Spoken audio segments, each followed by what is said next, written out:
hopefully trying to pick off one of the unsuspecting members of Impunity, but they are able to respond in the farm lane, respectively, getting that farm lane first tier turret as well. So that's 3 turrets for the side of LGD. No kills yet, but this is what the difference is of Honor of Kings against other games, is that kills aren't everything. It's just all about that tempo, and there's a death on Sunset straight onto the Chow. And then again, he is not done yet. Siang is still in a little bit too deep. Unfortunately, it is a 1-1 trade between Impunity and LGD. But again, turrets are just being taken from Impunity just under their feet. They just don't know what's quite going on here. Yeah, overall, I think that trade definitely favors LG. They were able to take away the blue buff away from the Dun as well. So again, this hero without a fantastic start is okay at best, and without a snowballing of a game, you really see that hero really fall off as LGD is going to go for the Overlord, will get it, and that's going to allow them to put more map pressure across the map.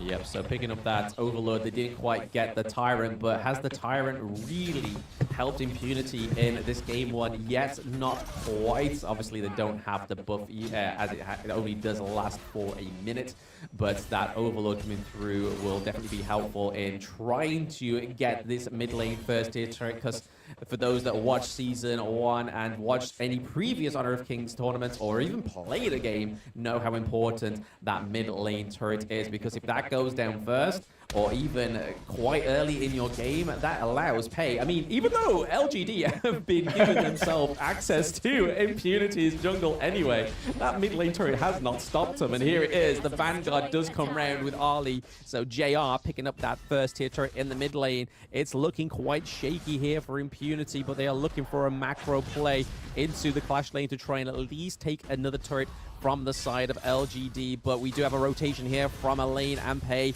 looking at a scissor movement between Dachau and Dharma. Yeah, LGD's looking for a fight right now. They want to try and get something done, try and get some kills, but Musang King might be the one in trouble. Here comes the ultimate from the Dachau. The Musang King will fall, and Elaine still going. Arlie gets a kill on towards the Dharma. Here comes the ultimate coming from the Lianpo. They're going straight for the Diren-J, but Diren-J is so fast, so agile, being able to deal damage while trying to run away, and he will survive the Dachau down to very low HP. The Arlie trying to give chase. Can he find his target? Trying to teleport away. No, both go down. Double kill. 2 double kills going over to JR on the Arlie. The life step coming through quite well there. Just clutching the escape thanks to Dachau was Megumi there in that mid lane. Almost get taken down by Hino and the Li and Po, but this is already looking at an unsettling pace here for Impunity game 1, because they are pretty much backed towards those higher ground turrets right now, as Pei is just able to have a lot more freedom in that jungle, knowing that they have pushed them back a little bit. They've managed to get a double kill here, but again, may get pick up here onto JR, but it's not going to be the case. There's that teleport coming in through Dachau, and then Dharma getting the kill onto the Lianpo. It's not done yet. We see that Arlie goes down as well. JR gets paid back for that double kill onto the side of Impunity.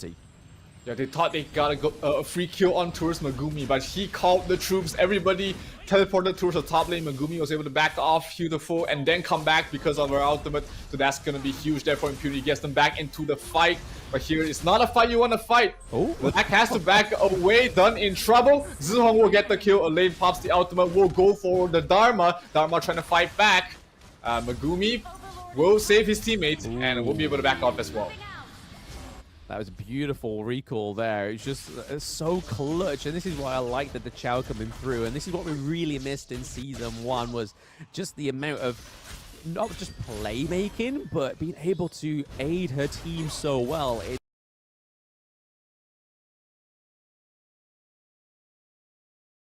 It's just, it gives you like a second life without Sage's Sanctuary coming through. It's just like, nope, boop, see you later, back to base, you come back and we'll definitely try that again. But LGD managing to pick up the Tyrant, the Shadow Tyrant, I have to say, going into game 1. So they already have 3 pickups in the jungle, 6 turrets against 2 and 1 on Impunity. But there seems to be a takedown here on the Shadow Overlord. There's going to be no contest here for the side of Impunity because all their lanes were pretty pushed until they had to stop it at that higher ground turret, because if it weren't for that, those Shadow Vanguards coming through could really ramp up the effort for this team to push these high ground turrets a lot quicker than we thought. Yeah, LG definitely in the driver's seat at the moment. 6,000 gold lead. The Halo is already online. He's doing a lot of damage from a good safe range. And for those who are not familiar with how that hero works, he can basically heal to almost full as long as he gets his ultimate off. So very elusive, very far range mage that can really be great in sieging these high ground towers, because having a low cooldown skill, poking and prodding, the damage does start to rack up, and that's going to allow LGD to really break through this defense on towards the high ground. Yeah, there's a massive offense here going on the side of LGD. We see that Liam going straight into the back of the line there. That was amazing. That was almost like, what, a 4-man knockup, 3-man knockup. There it is, confirmed in game. And then Ali takes down the high ground turret thanks to the Shadow Vanguard as well. Down goes the mid lane high ground turret as well. Dharma looking to try and push this Shadow Vanguard from advancing that crystal any further. But we see LGD have backed off for now. They're like, yo, we've taken all your turrets. We're going to let you breathe for just a minute second. They are going to wait for that next minion wave to come through so they can push and hopefully take game 1, it seems. But Impunity are definitely backed against the wall with a 35k gold difference to the 43. So overall, an 8k gold difference, teetering on that 9k. LGD looking to be the winners and the closers of this game 1. Yeah, that push towards the high ground on all 3 lanes was just so clean there for LGD. Only losing 1 member, and he was the sacrificial lamb anyways. They were more than happy to let go of the Lianpo if it means they get all 3 lanes. But here, they're trying to go for the push. Lianpo has his ultimate. He's going to use it. The Dun will use his ultimate to get away back to safety. Hey, Noah trying to base on ultimate. Dharma gets nuked down. The lane goes towards the back line. That's going to be trouble there for the ladies, and the ladies will fall. So will the Dun, and they are down to last 2 heroes. Hey, Noah trying to back off very low, and will be able to survive. Only the Da Qiao as well as the Diren Jie left alive. They are really holding out hope here on the side of Impunity, but that second minion wave does come through, and there's only Direnji and the Chao to try and stop him, but that crystal is being taken down, just like the Chao almost did at the end there. So game 1 going to LGD, all because of that ferocious performance in the jungle. That play was just so fast, so clean. Amazing rotations, just denying Dun of any buffs in the jungle. Yeah, the surgical precision and aggression of LGD in the early game allowed them to really snowball the game going towards the mid game. And we talked about how LGD likes to play this mid game lineup that ends the game early as quickly as possible. And having that pay off to a great start while also shutting down your opponent's jungle definitely was the key to them really just running away with this first game. Yeah, I mean, I don't know, run away. I think it may probably fly away. Seems a little bit more realistic with that game 1. But like we said in the introduction and in the draft, this is game 1. This is where the teams do a little bit of research and development. They kind of think, right, okay, let's see what we're going to bang going into game 2. But it doesn't surprise me a team like LGD aren't just going to be a 1 team comp pony. They are going to have a lot more in their pocket going into game 2. But there is definitely a lot of readjustment in the banning phase and the draft that Impunity have to do. I'm going to say that Dun, if you've got such an aggressive jungle on your enemy team, you should just retire that old man with his chain blade. Yeah, he's just too reliant on the first 4 minutes. If his first 4 minutes is in shambles, he really does absolutely nothing in the entire game. And there are ways to enable that, rotating your support along with the Dun just to ensure that he has a great start off to maybe get a few ganks early on. But if you let the Dun suffer alone while the Pei as well as the lane as well as Lianpo is invading your jungle, that's just a recipe for disaster.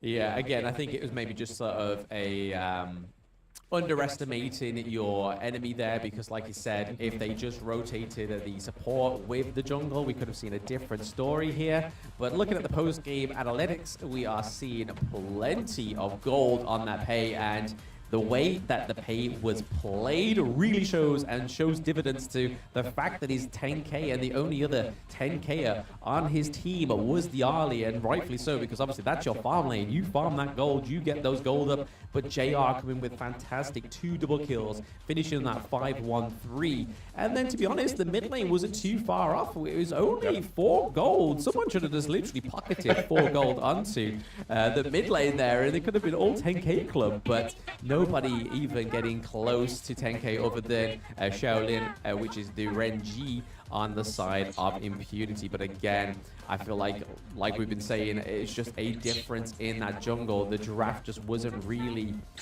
counted or accounted for with the ferocity and the furious gameplay that we saw from LGD, especially towards the top side of the map in the early game. Yeah, it's not every day you see your jungle player having the least amount of net worth in your entire team. Even Megumi on the Dacia has more net worth than Black on the Dun. And it's not Black's fault. It's just that hero is just so okay. For lack of a better word, it's just so bad in the jungle. There's not really much that he does if he doesn't have a great start. And if you look at his damage down, it is absolutely atrocious for that hero. So we might not see. I hope that we don't see this hero ever again. But knowing our luck, we've had Duns being picked over and over again. Yeah, we can see why he kind of fell into that team comp there, because obviously taking the Chow in the support role, there was no tank. So obviously LGD didn't really have that kind of thing to think about, because they had the Lianpo early in that draft. We were guessing whether it was going to be Clash Lane, but then a lane really sort of cemented that pick and where he was going to go. Whereas the Chow can only really go in one place, which is the support role. And then if they didn't go for the Dun, because Kaiser was taken off the table, they had Masashi banned by them as well. So again, Kaiser would have definitely implemented Impunity Esports Game 1 draft, but LGD, knowing what they know, banned that Kaiser straight away, because not only did Impunity in their respective qualifier got a 100% win rate on the Kaiser, it's also a fantastic compliment to what their Game 1 team comp could have been. Yeah, and this entire game was just, LGD taking everything they want, everything they can. They did win the tower trade. They got nearly all the objectives in the jungle as well. So nothing much that Impunity can do without a fantastic start. And back to your point of that pick, I mean, they did need a tankier jungle hero to be able to help out their lineup. But there was still Zilong on the table. The land was open for them to pick up as well. It is a little bit more higher skill cap. It does have a little bit less CC, but they might have been better than the Dun. Better than the Dun, but nobody's better than JR in Game 1, picking up that MVP with that back-to-back double kill on the Ali, that 20k damage dealt, 12k taken, and then obviously being very close, teetering on that 11k gold in total in Game 1. And obviously, the odds were stacked against JR in the early game. We saw that DRNG and the Chow were very much heavily focused down in the farm lane, at the detriment to Jungle Dun though. And then it all decided to pop off in that Clash lane for JR, as you'll probably see in these highlights here. Just looking at the first blood goes over to obviously Siang on the side of LGD, managing to pick it up for the lane pick there, but unfortunately got caught out. And here it is. I feel like it's going to come soon. No, it's not that one there. We did see Pei get taken down. This was later on. Here we go. There is JR getting the double kill there, and then almost.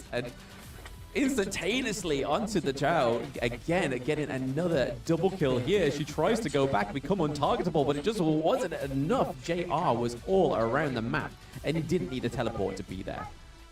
Absolutely not. I mean, this fight did go towards the way of impunity, but it was just too much that was bled out. The pay was already very farmed at this point, so was the Heino and the Arlie. They were able to lose this fight and still were able to regain control of the game later on, as you know, Dharma, as fantastic as he is, he can't do it alone.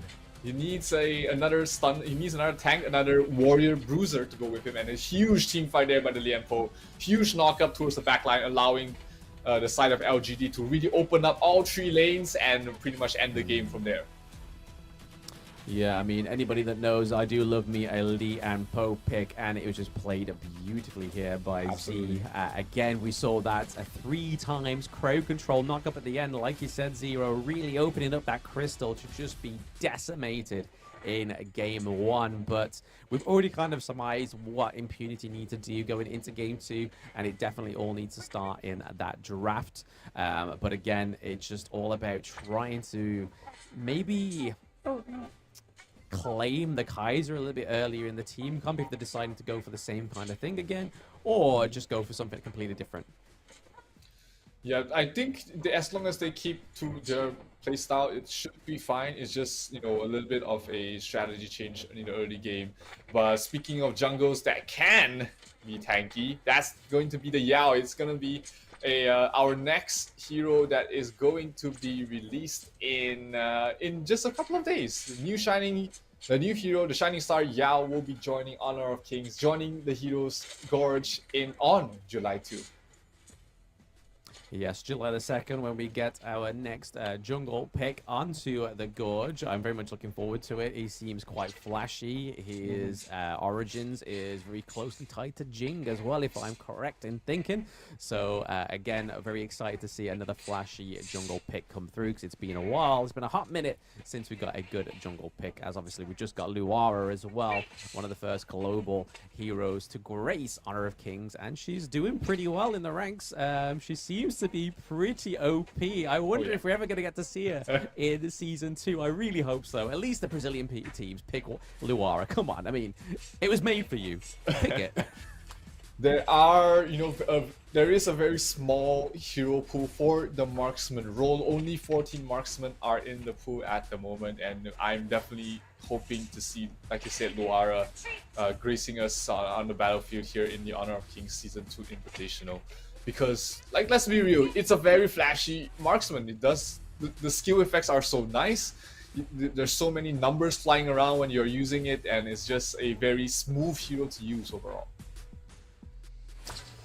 Yeah, definitely. But we will be getting into the draft very, very soon of Game 2, and I'm pretty sure Impunity are going to do something to clap back in this Game 2. Obviously, we've already stated that if they are going to go for just a soul tank on their team in the jungle, maybe go for something else other than the Dun, go for something very soon within the draft. They are on the blue side here now, so we could see a priority pick for the Lamb on the blue side, as we know that it's quite popular. But no, they were actually going to take the Arlie off of LGD this time around. But again, looking at the ban phase, it looks very similar for Impunity. They are definitely doing pocket bans towards the side of LGD there. But then over to the side of LGD, they do take another 2 support picks. But they do manage to lock in the beast himself, Mr. Zhang Fei. Zhang Fei and Ladies, and 2 very great heroes to protect the Huangzhong, which I do expect to come out here from LGD. Either the Huangzhong or maybe a marksman that doesn't have any mobility skills like the Luban number 7, or the Hoi could be what LGD is planning with this first 2 picks. But a lot of team fight already for the side of LGD.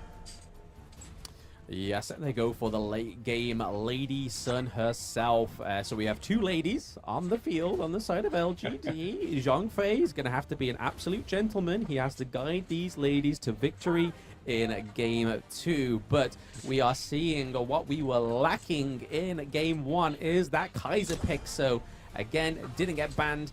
This time around, fortunately for the side of Impunity, they are sticking very similar to that Game 1 team comp with the Dharma as well, but in addition with the Ali. But then over to the side of LGD, they are definitely looking and going hard on that support pool for the side of Impunity. They've managed to take out Yaria, they've taken out Mutsu as well, and then obviously the last ban that Impunity did there was Jing, so again, a very jungle-centric ban.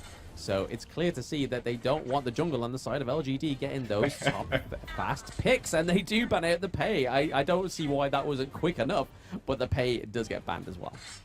Yep, Mayin will be the 4th pick here for LGD. That's going to be the Clash laner, which leaves only the jungle.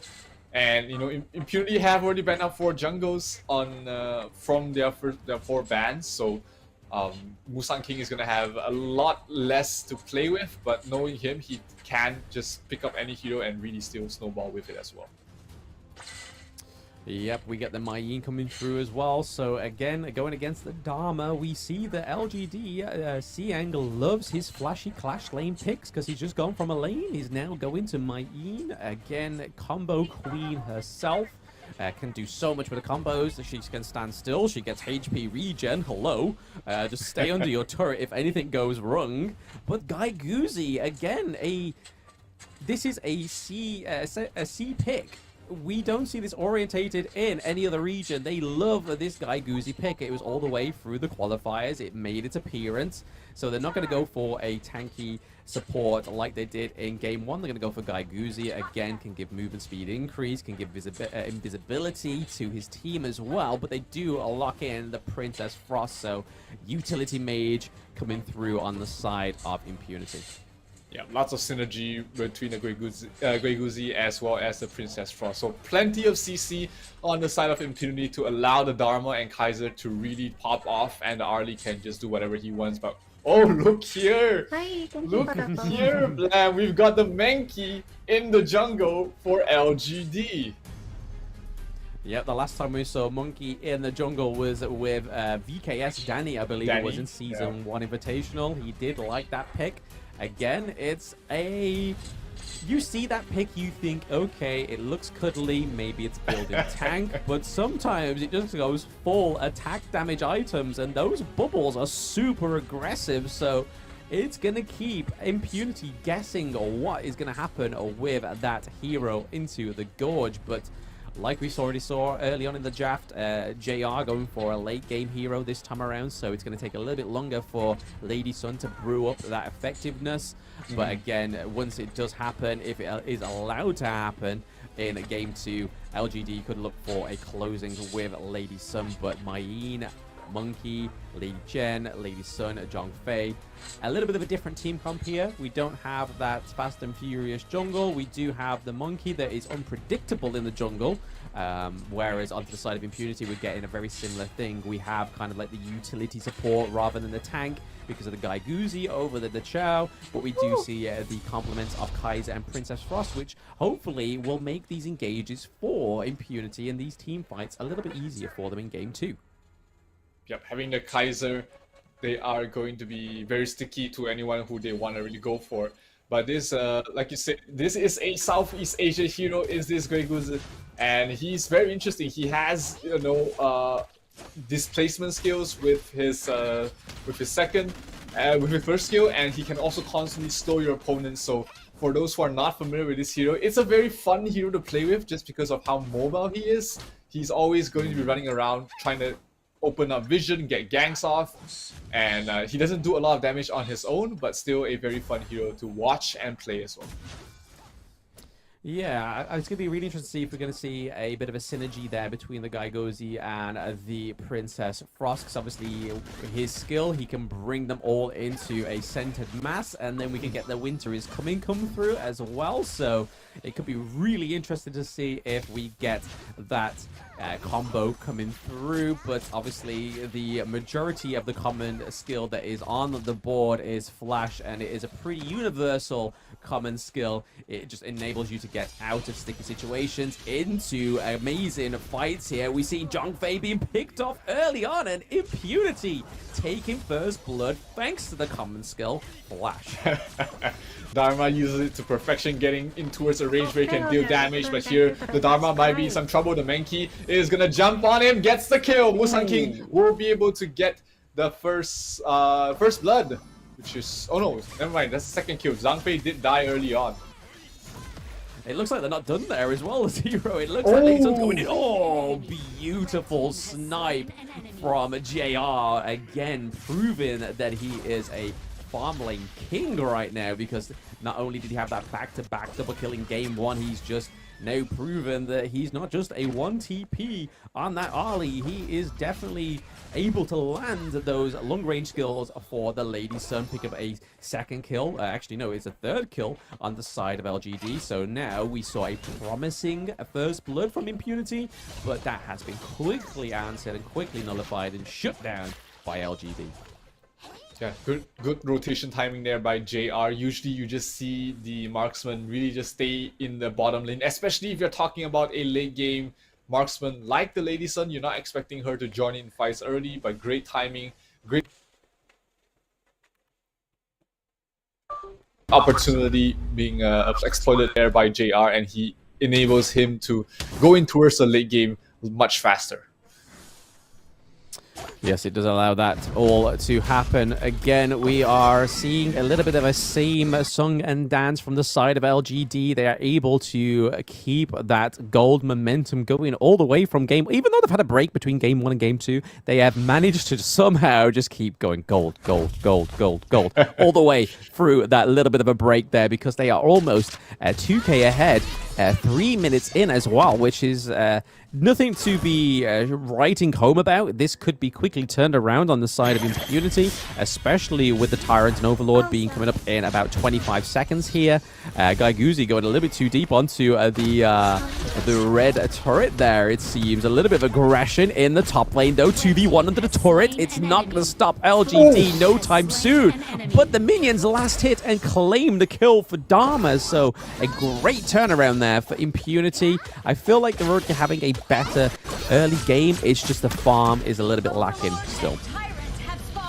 Yeah, they have been making these rotations around trying to catch off the members of LGD, because LGD is super strong when they are together as 5, so they're trying to take these smaller skirmishes, getting those in their favor. And it's not too bad, like you said, it can turn around at any point in time, but LGD is starting to prevent that by getting the first major objective of the game. That's going to be the first Tyrant going towards the way of LGD.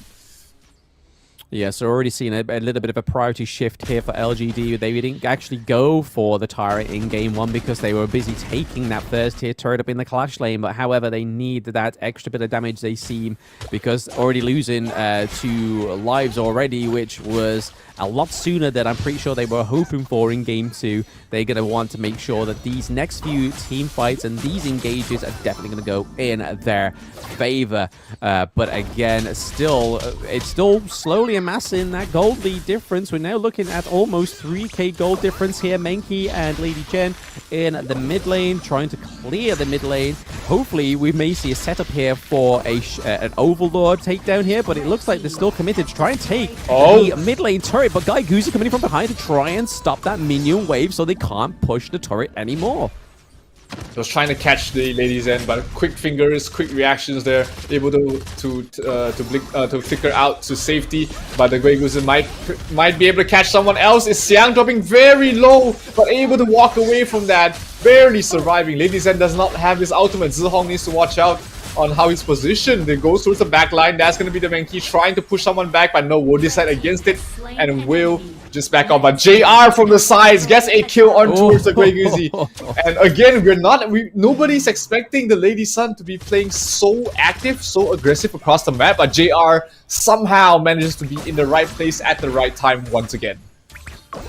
I know LGD have 2 ladies on the team, and I know it's very chivalrous to let ladies just sort of go first, but this is not the game where you let ladies go first, because that Lady Sun has already decimated their Clash lane. Again, this seems to be a little bit of an MO on the side of LGD. They take that second tier turret very early on. I mean, last game I'm pretty sure it was around about the 7-minute mark as well. So again, macro plays coming from different factors this time around, because obviously last game it was Pei and Elaine. This time around, JR's like, there's no kills for me to get here. I'm just going to go and push this turret and get some more gold, because that's what I need, baby. Give me the gold, give me the items, I will give you the victory. Yeah, opening up the blue buff is super important for the side of LGD to steal as well, to get away from the hands of the Kaiser, because if you let Kaiser have that cooldown reduction, he's going to be able to stay in fights for much longer, get more heals, get more knockbacks as well as he wants. So if you take that away from him, he becomes less effective.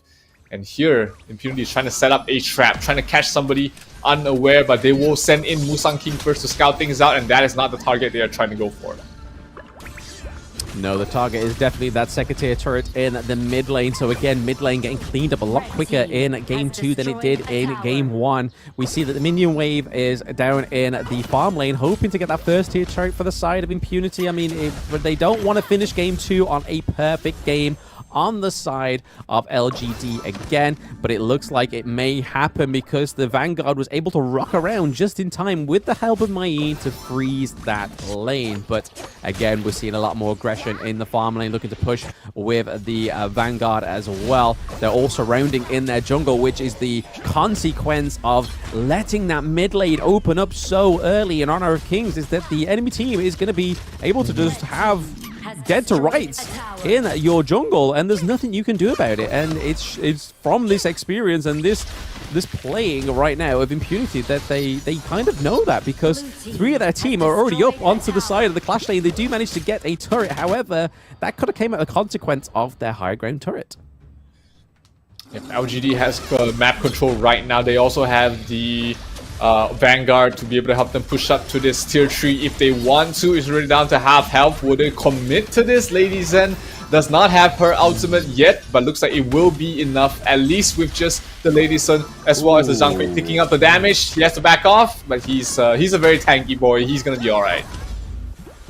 He's going to be alright, but is somebody else going to be at the odds of Gaiguzi? No, Megumi taking a lot of damage there from JR as well. Already down to literally half health, but there comes the Winter is coming onto the Zhang Fei to pin him down a little bit. No Unbridled Rage for you, sir. Not just quite yet. But he could save this for a turret takedown, because it is on cooldown. Down goes the Dharma, so Ajin goes down. And we still have Black here. He's pretty much behind. He's on the wrong side of the fence, homie. You want to get back into your base, or unless you want to die right now. But he does manage to get back under that higher ground turret, because it's still safe in the farm lane to go that route. But again, this now, because they're pushed so far in their base, Impunity lose a Shadow Tyrant. Yeah, the Dharma was trying to get a good initiation towards the backline, but there was just no follow-up there from the Princess Frost, and that means that he did just pay. He gave his life up for nothing. But at this point, Impunity has to try anything they can to find a way back into this game. 8,000 net worth down. They are not out of this yet, but things are definitely not looking as good as they were before. Yeah, it was kind of easy for us to cope with that 2k gold difference. Then it kind of teetered towards the 3k. We weren't even looking at the gold, and now it's just kind of getting a little bit out of hand here, because again, another Tyrant is up there looking to take a second turret. The timer on the Tyrant you've just taken hasn't even gone down yet. It's now just been refreshed to 90 seconds. It's like, did you really need that Tyrant? Or was you just kind of just trying to show your prowess? And the rotations coming from LGD in game 2 once again just showing that this is a great team when it comes to rotation mechanics. They know where they're going. They are always pretty much together, unless you're JR going for a macro play. But speaking of 1v1 here, it's not for long, because Zhang Fei, JR picks up another kill, and it was all sort of assessed by Mayeen as well. But to be honest, like we were saying in the draft, Lady Sun needs those kills, needs that gold. And if you're going to give a kill over to anybody, it's your farm lane. Yeah, and the Lady Sun will repay her debt in dividends with breaking the crystal here. He's already very farmed, almost level 15 at this point, has both buffs, and is ready to push up to the high ground with the rest of his team.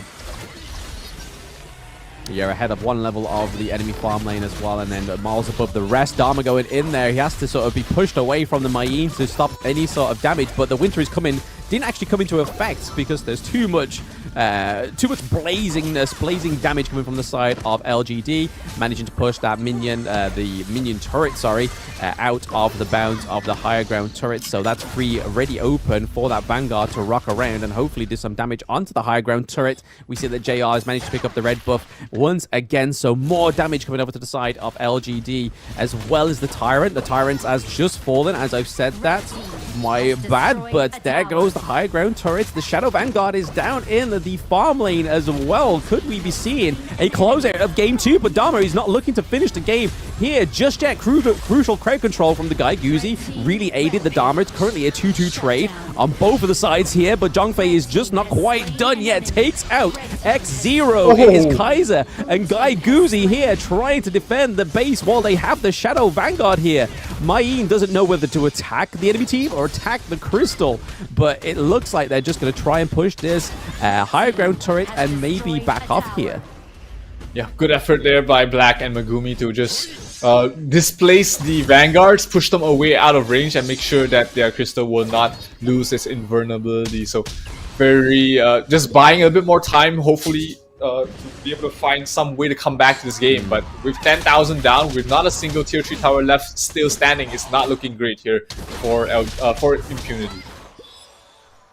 Yeah, if they're looking for a buy-in, they really want to shut down JR on that Lady Sun again, because almost... actually, no, she's just peaked the 10k mark once again as well, with Monkey in the jungle being able to take that 10k lead as well. So comparing your jungle and your farm, Ali is not looking as worse off as the Kaiser is right now, but you can see from these rotations that Kaiser's kind of just been cut out of the picture, unfortunately, onto the side of Impunity. He's just not being able to roam as freely as Monkey has. He's not had that privilege, but they could have a privilege here to try and have and win a team fight. But there comes the Splendor coming through, or it was the Lady Chen ability with that unstoppable skill there. But again, they are able to clean these minion waves, which means they aren't going to push the Crystal just yet. Dharma does go down thanks to JR, but they are not done yet. We see Siang maybe to take down Mugemi, and that is a crucial crowd control triple kill over to Siang as well, and the Crystal is just being met by 4 or 5 of the team just attacking the Crystal. Kaiser's just like, you know what? I'm going to have to try and do it for my guys, but that is an ace into game 2. LGD taking a solid 2-0 from Impunity. Wow. Yeah. LGD, fast-paced, even with heroes that don't really look like they're gonna play the late game. I mean, you have the Lady Sun, you have the Zhangfei. Those 2 heroes don't just shout, run at the enemy, but somehow, you know, they were able to move across the map so well, really snowball the Lady Sun out of control, and allowed her to become this mid-game menace. The mid-game damage was just too high. They got every single objective across the map, and they just took the game from there on. Yeah, I mean, things kind of seemed a little bit more hopeful for Impunity in that game too, because we did see that obviously they got the first blood, which was huge for them. Obviously, even though it did get counted out pretty early, we saw a little bit of a counter push towards the kills on the side of LGD. But again, just the rotation, the ferocity of LGD was a different cut of gravy. But we are going to go over to the stage to see what LGD had to say. Everyone on the live stage here in Sunway Velocity Mall, Kuala Lumpur, Malaysia. Congratulations to LGD, Malaysia team. That was a landslide win, but who want to start off the interview here? How about we ask JR? JR, give the mic to JR. JR. Abang JR kita ni tadi carry game ya. He the one that actually play a lot of ADC and almost so marksman. Now, the moment you saw your early being taken by Impunity, how do you feel? I feel so happy Can I know why? because Avenger. Oh, okay. So you don't really care if they want to take early, you know. You're still gonna prove them wrong. Yeah, Okay, so Lady Sun it is. of course. Okay, if you actually impunity right now, I want to ask this question for you because they picked your hero just now, right? If you actually impunity shoes, what would you change if you are them? What would you change for if you are them to win the game?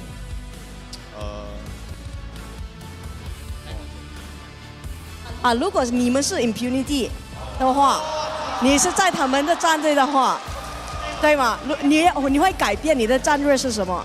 如果要赢的话。我会针对射手。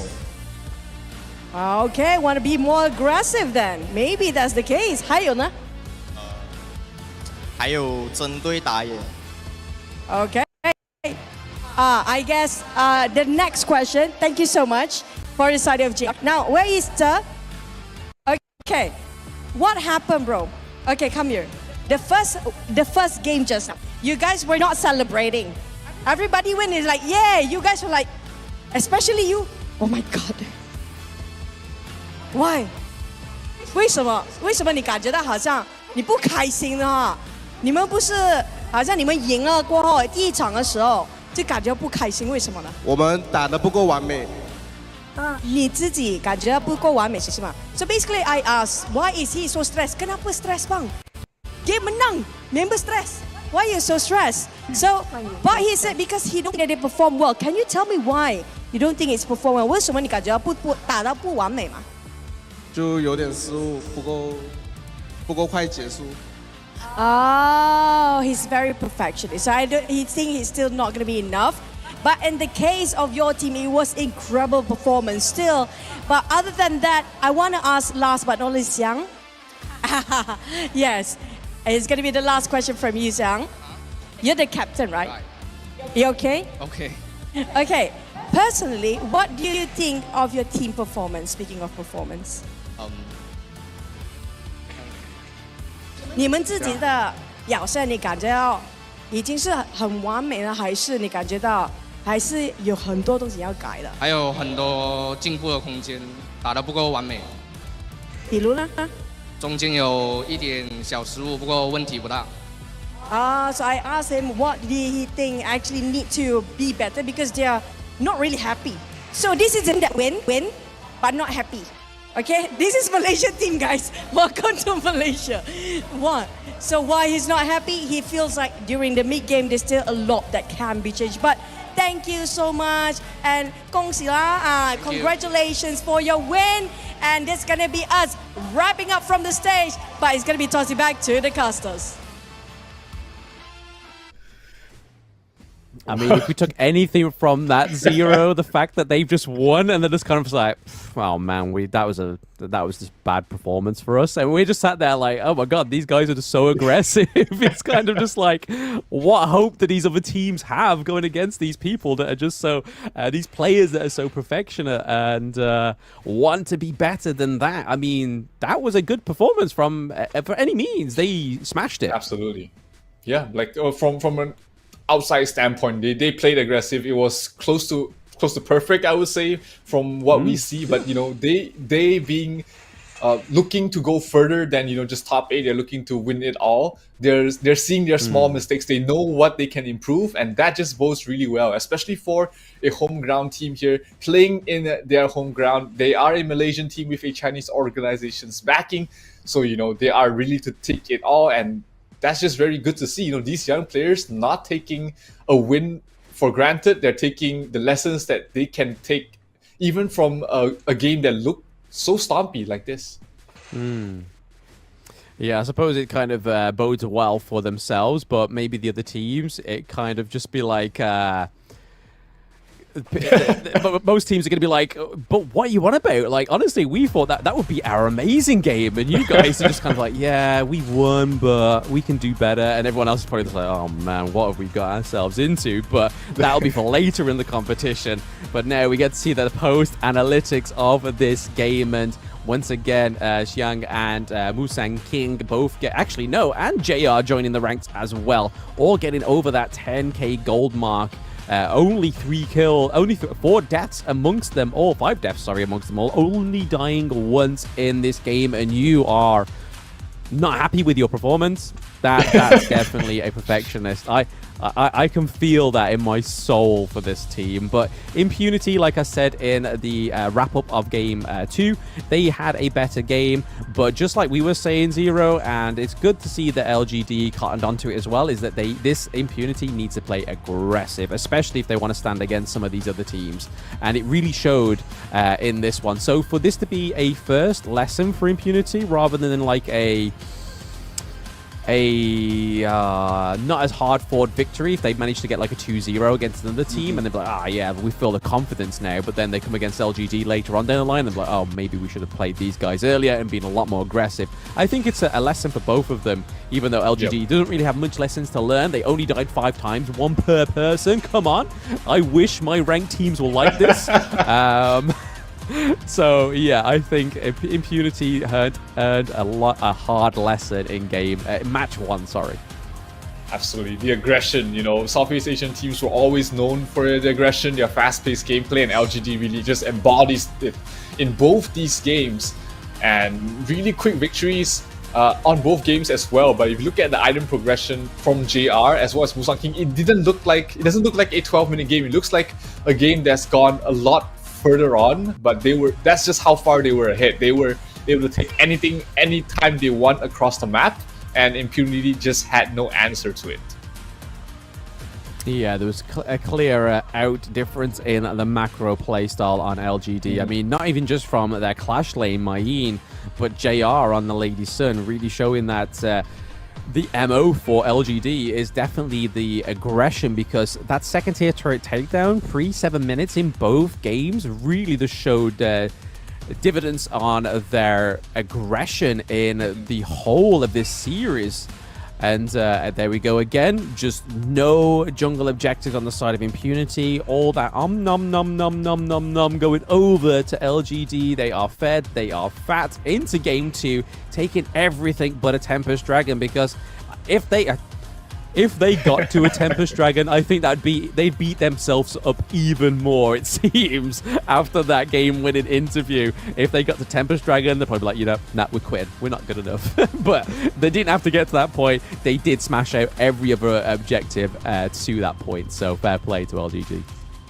Yeah, LGD 1 foot across the door already. They are almost, I would say, almost secured the top 8 spot in this Season 2 Invitational, which means that they almost locked down their ticket to the mid-season Invitational, and they only have one more opponent to go through, which is another, because they are a 3-team group in their specific group, so they only have to beat one more team to ensure that they lock down that top 8 spot. Yes, I believe that other team is RRQ, I think it is, if I'm correct in thinking. But yes, like you said, they only need one more win to secure their top spot in their top 2 of their respective team. So anything after today's performance, then they definitely are going to smash the next game, to be honest. So. Yep, and the MVP for game number 2, it's on Musang King on the Mankey.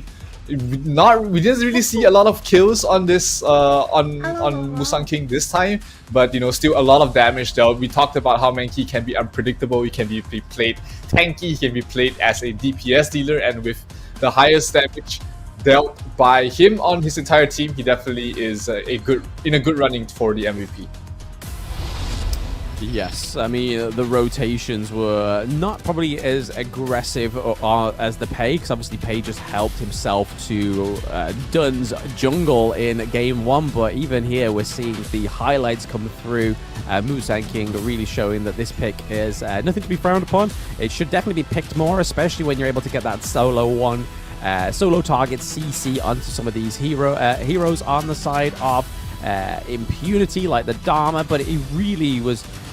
He's just able to get around these walls a lot easier than most other heroes could. So again, these are the highlights from game 2, really showing how aggressive LGD can play, and it's going to make RRQ think, okay, well, let's definitely not take this team for granted, because again, Megumi just getting caught out there a little bit too far from home. Unfortunately, on the side of Impunity, meant that he was taken down on the 3-0, but this is where we thought we was going to see the end, but it actually seemed like it was just an effort on all 5 of the side of LGD. They didn't even need the Shadow Vanguard at that point because everything was down, all their minions was taken, but it was this last team fight here. Look at it go. Megumi taken down. Then we see the crucial crowd control from the Mayin come through. The only thing standing between them and sweet victory was Kaiser, and they was able to take him down and the crystal consecutively. Yep, LGD, one more series win away from locking in their top 8 spot. They're virtually locked in already, but there is one scenario where there could potentially be a 3-way tie in their group. So, but still taking the first game, the win already at this point, they should be feeling very well. But from what we saw in their post-game interview, they're probably feeling, hey, we could have ended that game 15 seconds earlier if we just did one thing better. 15 seconds earlier. I think they're probably thinking maybe like 15 minutes earlier before it even ended. Before it even started, they wanted that game to be over, it seems. That's how much aggression LGD had in that series. So match 1 already over of day 1. And obviously, as you were saying, Zero, that they are pretty much almost cemented their way into that top 2 because, again, having that strong footing in day 1 is just going to be a bit of a relief for you going into your next day. I mean, the next time we see LGD is literally tomorrow. So tomorrow we'll know that they are going to be in the top 2 because they go against RRQ. But before that, we are going to go for a short break. But then after the break, we'll be seeing All Gamers Global going against R8 Esports. So don't go anywhere, guys. We'll see you very soon. Oh. Yeah, that's going to be the next match, which is going to be happening in another 30 minutes or so. That's going to be the Group B match. We haven't seen both of these teams really face up against each other. Of course, All Gamers Global are a relatively newer team. R8 Esports does have a couple of players that may sound familiar to you. They have Illidan, they have Mihoj, they have Xenon on their squad. So not complete strangers to us all, but it's going to be interesting to see how All Gamers Global is going to be facing up against a team with a little bit more experience than them.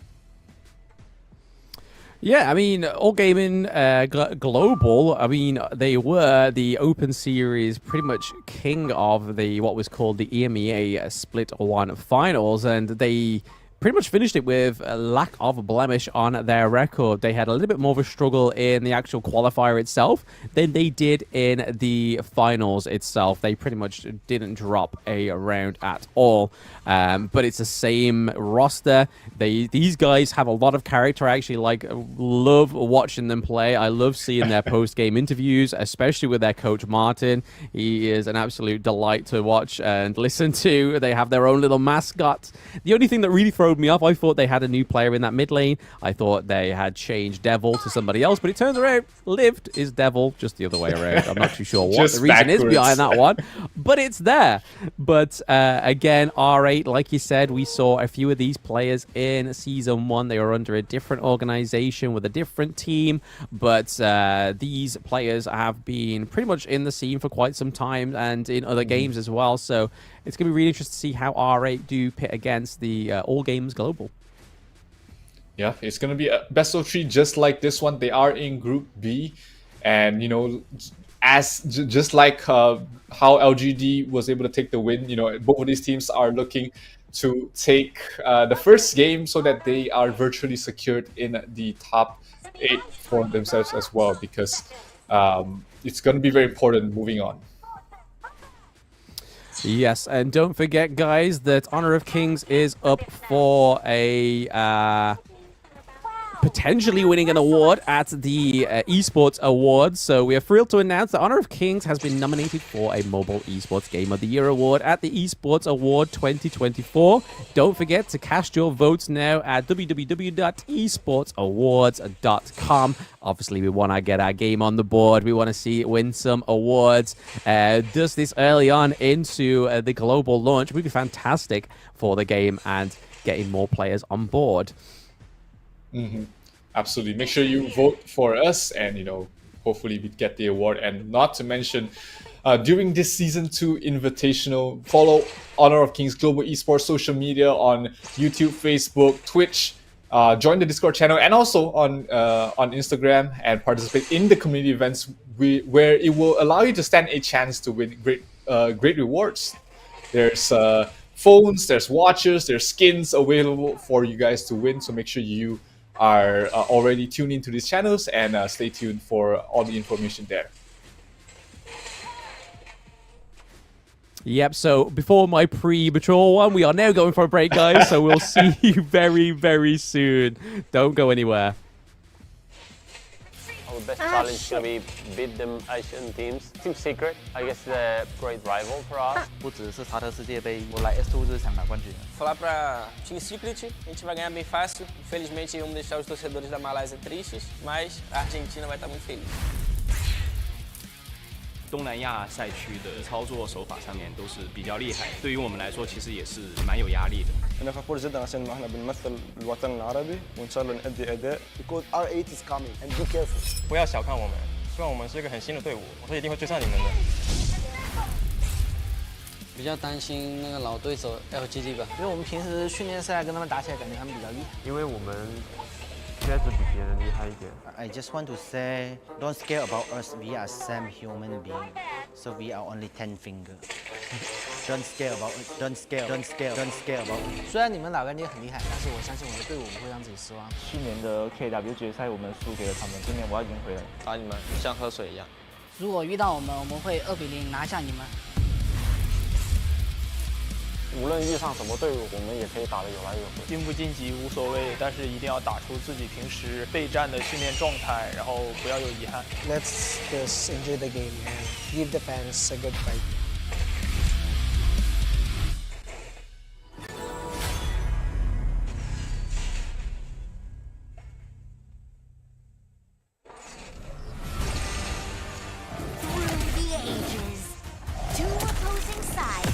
Fiercely battled for a power that granted them life, but cursed them with ruin.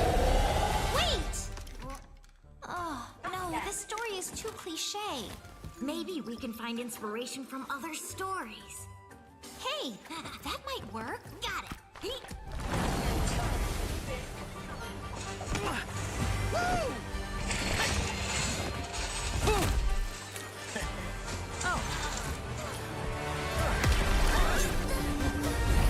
This story is adventurous, but lacks excitement. How about this one?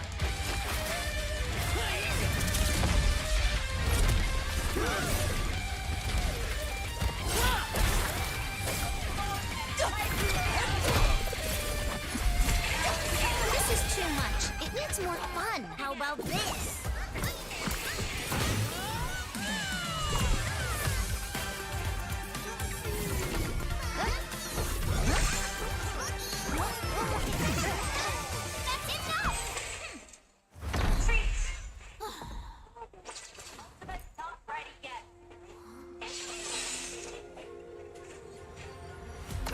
Like the thrust of a spear in battle. No one can tell my story but me. I'm born to stay, ayy. It's my chest and I bonus play. Can't be late, won't hesitate. What do you say? Grace to find my face, scars to find my skin. I can't convince them to please them unless that I'm the one. They should be on it. Doing it for real, I found my goal. From the ashes, I go the game. Blow it around, we'll make them crumble, make them rise. It's go time. Now can you dance how I rise? An inspiration, I know I'm the one who will fill them up, nobody gon' do it. Facing our peers, we don't think we just move it. No, we the best, so we don't gotta prove it. Somebody test me, I swear I'm gon' lose it. I got the trophies and it's booming, illuminate. Another day, another way. You got the power to turn around. You got a champion, calling out for the game. This love, so high. Won't you yell out my name when I sing a song for you?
down.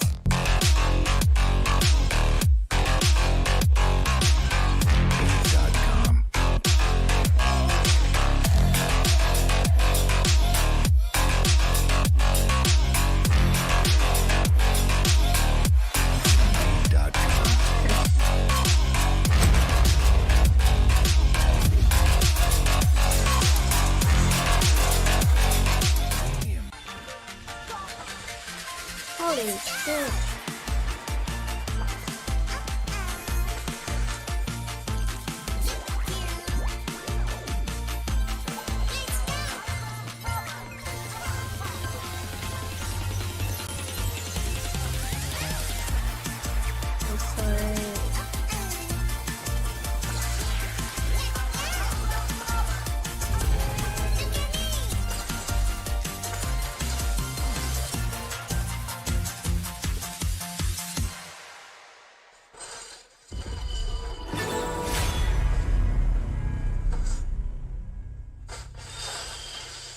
You want to be strong? Learn from the pro now. When you're attacking a tower, you might accidentally target an enemy. Or when attempting a tower dive, you end up targeting the tower and minions instead. Professional players execute such impressive moves effortlessly. While you may feel overwhelmed and get killed by the tower, your control settings might be holding you back. Change the recommended basic controls to advanced. This activates extra basic attack buttons for minions and towers. Turn on show enemy avatars to accurately select the enemy's avatar for the kill, and better assess vision exposure. Give it a try and play as smoothly as a pro, easily crushing the enemy faction. Learn from the pro. Learn more from Honor of Kings Global Esports.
Right now, Danny going in the lead.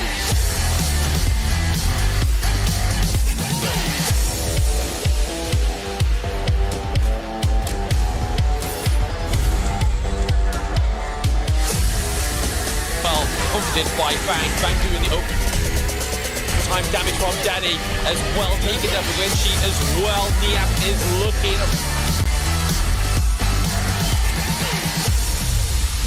Bom, com essa nova lineup, né, nova lane, foi formada para ser a melhor.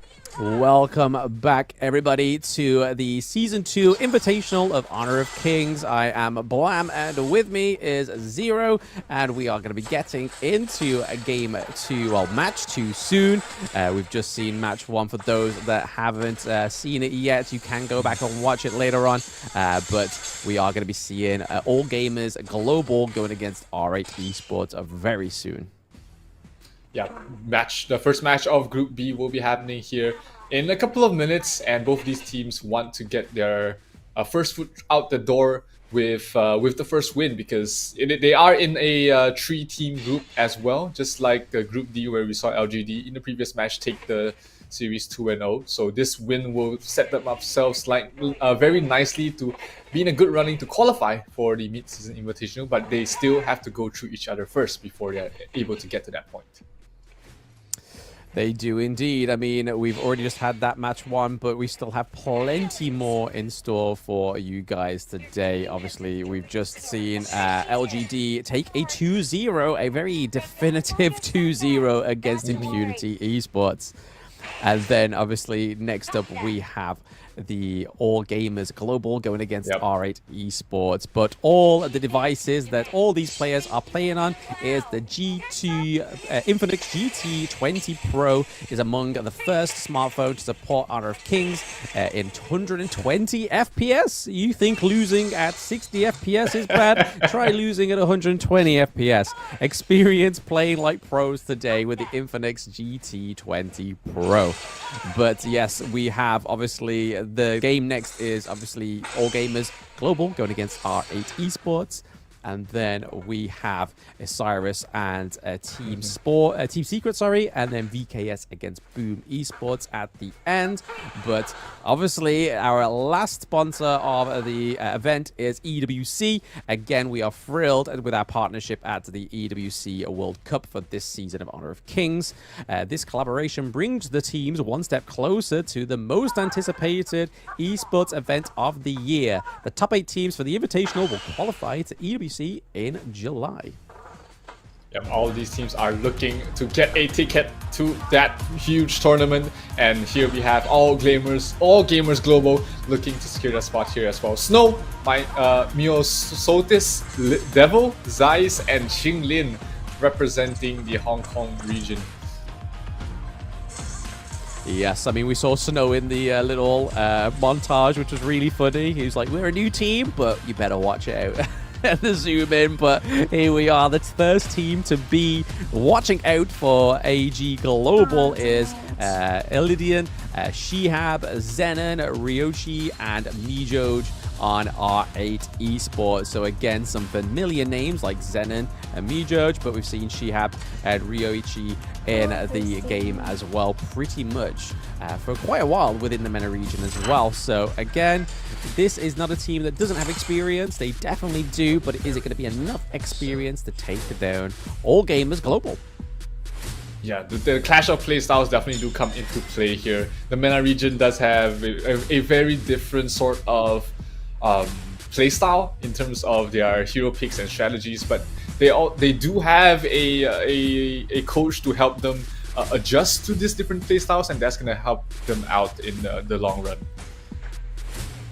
Yes, I mean, after AG Global's attempt in the Open Series, they are going to need whatever they can get to try and peak them in this best of 3, because like we said in match 1, it's all about getting that first foot through the door to try and cement yourself into that top 2. Obviously, this is Group B, so again, this is just a group that is filled of 3 teams once again. So once you've lost to one of them, you've got to try and win that second game, because if you don't, then the knockout stage just isn't for you, homie. So let's see what these both teams have in store for us here, and we are straight into the Bannon draft. Let's go through it, shall we, Zero? Absolutely. Game 1 is going to set the tempo, the pace of this entire series as a whole. It's going to be interesting to see what the openings are. We see the Heino and the Arlie banned out there by R8. AG will ban out 2 supports in the Dolia and the Daqiao and pick up the Dun. Oh boy. Radio silence for at least 5 seconds there. That's just... Right, okay, so we go a second attempt done in the Season 2 Invitational already. I feel like the teams are potentially trolling us from just so we can get PTSD from Season 1. Let's see what happens anyway. I mean, it's AG Global with this one, so it'd be very interesting to see how they do perform on the Dun. Obviously, we saw it in Game 1 of Match 1, and it wasn't played fast enough because the team of LGD was able to play around that pick a lot faster than it seemed Impunity ever thought they could. But they do pick up the Lady Sun. So again, we are seeing a few little bits of recurring heroes coming through already. So Lady Sun, Mayin from the side of LGD, what they had on game 2 is going over to AG Global. And then we see them ban out. The last phase is those farm lanes. So the DRNG and then obviously Ho Yi as well. And then over to the side of R8, we do have the lane coming through. Princess Frost, again, a fantastic utility mage. And then the Sunbin coming through. So with the Kaiser not being banned, we could potentially see a Kaiser pick in the jungle for R8. Yeah, they definitely need someone to go towards the front lines, soak up some damage, and Kaiser definitely one of those jungle heroes that can fulfill that role, can also do the damage that if they require him to be. And R8 definitely, they do have that in the repertoire as well, so definitely a hero that will fit into their current lineup. Yeah, banning out the Ming and the Zhongfei towards the end. Again, I'm not too sure where AG is actually going with this one in full, because again, Dunn could be, we've seen him in the support pick as well. He could be jungle, he could be mid. No, I mean, Motzi could be mid, but it's not. He is definitely going to be in the support lane. That definitely fleshes out that last pick there, the Lady Chen going in the mid lane, and then Motzi as the support, and then Dunn is definitely going to be a jungle pick. I was hoping for a little bit more of a zesty jungle pick towards the end there, but we got the Lady Chen. We can be happy with that. A hero we did not see much in Season 1 Invitational. And then obviously, as I alluded to, on the side of R8 Esports, they did lock in the Kaiser towards the end of that one. So maybe they're cooking. Maybe they got something going on here, especially with the Sunbin and Kaiser synergy. Yeah, that was a good call from you, and looks like R8 definitely does agree with you. We do see both the coaches leaving the stage there, and fun fact about the R8 Esports coach is that he's only 19. We don't usually see coaches younger than most of your players in the lineup. Yeah, that is definitely a young coach to say the least. But again, knowledge has no number on age. This guy clearly knows what he's talking about, or else he wouldn't have got the position that he has right now for the side of R8. So again, we saw that Consort U came through, and the Kaiser being the last pick, so Shihab is going to be on the Kaiser. Really interested to see how they work this around, because again, throughout the entire of the Open series, we had Motsu being a obnoxious long-range stun, and especially paired with that Lady Sun now. So if we have the Motsu able to actually use his first skill to lock down either one of the squishy enemy heroes on the side of R8, then you've got Lady Sun who's just able to poke from a distance as well. So again, there's a lot of utility in Xinling's pick there. So here we go, game 1, match 2 of the day between All Gamers Global versus R8 Esports.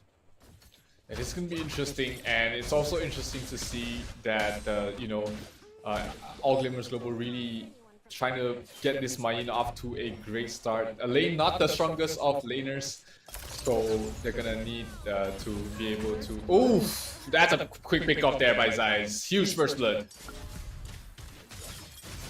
First blood just as we got to that minute mark for Zeiss, but here we are. As we were speaking about Motsu and the draft, his most common skill combo is his first basic attack and then second, because with his passive he can push back and then obviously flash during his ultimate to stun the unsuspected enemies. So again, you may engage one way, but then you may flash and then use his ultimate to lock down one of the more slippier heroes on your enemy team. So that is Motsu for you guys who have may not played him at home.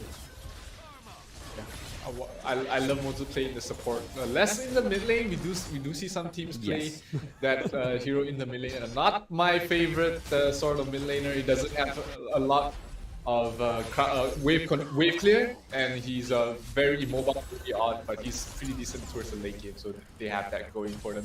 Smite, very useful for jungle, actually necessary for jungle heroes, just to be able to propel their farm and also allow them to purchase the jungle items, allowing them to be able to steal enemy objectives as well, which is going to be huge. And sometimes we do see teams playing with double Smite on their supports as well as their jungle, just to play even more aggressive early on.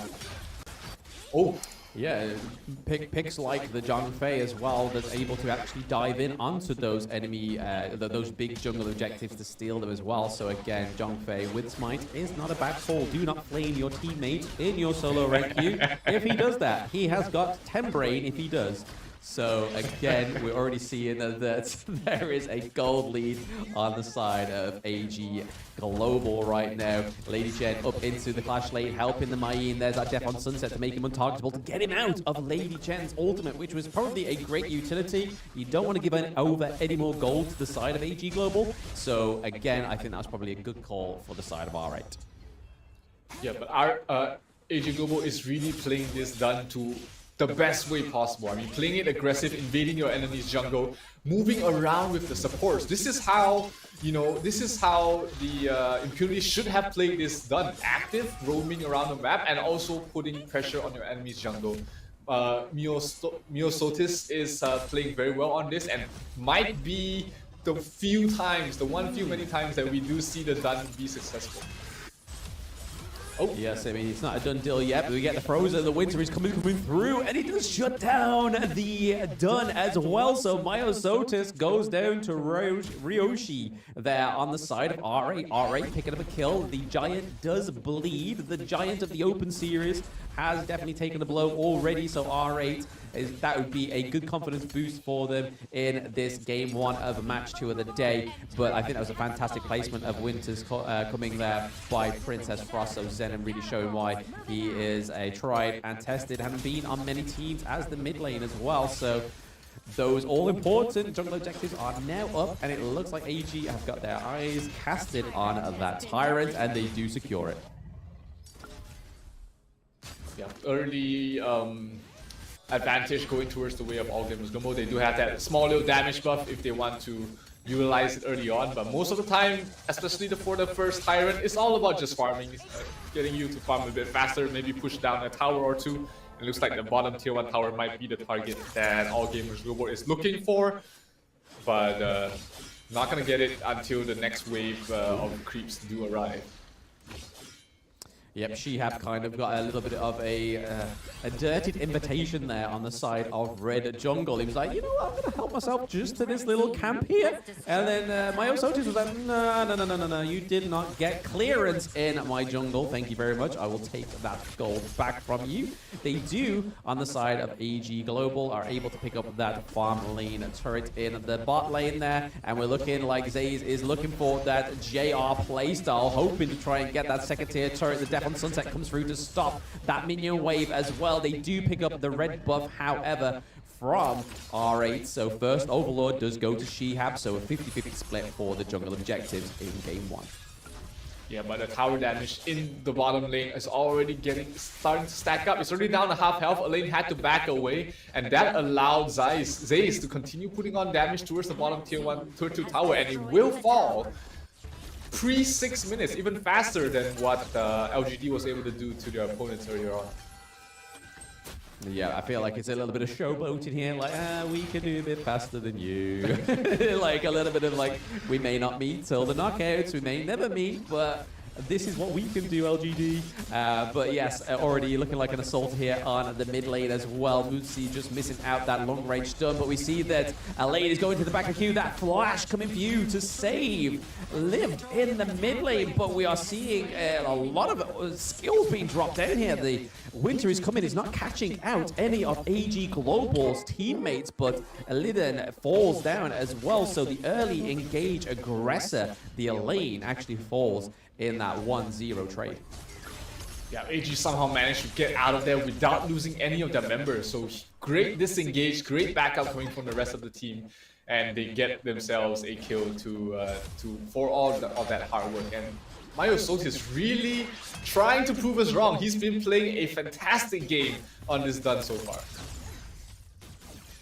Yeah, I mean, he's definitely changing my mind. I'm sat at the desk waiting for that change my mind on Dun, and it's clearly happening right now because he is for sure ahead of Shihab. Shihab's level 9, and then Myosotis is at level 11 as well, so we can only assume, because we can't see that gold graph, that that is going to be ahead as well for the side of AG Global. But Mutsu trying to get that stun onto a lane, but the CC immunity comes through from that first skill. Attack on Sunset dodges everything else. He is just like trying to dodge all these projectiles from the side of AG Global, and he manages to do so, but Zaze and Xingling are not stopping there. They are looking for that second tier turret in the Clash lane, as well as Mayeen looking to push this mid lane, but Kaiser and Princess Frost are very close by. I'm not too sure what's going to be brewing there. They do take the second tier turret as well. And they're going for damage on towards the tier 3. This is so fast, pre-8 minutes, it's gonna go down. AG Global is gonna get such a huge lead in this game. The top lane pressure is gonna be huge. Great disengage there by Xingling, setting up his first skill to ensure that they have some way to back away, some way to back off. They will get the mid-tier 1 tower as well. And this is a lot of lane pressure going towards the way of AG Global. A lot of real estate going over to the side of AG Global as well. Now that that mid turret has been taken, it opens up their R8 jungle even more to them. They do not need to pass go. They do not need any clearance. They have taken out the security guard of that jungle, because that mid lane was just stopping everything from ganks, from picking up farm, all on the side of RH jungle. And now it's wide open, especially with that high ground turret being taken down as well in the Clash lane. That's just going to bring out those higher damaging minions as well. But Elaine is into the back queue there onto Lady Shen, but it's not going to be enough. He does get frozen. He gets knocked out by Mayeen as well. But then, was there a pickup on the Dun into the front line of that whole fight? So we were seeing a little bit of a trade there, a little bit of a team fight, but it was taken in 2 places. Yeah, Dun sort of just manhandled 4 heroes by himself, so dying isn't the best thing in the world, but you know, being in a position where as a Dun you're able to just tank 4 players and stop them from backing up their teammate, I think, you know, Myosotis will be more than happy to take that trade. And he's been playing phenomenally so far. He's definitely is reaching the mid game stage where, you know, his damage starts to fall off, and he's more than happy to just play in a more supportive role for now. Yeah, I mean, like you said, dying when you're holding off the most of the enemy team's front line is probably a valiant death for the side of AG Global. Myosotis can die knowing that he did his job, but there's that gold graph, so yes, I was safe to assume that Myosotis is ahead of the gold. Not quite far ahead as like we saw in game 1 between the 2 junglers, but definitely a steady 1k between those positions, which could mean a lot in these games as well. And then goes the second Shadow Tyrant as well. Shihab having to force a retreat here on Overlord. He's not looking like he can take it quick enough. Unfortunately, Motsu getting picked off there. Thanks to the winter is coming, and Ryoshi getting the claim of kill onto the Motsu there. So Console U coming through with another kill for R8. Yeah, Xingling a little bit too aggressive there, trying to face check the bush, got caught up by the ultimate, and there was just no escape from him. But still, it is a 3,000 net worth lead being taken here by the side of All Gamers Global. And their Lady Sun is already online, already doing a lot of damage, so it is her time right now to carry the game. Yes, carry the game indeed, but we have a bit of an engage here. The 2 tanks are fighting, and not much really damage is going on there, but there is Dun soaking up a lot of damage. They've been split into 3 different fights here. Mayeen's at the back. We have Lady Shen at the front. Kaiser is looking pretty low. Dun takes down Shihab there, and then we have Lady Sun picking up the lane at the back of that fight also. And we have the minion wave in the mid lane, and they are looking for, their eyes are looking to claim that higher ground turret. And are they going to claim the victory here, because there is only 2 teammates remaining on the side of R8, and all they need to do is wait for those minions to come round. R8's not getting close to close them down. We see Sunbin really trying a valiant effort there, but the crystal gets taken down on the side of R8. So HK with potentially the fastest win there. That was just, I mean, we were talking about how aggressive LGD was, but AG Global just took things to a whole nother level. They took the top tier 3 within 8 minutes. They ended the game within 12 minutes. I mean, it is obviously since we only have 3 games that happened in the group stage so far, but so far that has been the fastest game ever to be played in the Honor of Kings Invitational Season 2. And if Season 1 was anything to go by, we saw a lot of showboating with trying to close those games as quick as possible between teams like Foot Esports, VKS, Alpha 7. It was all a little bit of like, hold my beer. I'm going to try and take this game a lot faster than you did. And it was quite fun to see. But yeah, AG Global taking that fast game there. R8.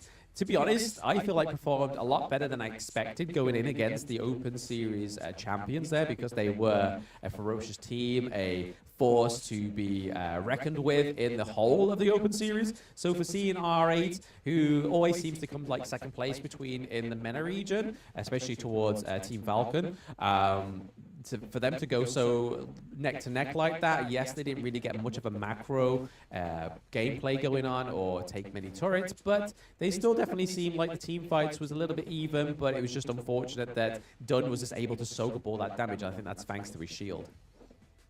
Yeah, I mean, we don't say that often, but I think that Dunn might be the MVP of this game. I mean, his early game aggression in the jungle was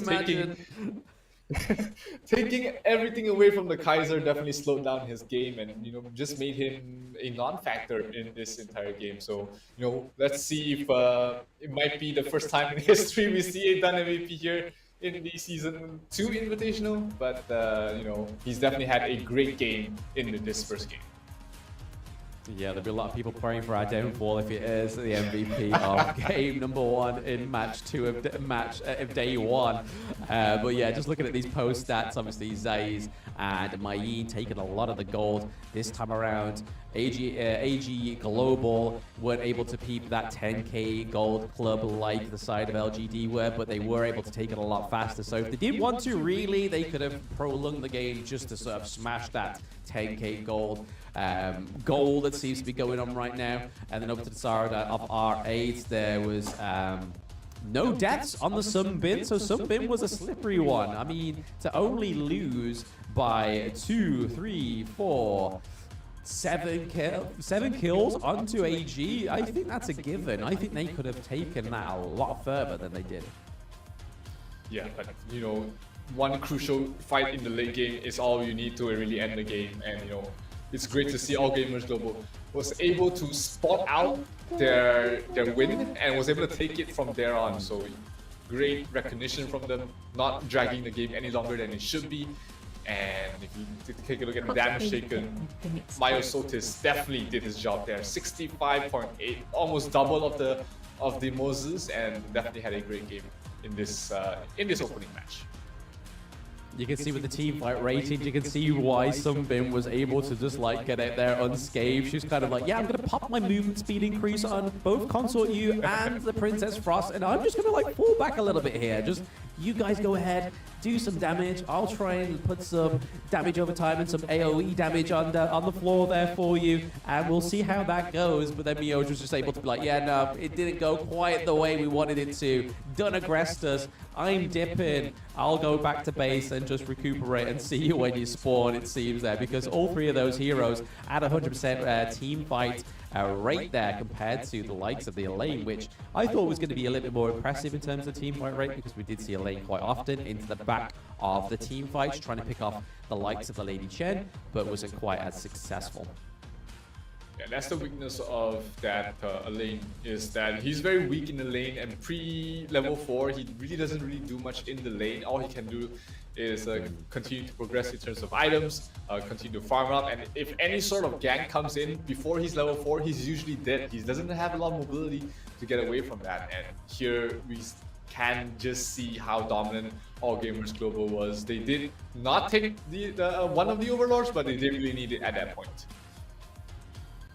Yeah, no, there. Let's see who or where is going to be the MVP. Oh, thank goodness it wasn't the Dunn. It was Zays.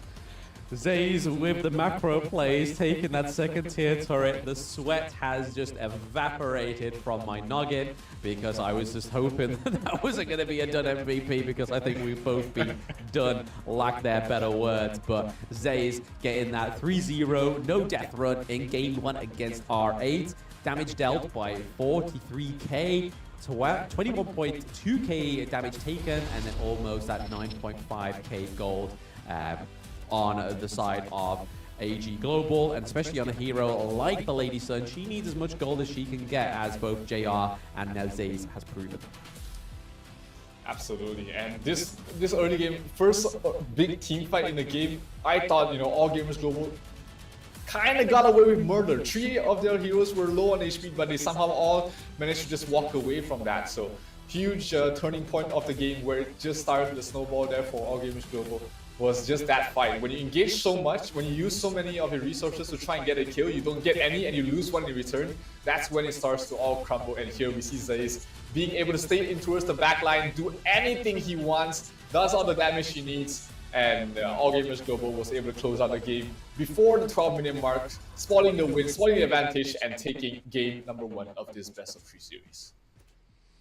Yeah, I mean, if we're looking back at that replay, we kind of see 2 really unsung heroes in that whole fight. We had the Mayeen that was able to sort of single target and knock up one of the more powerful heroes on the side of R8. And then we also saw Motsu do the same thing as well, flashing in, using his ultimate to try and lock down those more heavily damaging heroes going into those team fights, which was easier to enable the Dun to soak more damage there. So well played to AG for that great draft. I'm not too sure what they can do there, but here is the creation party, guys. So if you've not heard about this yet, you can apply to become a Honor of Kings creator and post about Season 2 for a chance to get rewards. Search HOK Studio to link your account and find out more information. Absolutely, make sure you do this. I've already done it. You know, there are rewards for supporters as well as the creators, so make sure you do either one. You know, it is just things that are given to you for a little bit of your effort, and of course, all this support will enable us to give you a better show here in the Season 2 Invitational. Yeah, I mean, there's a lot of things on there, like obviously like win rates of certain heroes, builds, guides. There's pretty much a lot of things on there that can really help you improve your solo queue if you're no friends Bob like me, or your 5Q 3-man duo queue. You can improve all together. But yeah, plenty of resources from that little studio there, a little bit of a freebie from the side of Honor of Kings. Thank you, Mr. and Mrs. Devs. Much appreciated. But yeah, once again, I'm not too sure if there was anything I could really fault of All Gamers Global in that game 1. Because, I mean, they didn't really give many deaths. They were able to pick up a few kills. But it was mainly just more so they were playing around the objectives as they were meant to, rather than just trying to have team fights and just cut any unnecessary team fights that they needed to.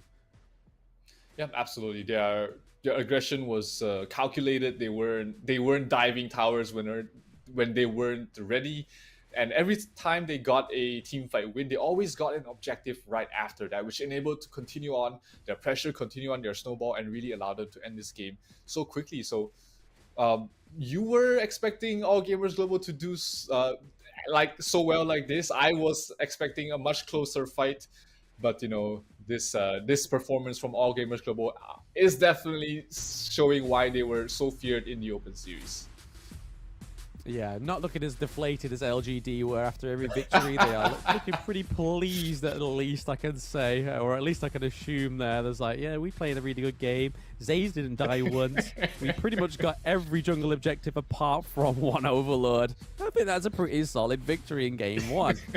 Whereas R8, I feel like maybe needs to have a little bit more of aggression in the jungle. Maybe switch out the jungle pick, tank style, to go for a support tank instead. Maybe we could sort of see, even though Zhang Fei was banned in game 1, we could see the Zhang Fei come through earlier in the pick and ban draft there for the side of R8, because in the Open Series, Zhang Fei was one of the most sought for heroes in that support role. Yeah, it is a very tanky support hero, not really able to provide you with CCs earlier on, but the strength of the Zhang Fei is being able to play defensive while also being a meat shield, being a body for your teammates to play off of, is something that, you know, something that R8 was missing in the first game. They didn't have the Kaiser, who didn't have a good jungle. He didn't have a good start to the game, so he didn't have the items needed to really be the front line that they needed. So having a support that can fill in those shoes can really take away the pressure off of your jungle player's shoulders. Yeah, I mean, I'm just looking at one of the documents that obviously I put together for seeing what these players pick on both of these teams. And to be honest, out of all those picks in Game 1, AG Global only really got that Princess Frost that they picked religiously throughout the entire of the Open Series. They picked it 10 out of 14 games. Pretty much won a lot of those games with that pick as well. And I mean, that really showed it, that obviously playing against that Princess Frost on the side of R8, that didn't really need that because obviously they went for the other lady that can freeze people, Lady Chen, and was able to do just as effective, to be honest. We had Elaine having to dodge those ultimates from Lady Chen as well. So again, I think it was just a brilliant performance and a great draft in Game 1. But it'd be interesting to see if we see the likes of the Ali come through, which again was another big pick for them. Or even the Byron. Again, we're still yet to see a Byron. This is a different picture from Season 1 Invitational, from the Open Series, from HOK BR as well. Byron being one of those big tyrants in the Clash lane that most people generally draft. Yeah, I'm surprised we haven't seen a Byron picked or banned so far. He is one of the strongest laners in the Clash lane. Obviously, he's less effective towards the later stages of the game and also in team fights. But that's the trade-off to have, you know, such a strong lane bully. And, you know, against heroes like the Mayin, against a lane, I would expect, you know, you want to just stomp the lane without needing your jungle hero to rotate there and help. Having the Byron will allow you to have that flexibility to put your focus on the mid and towards the mid lane and the farm lane, because you know that your Clash laner is able to do anything he wants just because of how strong he is in the lane. Yeah, and here we are. One of our favorite parts of the entire games is that draft, where we get to try and find out what they are planning in these bans and picks. And again, it's looking a little bit tried and tested, a little bit of a flashback from Season 1. Oh, Dolia and the Chow being banned first time. Who would have thought? But over to the side of R8, we see a little bit more of a mid-lane orientated ban phase. Is the Haino and the Lady Chen. They do not want to go against the Frosty Lady, but they will have to go against the Princess of the Frost, which is going to go over to the side of AG Global this time, and they maintain the Mayin on Snow. It was a great pick, and it's as if you know what we're talking about, Zero. Byron comes through in Game 2 for R8. Yeah, that's great for R8. They know that, you know, we don't have to really put focus. We don't have to help Byron win the lane because he's gonna do that on his own. And Mai can really just focus on rotating towards the farm lane, shutting down the DRNJ on the All Gamers Global side, and allow the Arlie to snowball. That should be their game plan in this game. After seeing the Byron, but we might see the Mai rotating up to the Clash lane just to make sure that the Byron really gets off on a hot start.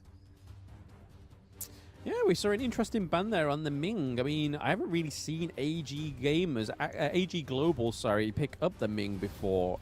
Maybe it's something they've played against in the scrims that they don't want to sort of face on the live stage, especially when you have hyper carries in at the farm lane as well.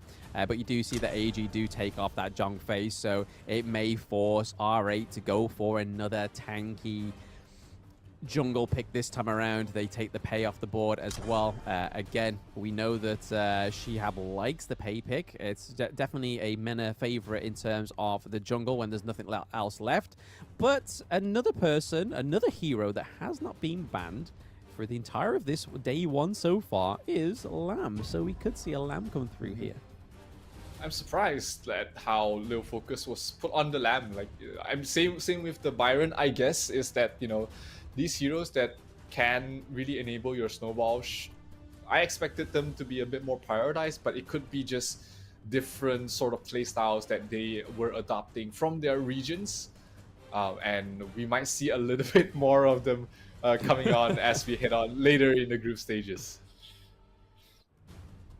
Hey, I mean, we're getting some love arts there from Ryoshi, but it doesn't quite yet top the magnetic dance of Open Series from the side of the Vicious, which is still probably in my top 10 players taunting on stage. It will never be forgotten. MZK will be forever in my heart. But, oh, okay. 2 series, 2 monkey picks coming through, and we get the Liam Poe as well. So we're not only getting blessed by the Liam Poe, which we all know, Blam loves Mr. Liam Poe, and it's going to be down in the support role, and then we're also getting Menki as well. So again, some great picks coming through from R8 here. Let's see how they execute them. See if they can execute them better than LGD.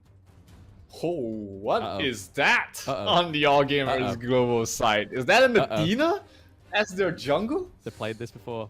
Oh boy. All I'm saying, Zero, is this is not Foot Esports' is Athena from season 1. Oh, you remember that feed. You remember Please that. No. What was that, 20 deaths towards the end or something like that? Literally, it was just the hardest thing to watch. Hopefully they don't bring it to the Season 2 Invitational stage. But, however, the All Gamers Global did play the Athena very well in the Open Series. So I'm very excited to see Myosotis return on the Athena pick this time around. Because as we saw, and as we know, when Athena gets killed, she doesn't die. She literally just stays around, is able to give intelligence to your team, is able to just kind of when she comes back with a slam. So if you can get that onto the likes of, say, the Mai, trying to shut down the Mai or the Ali, it's going to go for a great engage. Even if she dies into the team fight first, she's still going to stick around and still hopefully stay in that team fight long enough to pick off one of these squishier heroes. Yeah, let's see how this Athena goes. I'm excited to see how All Gamers Global is able to utilize that. But R8 definitely has a draft that I'm more happy with. You know, having multiple tanks, having the Lian Po as the support to help them out, help out the Menki, who doesn't necessarily want to play as a tank. So much better draft, I think, from the side of R8. Let's see how they fare in game number 2. Yeah, like I said, you're much happy with R8's draft. I'm much happy with R8's draft. Just the fact with Liam Po being there alone makes me happy. We love a whole team knockup from Liam Po. It's definitely something that warms my little toes in this this British harshness cold that's going on right now. But again, the Athena pick this early on into Season 2 makes me think that AG Global definitely got other things cooked up, because this didn't actually surface towards the end of the Open Series Split 1. So again, this was something that they played, just like the Guan Yu as well, was a little bit something they always kept on the back burner, something to surprise those final enemies. And this is interesting strategy here from R8. They send the marksman towards the mid, and Xenon playing towards the bottom against the Direnjie on the early stages of the game, just because it's easier to clear off the waves as Ryoichi on the early, and you know, Xenon can just really focus on the 1v1 against the Direnjie. So it doesn't seem like it's really making any big of an effort, but it's interesting to see so far. Yeah, I think it's mainly just to get that early bit of lead of gold there for the Ali. But here we are, Byron. For those that don't know and haven't played Byron in the Clash lane yet, if you are a Clash lane main, here is one to do it, because he can win your lane pretty much 90% of the time. So Byron's basic combo is his second, the basic attack first, and then ult. Enhanced skills deal more damage, so build up some energy before a team fight, because you'll get that shield that will just literally keep you sustained in those team fights. When you think you're going to die, pop that ult and say goodbye to your enemy. Yeah, for those who don't know what the energy is, it's that red bar below his health points, and whenever you have enough energy, every one of your auto attacks also give you lifesteal. So that's why he's so sustainable, and that's why he's such a strong lane bully, is that he can constantly just keep trading hits, knowing that he can out-sustain you later on. By bottom lane, they're trying to go for a kill. Here comes Illidan towards the back line, but Zai is able to get towards safety. Xenon not able to snipe him off, but here comes the Athena going for a kill. Ali goes down, Ryoichi is gonna fall, and that is gonna be the first blood going towards the way of All Gamers Global. There we go. We thought Athena was going to be the feed, but she does pick up the first blood for AG Global as well. So like I was saying, this is a little bit of a promise, a little bit of a contract to your Zero. It's not going to be that Foot Esports Athena. It is going to be a whole different monster. And we're already seeing that right now with plenty of presence in these lanes, plenty of presence in these team fights, trying to pick off these squishier heroes on the side of R8. But we have Mutsu and Princess Frost rotating down to the bot lane as they do have a minion wave here. The farm lane turret is looking pretty low. The winter is coming, actually freezes the Lian Po there to stop a potential great engage from the Lian Po to support the Ali in that bot lane. Menki getting caught out there by Mutsu's first ability, saying, don't come down here. This is on lockdown. We want your farm lane turret. Yeah, and it's they should be able to get it. They are trying to defend with the Lian Po and Arlie still there, but the rotations are coming in from Xenon as well. Shehab trying to go for the kill, trying to go for get something done. Menki towards the backline, get something off, but here comes the ultimate coming from the Mozu, but gets knocked up by the Lian Po, and that's going to be a kill on towards Qinglin. They're going to try to go for more. Here comes the Lian Po. No more ultimate, but he does still have his stuns. Menki called out. He's going to fall. Zayce will be the one to pick up the kill. 1-for-1 trade. And I think All Gamers Global are going to be more than happy for that, because they are able to convert that in towards the objective, which is that first Tyrant.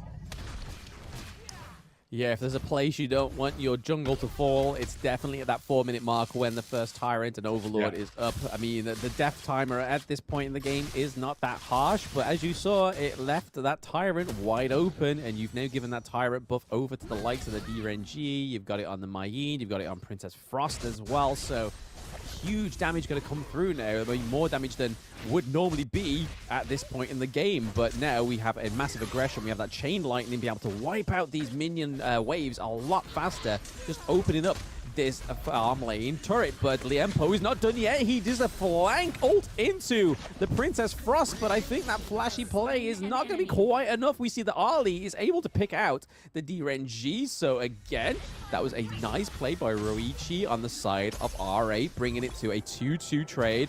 Overall in game 2 so far. Athena looking a little bit sticky there. Plenty of dashes, plenty of flashes, and she is looking to be taken down as well. There it is. We see that Mai Shiranui get in, knock her up, but then Byron comes through with the last hit onto Myosotis in that mid lane. A huge turnaround there by R8, able to get 2 kills and take the lead in terms of the kills, evening out the net worth as well, and they might be the first one to take the tier 1 tower on towards the farm lane. And with Arlie, they can make short work of that and almost take the lead. They take the lead for the first time in this entire series.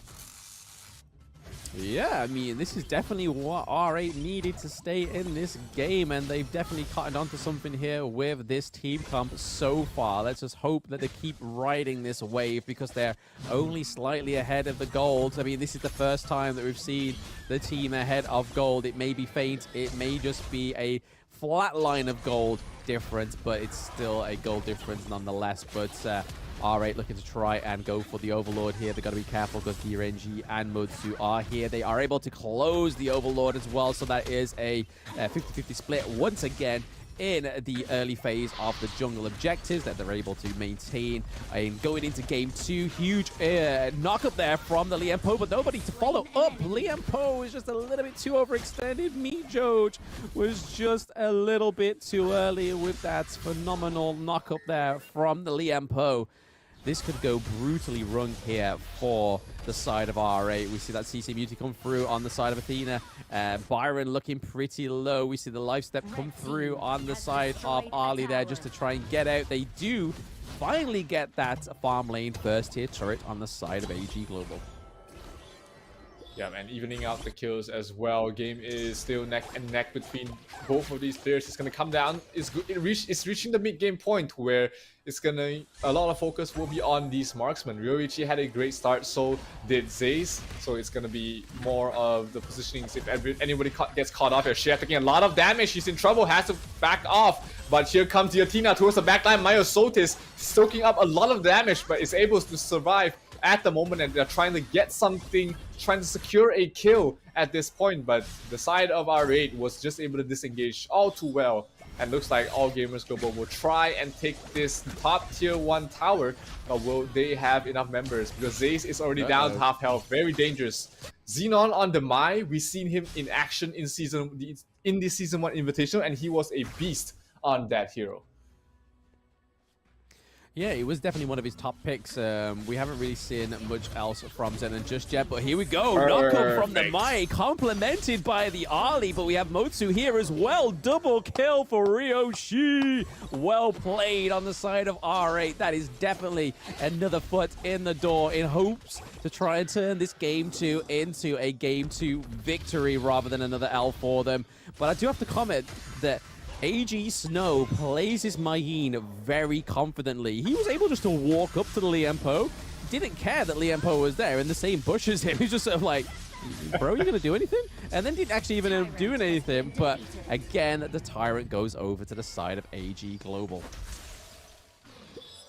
Very close game, very interesting at this point because it is just one team fight away from either side to really get out of hand, because Athena does fall off towards the late game, but so does the Menki. He doesn't really do anything towards the later stages of the game. So both the jungles are starting to wear off. The Byron as well for Illidan is starting to lose his effectiveness as we reach the later stages of the game. Yes, it's definitely a shaky ground there for AG. They've got to rely more so on the likes of the Princess Frost and the RNG to come through and try and carry towards the late game. But again, they are very equal in the turrets right now. So actually, no, we have R8 taking more turrets than AG. I was reading the jungle objectives. They are paired equally in the jungle objectives, and it seems to be the opposite side of the map. We're seeing the R8 are favoring that Overlord a lot more than the Tyrant, and it's really showing that the fact that they've focused that they've got more turrets. The life step coming through there to get Ali out of that team fight. So we have Liempo going in with the gauge. Is Mijo going to be left alone once again? But Menki comes through as well. But no, he's able to flash out. Menki is in there all alone. But Byron is looking for a pickup. But there is nothing to be picked up there, unfortunately. That was just a little bit of a non-starting engage. Zay's popped his second skill a little bit too early. Did not dispel the final tick of the stun, but somehow managed to survive through all that, and nobody dies on either side. So that goes to show how close of a game is this game number 2. It can still go either way. Maya Sotis has been on this Athena. We haven't really seen too much of a lot of kills on her, but you know, on the Athena, you're not really looking for snowball. You are just there to harass, aggress, and then re-engage later on. Yeah, I mean, it's not really paying much right now because, I mean, neither team was able to close a kill there. I feel like the Liempo and the Monkey engage was just a little bit too slow in order to catch out like the likes of the Renji or anybody that was a little bit more squishy on the side of AG. But again, we're having a big play around this Tyrant. The Byron takes down the Renji once again. Liempo going in for a double knockup as well. This could be an ace for R8. There is a double kill coming from Snow out of nowhere as well. So that was a 4-2 trade for the guys of R8. This is a really good place they need to be going into the 12th minute of Game 2. They could take this second tier turret. They're not going to try and advance the higher ground. They may try and go for one of these jungle objectives or just get priority in the mid lane. Xenon, such a crucial knockup. We talked about how he was a beast on this Mai Shiranui, and he's definitely showcasing what he can do on that hero. Maya Sotis is going to do a little bit of cheeky play, trying to steal the blue buff away from the side of R8, but he's in a good position to maybe cause some havoc here in this Overlord. Yeah, no, there's something brewing there, but I think he's just trying to catch out one of the other heroes on the side of R8. The Overlord, Shadow Overlord, falls to R8. They do love a good Overlord, it seems. And here we go. Athena might get caught out here. No matter how many dashes, no matter how much CC immunity, Monkey is able to get the last hit onto Athena there as well. So again, 10 kills to 5 for R8. As AG Gamers slipped, AG Global slipped a little bit here. It seems like the draft just isn't serving them too well in Game 2. Yeah, and also R8 just have a much better draft compared to game number 1. So any small mistakes, R8 is able to punish this time with their lineup. They didn't lose the jungle badly. They were able to stabilize the lanes, and their team fight is just so good with the Liempo as well as the Mai Shiranui. So much knockup, so much CC, and that is really giving them a good lead at this point. 6,000 net worth lead to the South Arabia, towards the South Arabian organization, and they are in such a good place to force us to game number 3. Yeah, I mean, it definitely may be the full best of 3 we may get all day, it seems, Zero, but I don't want to count out AG just yet, because sometimes all it takes is just a flick of the wrist, and it just means that you're able to ace your enemy team and then get a solid minion wave all the way to the crystal. But Mijo doesn't want to get caught out here, because he is...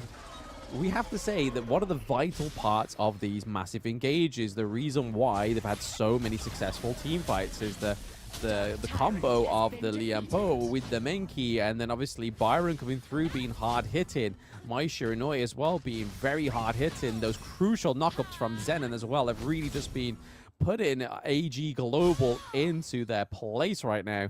Byron looking to try and get some sort of push into the higher ground turret, and I think that's probably the next point of call for R8, is trying to secure some of these higher ground turrets. Yeah, they don't have the best sieging lineup. The Arlie doesn't really like to stand in a single place for long to do damage to the towers. They're trying to go for an engage. Oh, the Moses almost falls there, but they were able to get the tier 3 tower. From that, they get a kill on towards Mihor, so that's a good counter start. Athena trying to go for someone, but not able to get the backup that he needs from the rest of his team, so he's going to be content to back off from that. So 1 kill for 1 tier 3 tower, I think R8 is more than happy to take that trade.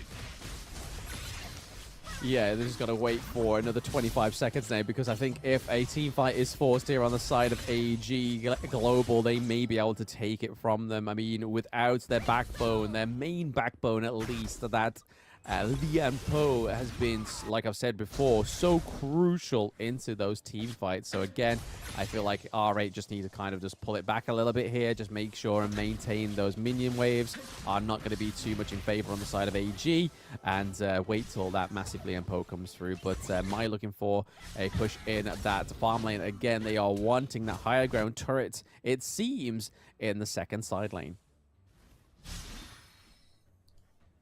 AG 7,000 net worth down at the moment. Do you see any way, any sort of way they can come back from this outside of a good engagement? Because Athena does fall off, so does the Main towards the late game.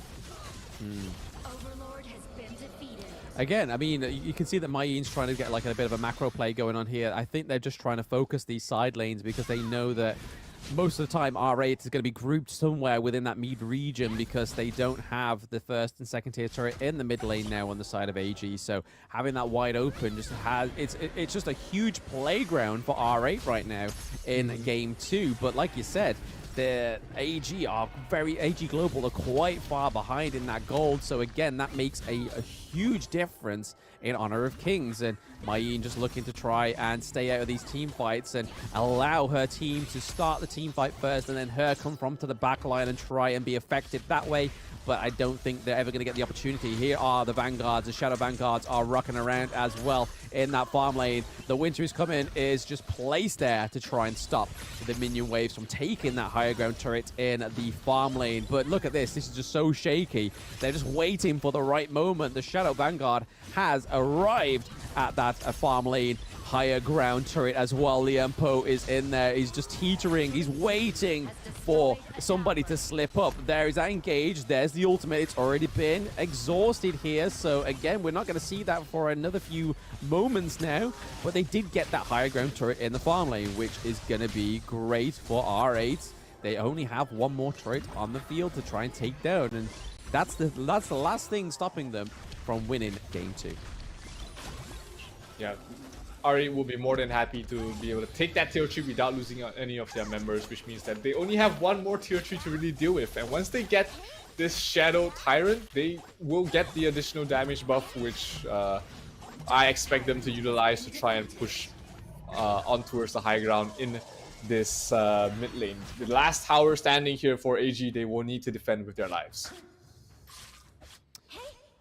It feels like AG Global have kind of underestimated R8 from that game 1 because it was such a quick finish that they thought that they could pick this Athena team comp going on here and finish the game early again. But it seems like they've definitely underestimated the power of R8 here, being able to take a win on the side, potentially. I mean, I'm a little bit foreshadowing here, but this looks very hopeful that last standing higher ground turret is still alive. It is no more. It falls again, so they have no turrets to hide behind. There is only the crystal. Athena looking pretty low. Just get some of those bad boy minions into that circle in the crystal so you can start to assault that crystal as well. We need to see the closing of this game soon. We don't want to see that first Tempest Dragon come through, because if it does, that could be a troublesome for R8, because we know how powerful that Tempest Dragon Vanguards can be. But Athena's trying to wipe out those minions. We see that Mai is into the back there,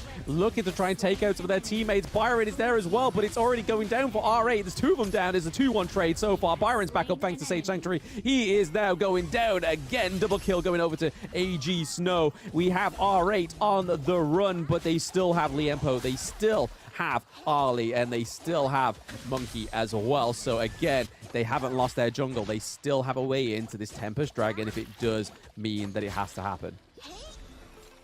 Yeah, Devil made such a huge play. Xenon flickered, flashed towards the back line to try and knock 2 people back towards his team, but Devil was able to drop his second skill, freeze him in position, essentially stopping the combination and allowing them to take that fight towards their favor, cutting down the lead to 8,000. Still a very huge sum to come back from, but hey, it's a start.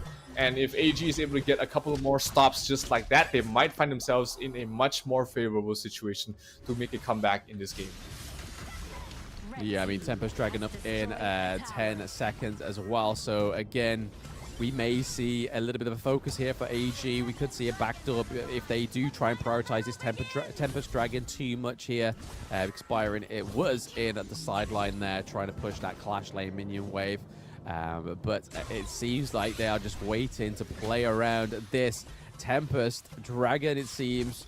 Mijo already trying to bait a little bit of a engage onto the Liempo, but they just aren't taking it. AG are just a little bit too clever when it comes to these late game team fights, it seems. But again, this is a coin flip. I'm not too sure where this is going to go now. Yeah, if R8 doesn't take a good fight, they might find themselves trying to defend the tier 3. But here is a good fight for Liempo, knocking back up, but he's down low. Athena trying to give chase, not enough damage. The Tempest Dragon not making things easy to fight in that area, and everybody will have to back off. Top lane is being pushed in. Main will have to rotate over there to try and stop that from happening. And Mihosh is pretty low. He has to back off. Not Mihosh, Illidan is pretty low, and he will not be able to participate in the next fight if it happens in the next 10 seconds or so. Neither is Main, so both of them have to watch out on when they take these fights. Again, yeah, it's still just brewing. The storm hasn't quite yet cleared for either of these teams, but because of those empowered minions down in the bot lane, in all their lanes, sorry, on the side of R8, this is going to be a bit of a struggle for AG Global to try and do any kind of macro play here, because again, those empowered minions, thanks to those high ground turrets being fallen, are we going to get a steal here? Is it going to be a crucial steal? It is! Myosotis takes the crucial kill theft from the Tempest Dragon. Is that going to be enough to dampen R8 though? But it is baited quite a bit of team fight here, but it is split. Liempo is in the back of the line there, trying to keep the Arlie alive. Snow falls down to Ryochi. Is this going to be enough to keep them alive here? Liempo is still going in. Shihab goes down as well, and forcing Zenon out of that team fight because too much damage come from the DRNG. But there are the minions. They are rocking around too. That crystal, the mid lane just needs to be freed up. The farm lane as well. They just need to push this crystal to win, because the only thing standing between this game 2 victory for R8 is that Athena. Yeah, and Athena, late game, not a fantastic hero. He does fall, tries to survive the best he can, but the damage coming from the Arlie way too much, and we're going to a game number 3.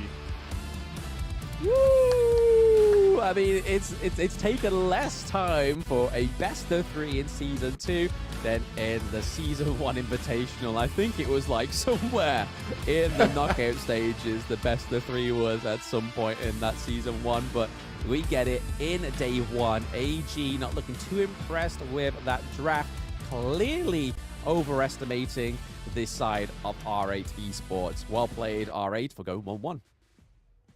Absolutely. I mean, the draft definitely improved compared to game number 1. They had everything they need. They had Xenon on a flashy, one of his most comfortable heroes with the Mai Shiranui. They've got a tanky support. They've got a jungle that, wasn't shut down this time. And, despite their antics with the Athena, All Gamers Global wasn't really able to get that early lead, the early snowball that they were looking for. And yeah, we're off to game number 3.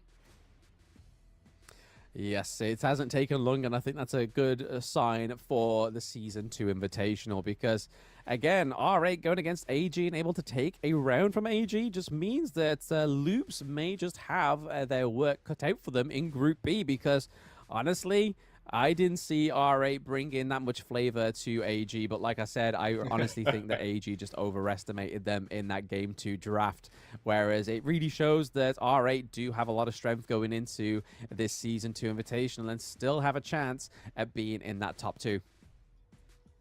Yep, absolutely. This is going to be an interesting closer for game number 3 because we've seen very differing playstyles on both these teams, but R8 showing that they can play different styles as well. Great game by Ryoichi, 7-1-6, 16,000 net worth, ahead of the pack of everybody else, and he has been a huge damage dealer on their side.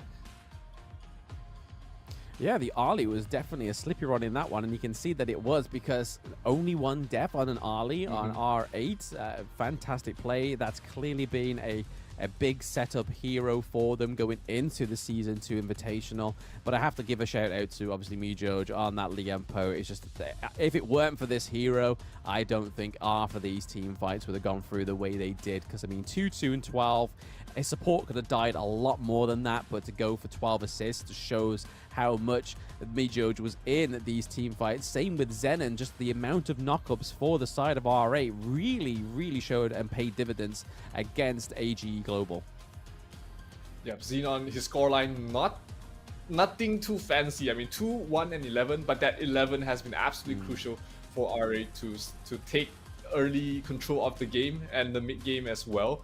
And his damage output is really high, 127,000 damage along with RD with 182 is absolutely huge. Was able to chip away at the life pools of AG's heroes and allowed them to take that final fight around the Tempest Dragon. Despite losing a lot of their members, the RD was able to close.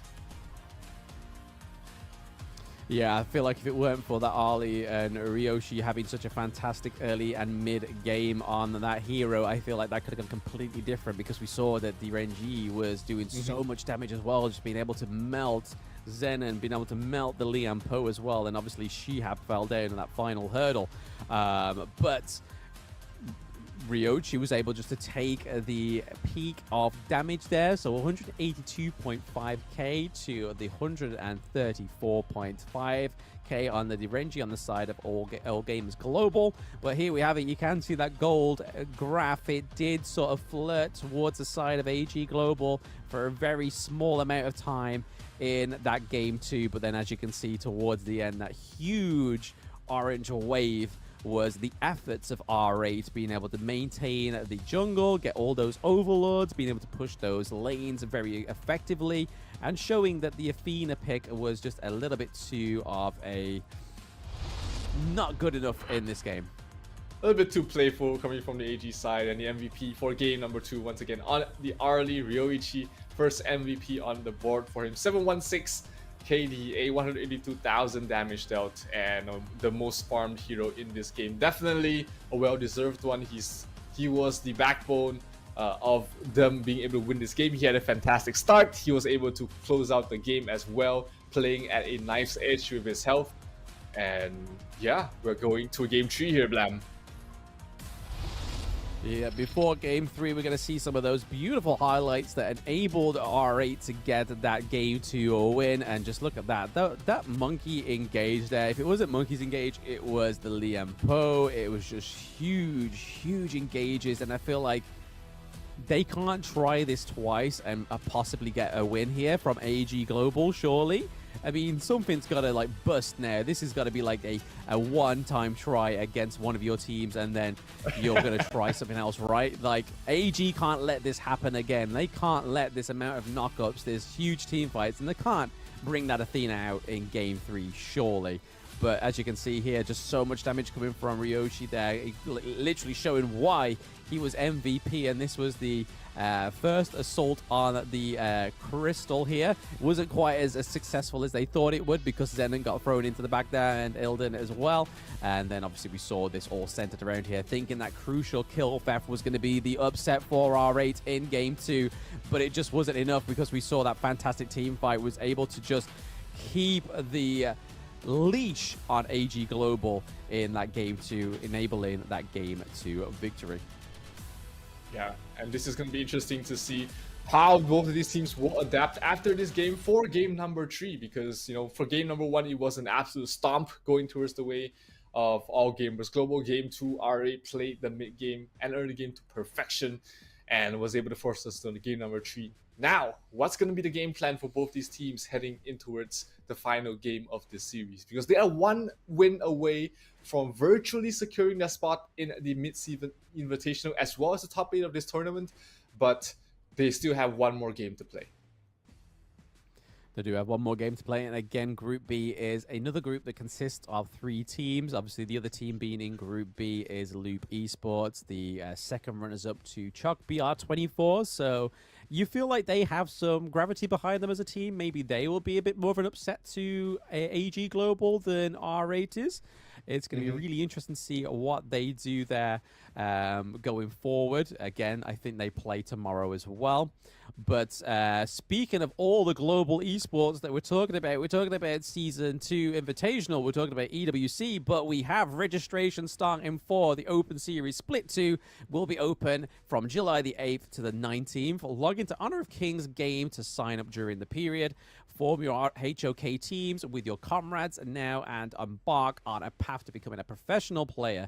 Abundant prizes and in-game rewards await you. So that is the Open Series Season 2, which we just saw Season 1 conclude, which is where AG Global is from, and they were the winners of the Open Series Split 1. So if you win Split 2, you may get into a major tournament towards the end of the year. We don't know yet.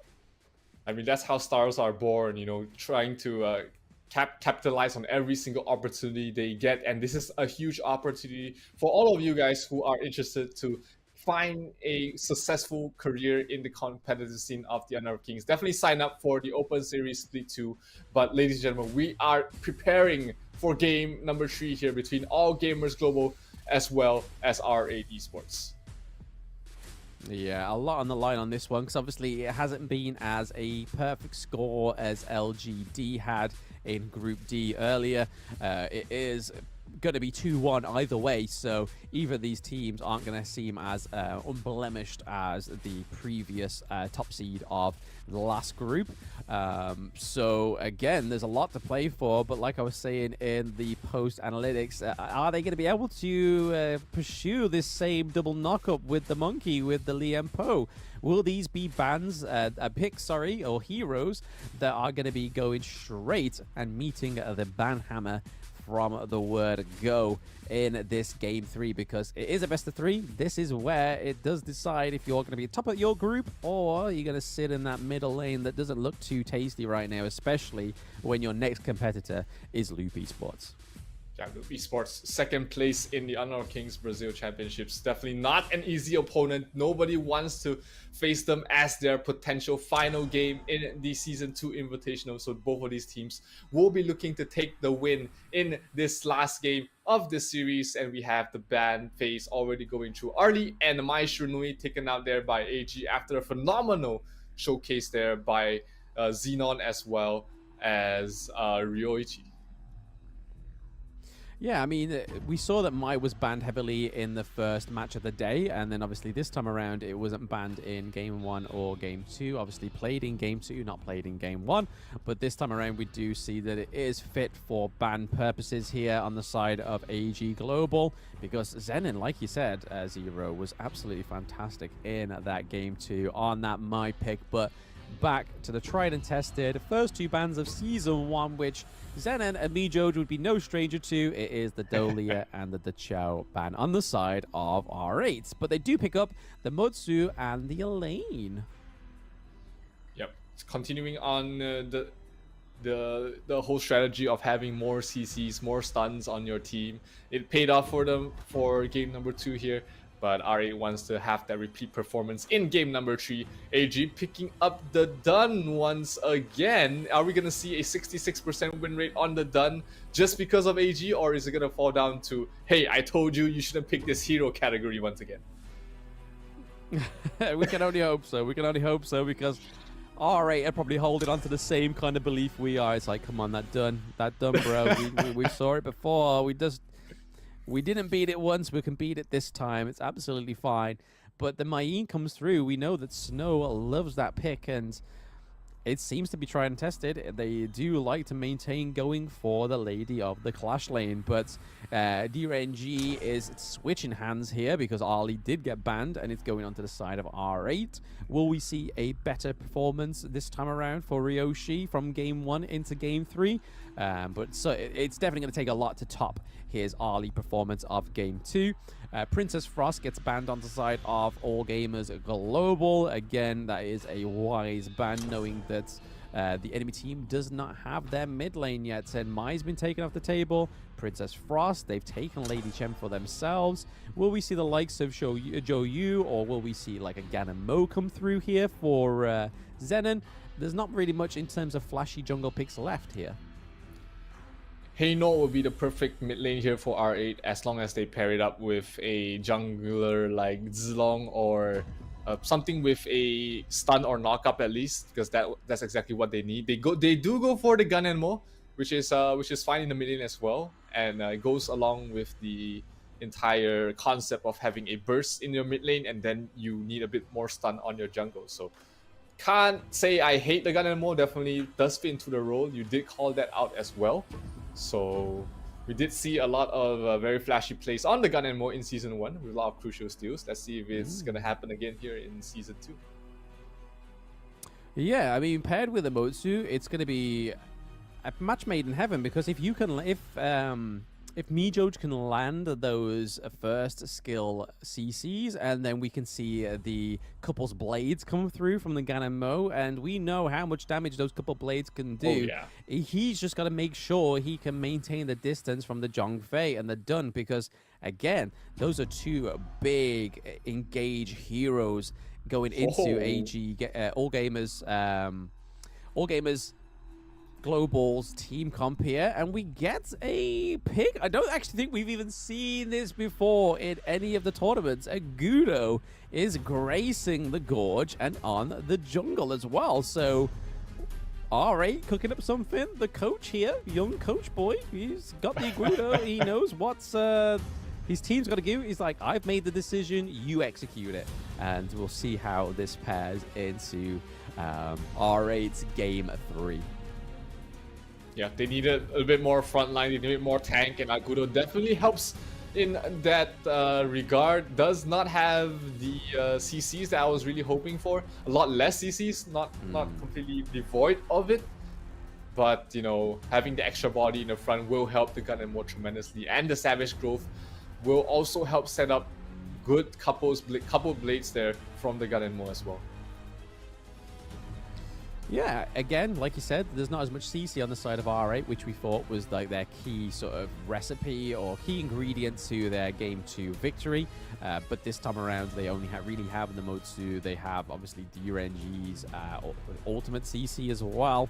You can kind of class Ganon Mo's not back as a CC. But then you also do have a lane with a Death on Sunset, so being able to try and like traverse the whole team fights, as we saw in Game 1, it wasn't quite executed the way that I think R8 hoped it would.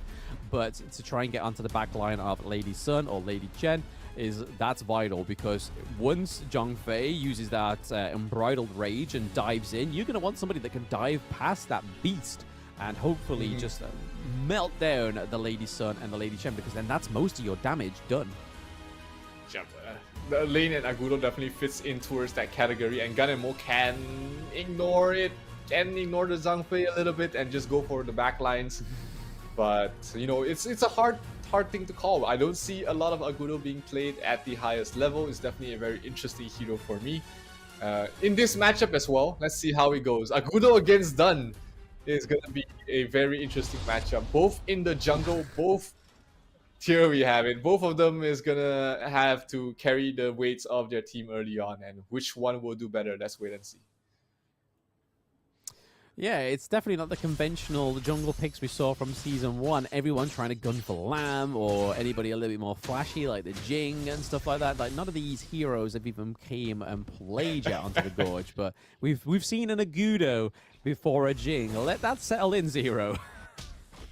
That is absolutely not something that we expect. Even Agudo before Lamb is more surprising. I mean, Jing, we did see a ban out of it at least, but Lamb has just been completely ignored throughout this point. So that is something unexpected for sure. Agudo is not your typical jungler. Instead of killing the minions, he sort of absorbs them, captures them into this little cave hole. I don't know what you call it, but definitely very interesting to see. Yeah, no, he definitely sneaks them into a pouch somewhere and just takes them and wisps them and summons them somewhere else when he needs them. But that is the whole shtick of Agudo. That's his mechanic. He stacks them up as his passive as well. So let's see how that actually does in this game. But I'm really interested. I'm glad that day one has brought so much flavor so far, is because again, we just didn't want to see another repeat of Season 1. We've had a few more heroes being picked through. Luar are actually not being picked up yet. I'm guessing it's because they've had a lack of time to actually scrim with the hero. But I've still got hope and high hopes that she does come through for one of the Brazilian teams or even the Argentinian team, Cyrus, today. But yep, so far it seems to be a little bit of a slower match, because both of these teams know what's on the line in this Game 3, because this just dictates who's going to be at the top of Group B by the end of it. Yeah, absolutely. None of these teams want to take an early L in this group stage, and I say they don't. I say they don't want to take an early loss, but then they come out with these heroes that's completely not what we expect. It's an interesting position to be in. Oh, huge damage coming from the Gun and Mo, and Zeiss has to back off down to half health almost immediately. Yes, and that's the thing about the Lady Sun as well, is that you have to make sure you can make it to the late game. I mean, they proved it last game that they could make it to the late game, but are they going to make it to the late game in this Game 3? Because that's where that little lady shines. Oh, the flash away from Zenon is not going to be enough. We see that Myosotis picks up the first blood in the mid lane onto the Gan and Mo. So a different story, a little bit of a different pattern this time around in Game 3. Looking a little similar to Game 1. Yeah, a bit of nerves coming in towards Xenon there. He flashed in towards the wrong direction, didn't really create the space that he needed to survive that, and he's going to pay with his life, giving an early start here to AG. And we've seen AG, once they were off to a hot start, that's when they're the scariest. Yeah, if you give this team an inch, they'll take a mile, and it's already seeming that way with the goal difference, because we're already seeing a bigger goal difference than they did in Game 2, sorry, going into the 4th minute, which is obviously going to be a sure sign that AG Global are going to play this match a lot better than what they did in Game 2. I mean, there's no Athena pick. That pick is really sort of like, I feel like it's just an underestimating your enemy team pick. Zenon does not want to be caught out here. He guards Grave out of there, oh, the beauty of that kill from, I believe it was Liv there. Yes, the Lady Chen getting the kill in the mid lane. Yeah, they did have to pop Qingling's ultimate there, but that was very much worth it. Allowed them to go straight for the Tyrant, getting the first map objective there for the side of All Gamers Global. And the snowball continues, almost down to a 2,000 net worth difference in this early on in the game. Yeah, no, it's looking a little bit shaky here for R8 in the early game. They haven't yet picked up their favorite jungle objective, which is that Overlord. They are still ruminating and going up towards it, it seems. They are still a little bit hesitant whether they should go for it, maybe try and push a lane here, but still they are definitely not looking as confident in this early game as they were game 2. There is plenty of hesitation, and to be honest, I was on about AG Global. If you give them an inch, they'll take a mile. Just a little bit of hesitation, they are going to witness it. They're going to sniff it out like sniffer dogs and be like, aha, this team, they are not too sure what they want to be doing with this team comp. And already Zay's showing that game 2 potential, game 1 potential, taking down the first tier turret in the farm lane once again, already looking to put an assault onto the second tier turret again, which is just classic Lady Sun Zay's gameplay. Yep, tier 2 bottom lane down to half health. Zay's really trying to get that early on before the 6-minute mark. They're just really trying to one-up their own records at this point, and it's gonna go down before the 6-minute mark. That the creeps are gonna get it. Yes, they are. Yep, the minions definitely getting that love tap on that second tier turret. But again, this is the MO of some of these teams, but it only seems to be on the Lady Sun because, again, for those watching at home that have never played Lady Sun, she is a late game hero. If you can get her to activate a lot sooner than you normally can, that's going to only benefit you in finishing the game a lot sooner than you thought you could. Because, again, giving over the gold to Lady Sun, giving over the kills to Lady Sun is going to be a lot better than giving it over to, I don't know, say, Zhang Fei. Yeah, absolutely. I mean, Zhang Fei, sure, you know, is a hero that I actually enjoy watching him play as well. Just so much utility on the support, but he doesn't need the gold to really do what he wants to. Oh, lots of damage being dealt towards the lane, forced to pop the ultimate, and he will be able to back off from that. But that is one huge team fight ultimate not available for the side of R8, and AG is going to definitely capitalize on this momentum. Yeah, already circulating around that mid lane turret as well. Already catching out Ryochi, then Zenon as well. 2 huge damage dealers, and down goes Mijoj as well. Shihab looking pretty low. Ah, this could be another pre-10-minute finisher, I think. 0, it seems. 5 kills up, 0 kills onto the side of R8. It seems like that team comp, that double knockup is their one-trick pony. That Death on Sunset trying to save a lane there, but it's not. Oh, it is enough just to save him. He's able to get out of there, but is the death of a hero equal to a death of that mid lane turret, second tier turret? I don't think so. This is seeming to be shaping up like a quick victory here for all gamers global.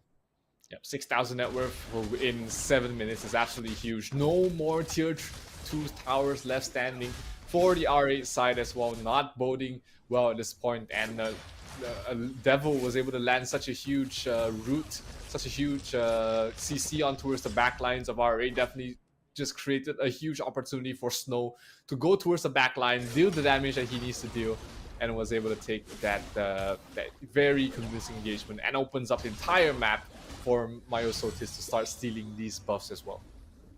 Yeah, 8 minutes in, you don't want your jungle being open up to your enemy team, because again, the acquisition of gold and the rotations, and not only that, the more important thing is the ganks that are available now to the side of All Gamers Global is just unfathomable to the side of R8, because a lot of their heroes on their team don't really have a get-out mechanic. I mean, you have the cleanse on the Derenji, you have the Death on Sunset for the Elaine.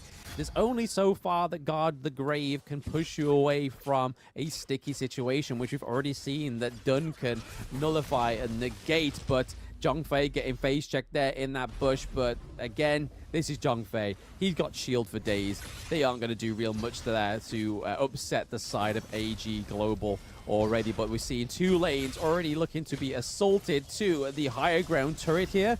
Will we see a high ground turret fall before that 10-minute mark? A lane going in with that Death on Sunset, trying to push them away, trying to clear that minion wave, and they successfully have done it now, because there's no minion wave to push those higher ground turrets for the side of AG Global. But that mid lane has been left and disregarded.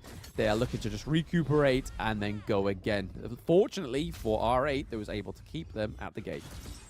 Yeah, good defense there by R8, not really committing too much, just a couple of ultimates, and they didn't lose any of their members.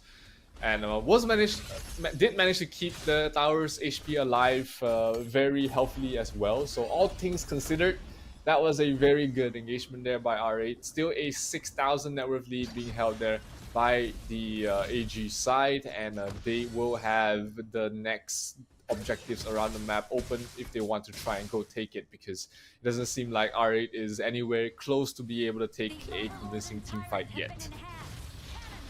Yeah, no, I've not seen really much functionality from the Agudo pick here. It's not filling me with much confidence going forward for the rest of the Season 2 Invitational, it seems. It may have just been like, coach is like, yeah, pick it, it'll be fine, but the execution just wasn't quite there. But then, if you look over to the side of AG Global's roster, they've got the team comp, sorry, they've got the Dun, they've got the big engage from the Zhongfei as well. So again, maybe if they wanted to play the Agudo, maybe banning the Zhongfei probably would have been something that would have been a lot better for them. Or R8 was hoping for the Zhongfei pick up themselves. But again, this is a support hero that definitely tips the scales of victory because he has the unbridled rage, just like we saw there. There comes all that shield, all that health coming through. The higher ground turret in the clash lane does fall, and it looks like the mid wave is looking to pick up that mid high ground turret as well, and Zaze is able to finish off that high ground turret. So now 2 lanes are going to have super minions going through to this 11th minute.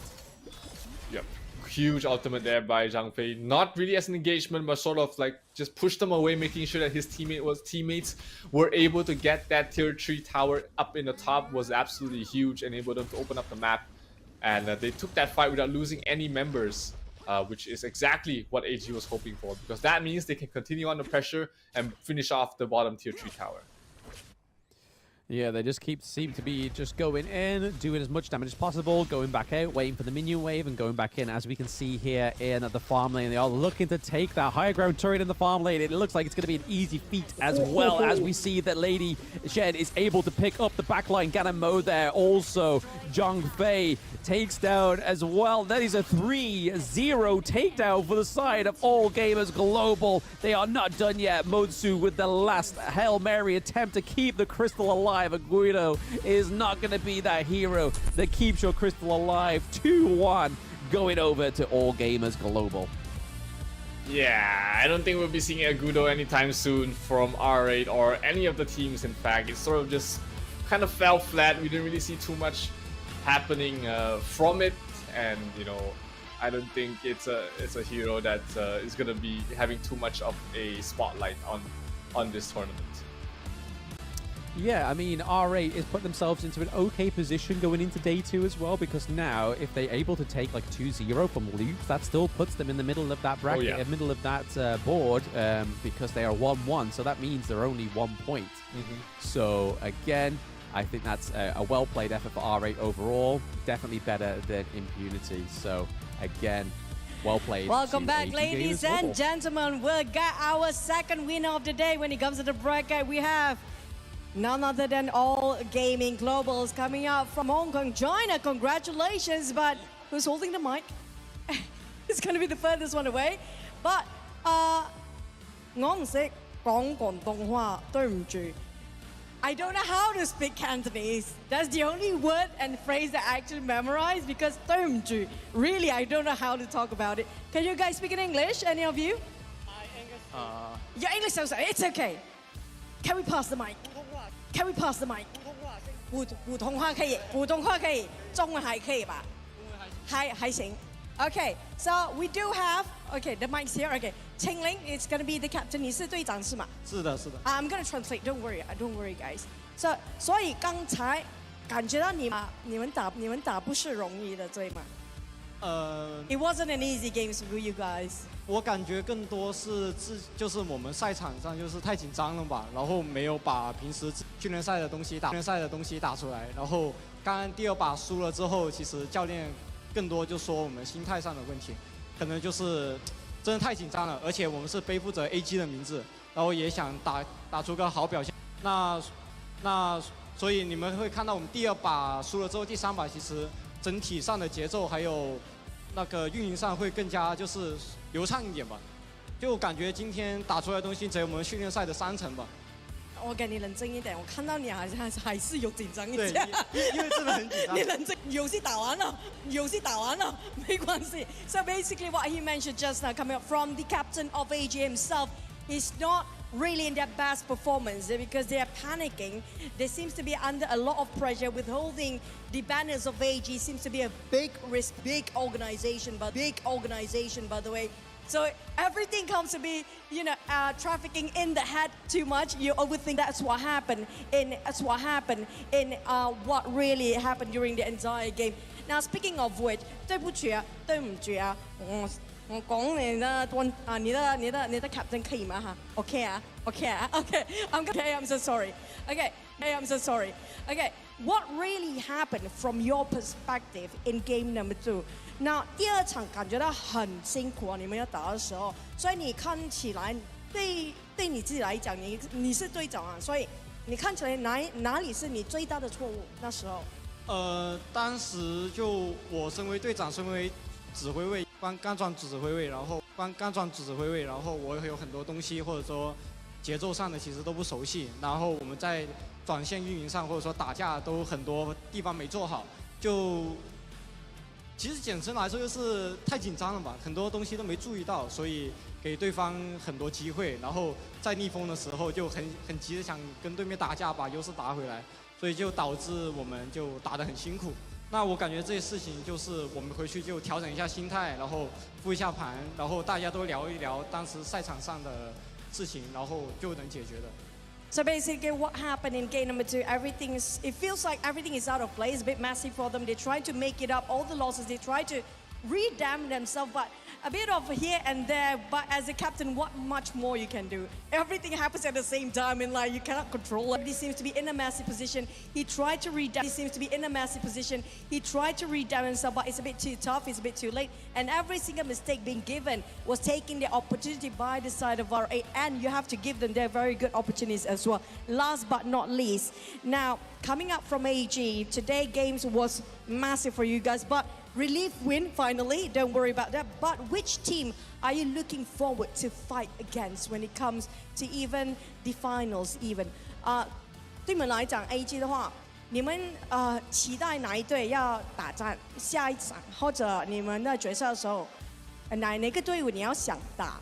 就好像比如来说是总决赛的话，相信对 AG 或者说对我们这个队伍所有人来说，我们从来都不在乎对手是谁，因为我们只要打好自己的，什么对手都可以五五开，都能打赢。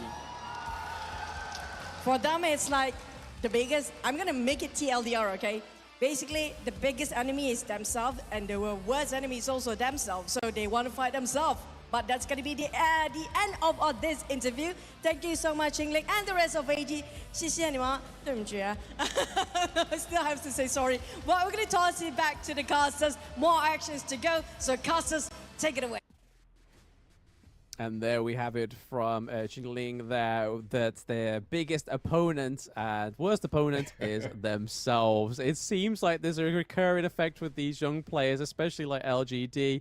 They are just wanting to please themselves even more, and nothing is never good enough. So until they win first place, it seems, that's probably when they'll be happy. But even then, I'd probably still be a little bit skeptic of their happiness. Yeah, they'll be like, hey, we won 3-0, but we should have won earlier. We should have forced them to forfeit before even the final game. There's always something to improve on, and that's a good mindset to have if you're looking to compete at the highest level. But sometimes you just have to take the wins as they come, and enjoy the process as it goes along. Absolutely. I mean, it was no easy feat there. R8 really put up a good show in that game too, to be honest. I'm very happy with R8. Obviously, as we saw them in a Season 1 Invitational on a different team, they didn't quite get as far as they should have done. But with time, has definitely improved their performance. Can't really say this is a tried and tested proof of that improvement there, because the draft just was not there for me, unfortunately.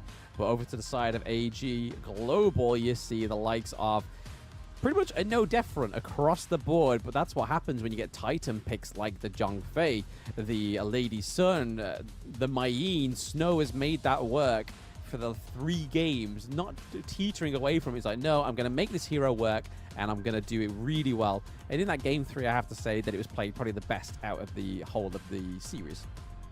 Absolutely, and it also showcases the importance of having multiple CCs, having multiple tanks in the front lines, and the Lady Zen, after banning out the Princess Frost, shows that mid lane is all about utility. It's all about setting up your teammates for success, setting up your team fights for to allow your teammates to have good ways to engage and disengage in the fights. And the damage, if you look at the highest damage dealt, it's all on Devil, on that Lady Zen. 48.8 thousand damage, not the highest amount of damage, but just because the game ended so early. Yeah, that's the beauty of Lady Chen. Is just all you have to do is just drop your ult, and just walk away. And if you manage to land that within the knockup range of the Zhongfei or the Dun, you're pretty much just happy just walking away. You maybe throw your first ability so it dings off a few of the enemy heroes, or you may try and knock up the Gan Mo, and that's all you really got to do. It's a fun hero to play, to be honest, but. Looking over to R8, I really think that, especially being from the MENA region, I was really hoping that the Zhou Yu would have come through, because again, that's another big mid lane pick they could have gone for, and being able to push back the Zhongfei and the Dun on the enemy team would have kept it a little bit more viable than the Gan Mo, I think. Yeah, absolutely. The Zhou Yu, we do say Lady Zen is the poor man's Princess Frost, and Zhou Yu is probably the poor man's Lady Zen. Well, a lot less CC, but does provide a bit more damage, and the knockback is definitely one of the biggest utilities of the Zhou Yu. And it's surprising, like you said, that a team from the MENA region doesn't really prioritize that hero is very surprising to me. But still, not to take anything away from AG, they managed to make Dun look like a strong hero, having 100% win rate with it so far. And they are almost there to qualify to the Esports World Cup, as well as for the top 8 of the Season 2 Invitational. Yeah, when Group B got drawn, I believe that was probably going to be the case anyway, to be honest. They were definitely at the top, and it was between R8 and Loops, but to look over the MVP would be a sin, considering he is the coach, but he is also the MVP of Game 3, and that is Xin Lin. I will go in 0-0-8 on Zhongfei, playing the support, as the support's meant to play, not taking any kills from that dear, dear Lady Sun, letting her get fed as much as possible, but 41k damage taken, and then 5.7k gold. Again, the game just wasn't there for long enough to even try and get any more gold than that. Yeah, absolutely huge game here from Qinglin. Absolutely no mistakes. Early game using the ultimate just when they needed, getting a crucial second kill onto Xenon. This was Xenon's first death, absolutely on his own errors, and this was the knockback onto Xenon once again in towards the Lady Zen ultimate. That was kind of rehearsed, it looks like. And another crucial knock route there from the Lady Zen, getting them the first team fight win of the game. And at this point, it was just pretty much over here for the side of R8. They had no way to fight, no way to really take any sort of advantageous fights towards their favor, and it was just finishing off the crystal at this point. Yeah, the Agudo was just sort of like a non-starter, and you can see throughout that entire replay, but seeing that crystal takedown just confirms and cements the fact that All Gamers Global are now at the top of Group B, and R8 Esports are down at the bottom there. But again, if it does come between a tiebreaker between Loops and R8, R8 do have a win on the board. It wasn't a clean 2-0, fortunately, for R8, so there's definitely some weight behind having that 1-1 victory, 2-1 loss over on the side of All Gamers Global, to be honest. But again, that is All Gamers Global pretty much going into day one, solidifying their top 1 spot. It's a nice place to be in, I would say. Absolutely, it is where they want to be, and taking the win in a 3-team group is going to be absolutely crucial for them to go further in this tournament. So they looked very nervous in the post-game interview, but after you shake off all the nerves, I'm imagining that they should be celebrating right now. Absolutely, knowing that they're top of their group is definitely the place we want to be. going into the knockouts or even going into day 2, because tomorrow they don't even play. They get to have a little bit of a chill, a bit of a relax. They don't play till day 4, so all gamers can now just sit back and be like, I got my win, I got my 1 point, I'm at the top of the board. That's all that matters. And that's what they can do all the way till day 4. So we won't be seeing All Gamers Global until day 4, whereas tomorrow will be Loops and R8 trying to find out who's going to be that top spot, second spot, sorry, in Group B. But again, R8 every day I'll try and think of something different there. No Gudo picks. Different, but not a Gudo picks. We need something that can emulate the Liam Poe and the knockups of the Monkey as well. So again, I think R8 just needs to sort of run it back to the draft and maybe have a little word with the coach, like, hey, yo, you shot us out there with that Gudo pick. What was going on? Hey, you know, if the players never screamed with it, I don't think that they would have agreed or went along with that draft. But it might have been something that they had an idea about or might have played around with. So, you know, maybe this game it didn't work out. Maybe there's another chance for it to shine. But that game definitely was not the game that you want an Agudo in your draft. No, yeah, not with any other sort of like front line that they lacked on their team, to be honest. Because all we saw towards the end was Shihab just rolling around, having a merry old time. I mean, Kaiser was still up. That didn't get banned. That could have come through again and hope to try and make that work for a second time in the best of 3, because they know that it was either going to go one way or the other, but they decided just to be like, you know what, we'll try that now, and then we'll see what happens afterwards. But yes, the game's coming up next. Obviously, we do have Group C, so it's Osiris versus a Team Secret, which in most of the chats that I've been looking at, they are loving the look of Team Secret, but apparently Osiris do have something in their arsenal to hopefully take them through to a victory against Team Secret. But we are going to be going into a break soon, guys, so we'll see you after the break. Don't go anywhere.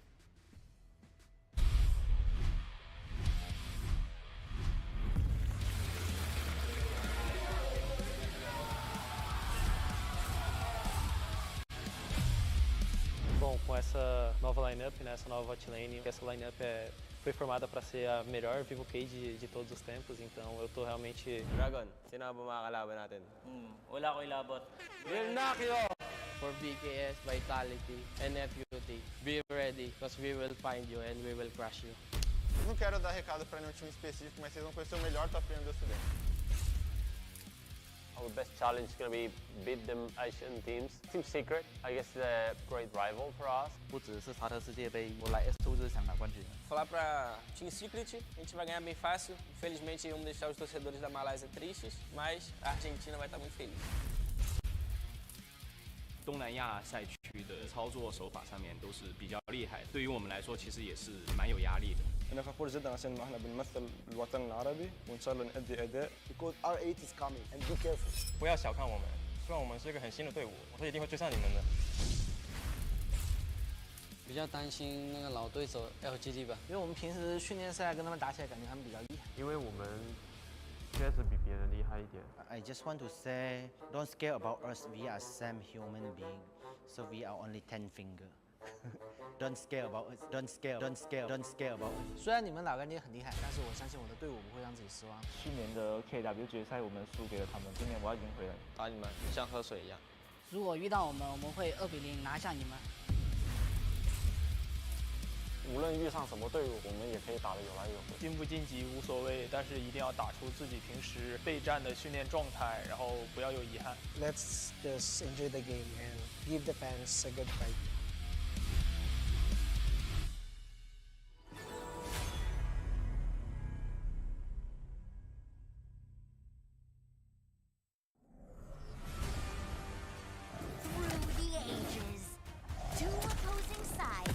Fiercely battled for a power that granted them life, but cursed them with ruin. Wait! Oh, no, this story is too cliche. Maybe we can find inspiration from other stories. Hey, that might work. Got it. Woo! Oh.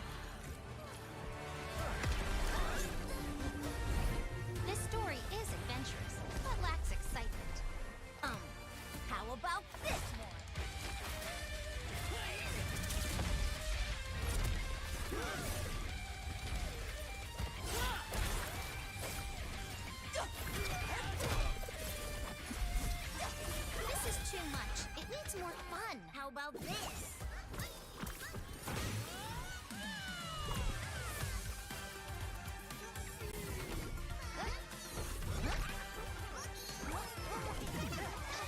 That's enough!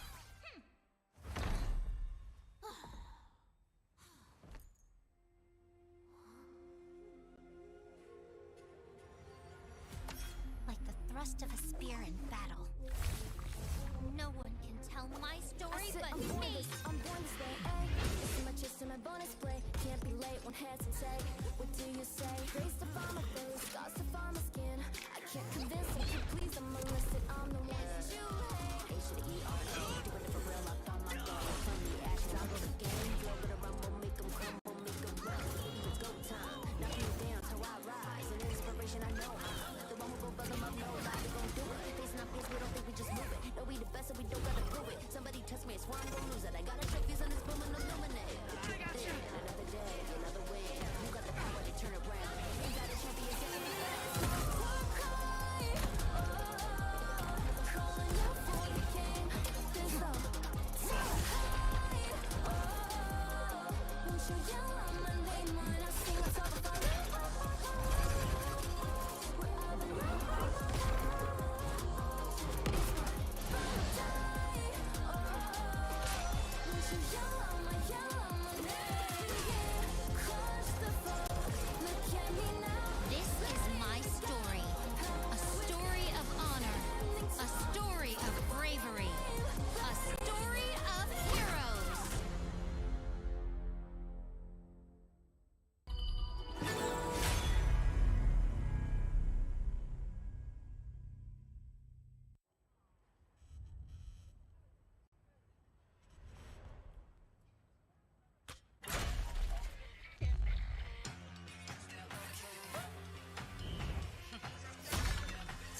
Learn from the pro now.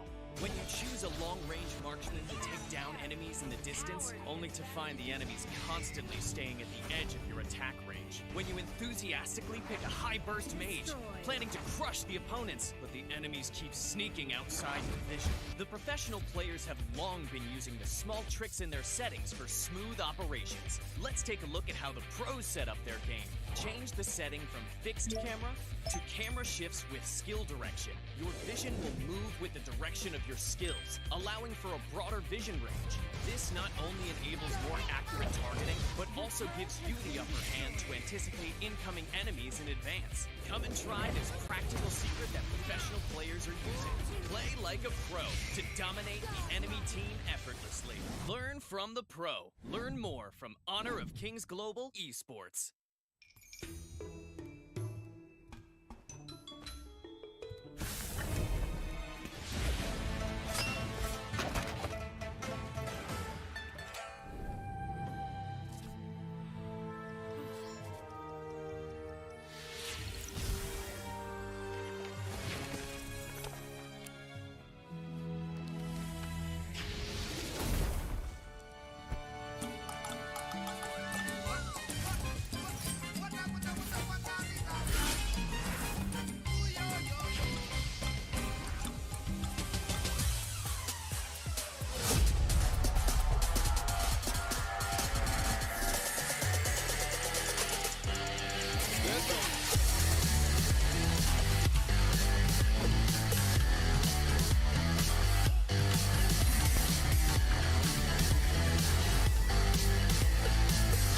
Are they looking for a fight right now?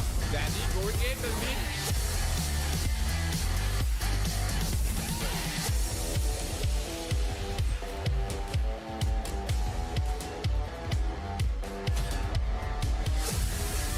Well, confident by Bang. Bang doing the time damage from Danny as well. Taking up the win sheet as well. Niap is looking.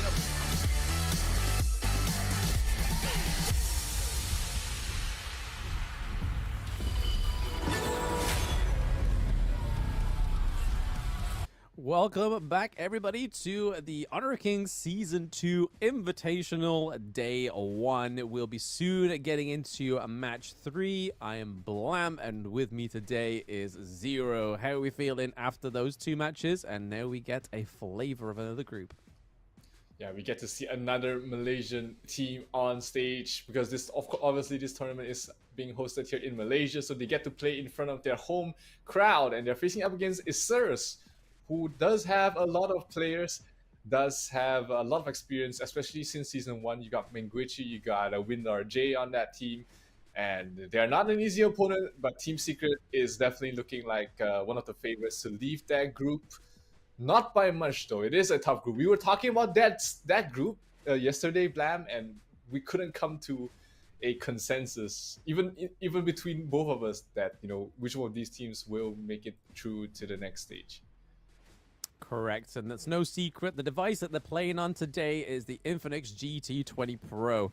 It has a Mecha Loop LED design with the lights up every time you destroy an enemy in-game. Experience a gaming performance like no other with the Infinix GT20 Pro. So that is one of our sponsors for today and would not be possible without them.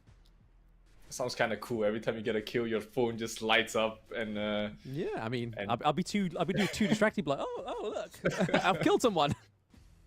Every time you are about to get a kill, you just look around, just waiting for it. Yeah. You miss the kill. So that could have been a triple kill. It could have been a penta, but no, you just stared at your light. Yeah. But yeah, that is it. And obviously, we do have two sponsors of this tournament, and it is none other than the Esports World Cup. We are thrilled to be our partnership with the Esports World Cup for this season of Honor of Kings. This collaboration brings our teams one step closer to the most anticipated esports event of the year. The top 8 teams, for this invitational will be qualifying to EWC in July. So again, keep your eyes peeled to see who does actually qualify and goes through to the event in Saudi Arabia. Absolutely. A bigger prize that they are fighting for, not just for the huge prize here in the Season 2 Invitational, but also for qualification for the Esports World Cup happening in July. So all these teams are absolutely giving it their best, putting all their hard work into this to make sure that they go as far as they can. And the next two teams definitely have put in a lot of work. Team Secret, a fairly new organization in the Honor of King scene, going up against Isurus in a best-of-3 series, the opening match for their respective group.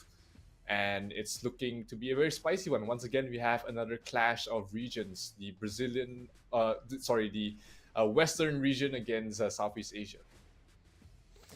Yes, indeed it is. It's the Argentinian team against the Malaysian team, but obviously Team Secret have been probably through more than the other Southeast Asian team because of the last chance qualifier as well. But speaking of the teams, this is Osiris. Their roster consists of Musta, Azray, Meng Guanqi, we have Win DRG, and then Capox as well. Yeah, very familiar names there, formerly from the side of VKS, but Team Secret is going to be fairly new to a lot of viewers out there. Shuen, TNX, Long, Sun, and Jihan is rounds up the roster here for Team Secret. And this Team Secret roster is also the youngest roster in terms of average age in the entire Season 2 Invitational. Imagine being the youngest roster and then everyone's already like, yeah, these guys are going to win it. These guys are my favorite. I mean, that kind of stunts everybody else. It's kind of like, whoa, they're the youngest and they're the best. Oh, man. But we do have, obviously, like you were saying, there's some familiar faces on the side of Osiris from the Invitational Season 1. Obviously, Musta was part of Alpha 7 Esports and now has joined the side of Osiris. And then, obviously, Meng Guanqi and WinRG were both on VKS, who were the winners of Season 1 Invitational. Meng Guanqi was playing support, and obviously WinRG is now still playing farm lane because in HOK BR24, WinRG was actually up in the Clash lane before Musta joined the roster. So, and we all know, those that watched Season 1 Invitational knew that Musta was definitely one of the better Clash lane players in the entire tournament. So it's nice to see him actually be well-rounded out with players like Meng Guanqi and the WinRG as well. But we are getting into the bans and drafts here, and Team Secret are already cooking up a secret with that the Chow pick. We see that Chow being able to be picked up first on the group stage. It was, what, nearly banned in every single game. Wait, it was banned every single game in Season 1, so we get to see it showcased here. Day 1 of the group stage, and Isurus will pick up the Heino and the Mai. So this looks like a Clash lane Heino being picked up here by Isurus, taking a leaf out of the KPL playbook.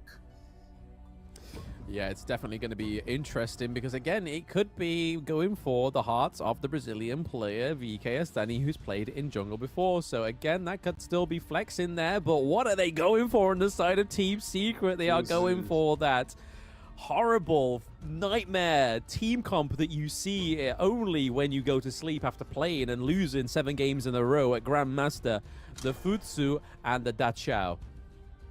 Yeah, for those who are unfamiliar with this combination, basically Futsu usually is one of those heroes that goes in, locks down one of your enemy cores, and then dies just because he's forced to stand in the middle of everybody while he locks down the opponent. But with the Dachau, it means that the Dachau can just send him back to the base after he's done with his ultimate, coming back with full health with the Dachau ultimate as well. So that allows him to be back in the fight after doing his job and continuing to tank, soak up damage, and stay in the lane. But looks like you were right on the Heino jungle because they pick up the lane to go to the Clash. And jungle Heino, something that is very scary to see as well. Yeah, absolutely. I mean, VKS Daddy does play very well in HOK BR, so it's nice to see that Osiris are cooking something up here as well. Not quite just going for the conventional picks that we're seeing quite often. Even though it's only day 1, we're already seeing that Lady Chen is one of the most contested picks for both all of these teams so far. Again, when Princess Frost is banned, Lady Chen comes through, and again, she generally has that same kind of utility. The freeze, with her new rework, she's able to make herself untargetable as well. But it's all important ultimate that you can literally just once you click that button in the direction, you can just walk away. You can be like, yo, that's yours to deal with, buddy. You're about to be frozen. I'm done here. I'm about to do some damage to you, and I'm about to just go back to base. Let my team just have their way with you. But again, we have the Mozu coming through as well. So again, this has been another pick in Season 2 that's really shocked me. The Mozu coming through as often as it is. Yep, Season 1, I think we've only primarily seen it played in the mid, but here it's nice to see it played in what I feel is the more natural role for the Mozu, which is on the support. And it pairs up really well with the Mai as well, setting up the stun so that Mai can land her first skill, which does a lot of damage. Second skill as well. Second skill, which does a lot of damage as well. One downside of this entire composition from Isura's side is that they are very heavily single target damage. They are long range, sure, but they are very single target. You've got Heino, you've got Mai, you've got Mozu. All of them don't have fantastic team fight, so they really need to rely on this final marksman to provide them team fight. Marco Polo doesn't really do that fantastically for them. He does, unless he goes for the stun common skill, but even then, there's not a lot of CCs on that team.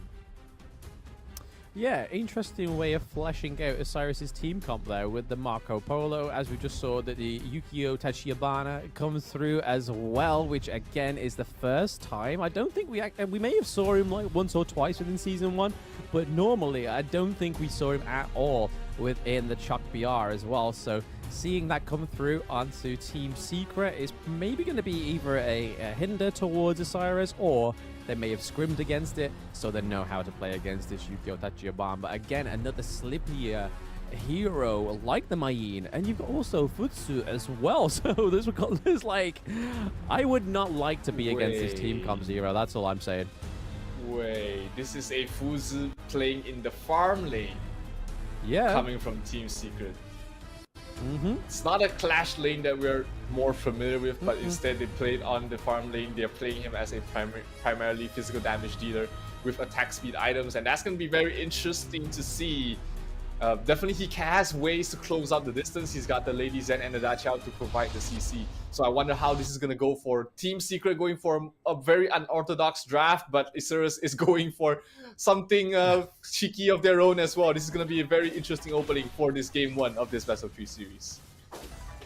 I mean, in the last chance qualifier, we saw this quite often, that they were literally, it was either them or Team Nova that were drafting bruisers down into the farm lane, and it cooked quite a bit, because I mean, it clearly works. Obviously, it's not conventional, but if you are not used to it and you can play that very well, it's definitely going to go in your favor. But I feel like onto the side of Osiris that may get picked up here. Megwenchi getting pretty focused with a lot of nuke damage coming from the side of Team Secret already, having to recall at level 2. Aggression, hello? But as I was saying, back onto my standard point before, they almost battered Megwenchi to a pulp. I think Mozu is going to be a key part in trying to shut down these very nimble heroes on the side of Team Secret. Yep, his ultimate has to be on point. The setup, the stuns is very long duration, which will help out with to set up Heino as well as Menguchi on the Mai Shiranui, but that falls in towards the shoulders of Capo. Let's see how he does in this game.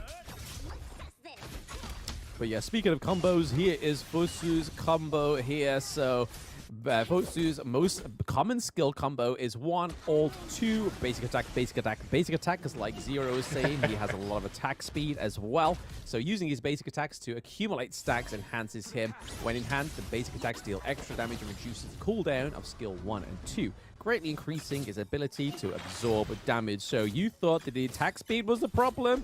Boy brings down his own cooldown reduction. I mean, what more can this hero not do? And you're about to see the full potential with it being played on the side of Team Secret right now, especially paired with the Chao. Yeah, when you're in the late game, he basically has no downtime on his damage reduction shield. And oh, might be able to get a kill on towards the Mayin, but Long will be able to rotate there, scare him off, and make sure that his Mayin is able to survive a little bit longer. No kills on either side yet. Net worth is neck and neck at the moment. And Minguichi has not been able to get any kills so far, but we'll use the teleport. We've seen the teleport already implemented in Season 1, but it wasn't really utilized, but I'm happy to see it more frequently used here in Season 2. I mean, it was to the point that we thought that the actual function was turned off. I was like, why is nobody using this teleport function? It was just like, oh, the players just don't know how to use it. It's like, oh, sick, brill. No, but yeah, it's nice to see that they are actually using it in Season 2, but I think having this much time with the game now, it would probably be a disservice for the team themselves if they didn't actually use the mechanic, because it is a fantastic mechanic. It quickens up the pace. It's enabling you to help one of your lanes, especially the Clash laners who seem so sort of far away from any sort of team fight. But here we go. There was a little bit of an assault there onto that first tier turret, but oh, okay. Osiris picking up the first blood. It is the man with the stash himself picking up first kill onto the Team Secret. Yeah, they pick off TNX, which is the jungle of the side of Team Secret. He was once lauded as the a prodigy in the Malaysian scene, playing Honor of Kings, one of the youngest to ever compete in the competitive circuit. But he's the victim for the first blood in this first game, and that opens up the first Tyrant of the game, and looks like they won't get it. Azrael will be able to secure the last hit. Sun might be a bit too aggressive, pops the ultimate on towards one of them, but here comes Marco Polo getting a kill, but Mayin will be able to finish him off as well. So 1-for-1 trade. Mayin might be in some trouble, but she is very elusive, trying to run away. Nice dodge, but Minguichi, miss, dodge, perfectly done. Oh, he gets sniped off there by Capo. Oh, beautiful. Stun there by Capox. That was just like, I felt like there should have been some like 70s sort of like cop chase music going on there with the Mayin trying to catch her, but then ultimately falling down to Capox there with the well-timed first skill. That was beautifully played by Osiris and really surprising me, because obviously how this team played in HOK VR, I was a little bit, feel shaky for them going against the rest of the world here, but they're definitely doing bits in the early game. They are definitely ahead of the kills, ahead of the gold right now. Let's see what else they can do going into this game. Yeah, 2,000 net worth lead so far, and we see Team Secret really trying to abuse the Da Qiao, keep constantly sending Sun back to base after tanking up the tower, doing as much damage as he can. TNX will be able to secure the Overlord, so that's going to be a bit of objectives going towards the way of Team Secret to try and stave off the bleeding right now. Yeah, for those watching at home, obviously Haito is normally built as your mage, but as you can see in that jungle, he's been built tanky. He has the Burning Cape on there as well, so again, this is going to aid those dives in.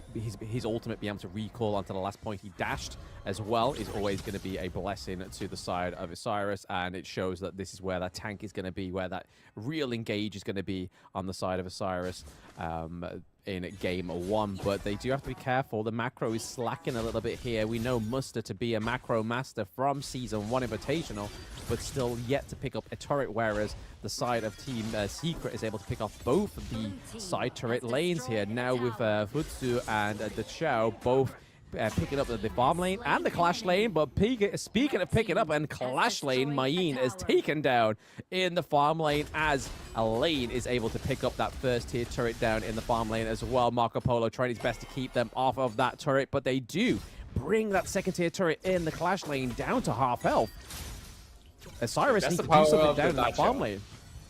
Yeah. Absolutely. The Da Qiao allows them to play this aggressively, going for the macro plays, the objectives. Oh, my Shiranui going towards the back line, gets a kill on towards TNX. Aggressive dive, and you know, Minguichi on that Mai has definitely been making things happen, making things work. But the Sun and Yuhan once again trying to be cheeky, trying to make these plays. Damage reduction, TP back to base, safe. Oh, wow. Like, honestly, the amount of oppression this comp is given the side of Osiris is definitely not one you want to be on the opposite end of, because you think you're going to get them closed down, and all of a sudden you go in, you lose so much health. They've already gone back to base, they got so much health, and again, Capox getting picked up there. Second kill for the side of Team Secret. Are they done just yet? Not quite. Hainu taking a lot of damage there. He is focusing and soak in so much damage. We see Muster going into the back of the line there, trying to take out Futsu as well. Death on Sunset comes through, so he's not being able to target it. He goes, tries to take out the Dachau as well, but it's a 2v1 for the Futsu, and the Maid and the Marco Polo does get taken down as well. So loads of showboating, loads of trades between both of these teams right now. Sun was able to showcase the strength of that farm lane. Fuzi is so tanky, 2 versus 1, and he still managed to pick one off before falling eventually. And that is just going to get worse and worse. But here, Team Secret has done a great job closing out the gap. It's only down to 1,500 net worth lead, despite the kill difference so far. So there are constant pressure and chaos across the side lanes of the map have really forced Isurus to reduce their rate of farming and allow Team Secret to be able to catch up. Yeah, it's definitely seen where that pressure is coming from, thanks to the Futsu and the Chao. Currently, they may be getting the crucial kill theft on the side of Team Secret, and they do. The Yukio Tachia bot is able to steal that Tyrant going into the second phase of the game. We're currently at the 9-minute mark. That mid lane turret is looking mightily fine there for Marco Polo to try and finish it off, and he is going to claim the mid lane turret as well before they do. But however, we see that troublesome duo in the farm lane as they are waiting to recall, and they're able just to get out scot-free. This should be illegal, surely, Zero. Again and again, they even used the Elaine ultimate to try and finish them off in time, but it was just not enough. The TP just way too fast, and both of those heroes, when they're just playing together, is just so annoying across the map, and that's allowed Team Secret to once again get another tower, and they're going for more. Fuzu catches out one of the heroes. Is going to be Mai falling, and the Marco Polo dropping down very low, almost falling there. That was the main target all along for the Fuzu, but instead they caught up the Mai, which is a good consolation prize over there for them to get. So the net worth lead is only down to less than 1,000. Yeah, but they've got to be careful here now, because obviously Osiris were having a great footing in the early game, but it seems like that the Chao and the Futsu combo is activating because those turrets are just melting at this point. It seems like they are just being cooked in a big old pot right now, and it's not helping with this Futsu pick. Currently, the Shadow Tyrant is up. We see that Osiris are looking to try and take it, but there is only so much damage that Hainu can take. But we have the Death on Sunset coming through. He manages to take down TNX, but they still manage to steal the Shadow Tyrant once again from the side of Osiris. But down goes the Marco Polo. It is a 1-3 trade, though, however. Definitely not in favor of Team Secret there. Not a favorable fight. Losing 3 heroes there, especially once again, TNX didn't have a smooth early game, and constantly dying, getting his blue buff stolen is not gonna be great. Azrael was just able to soak up so much damage on that jungle Heino with his build, playing the more tankier build of the Heino variant is just so detrimental, and he gets to heal to almost full every time he uses his ultimate as well.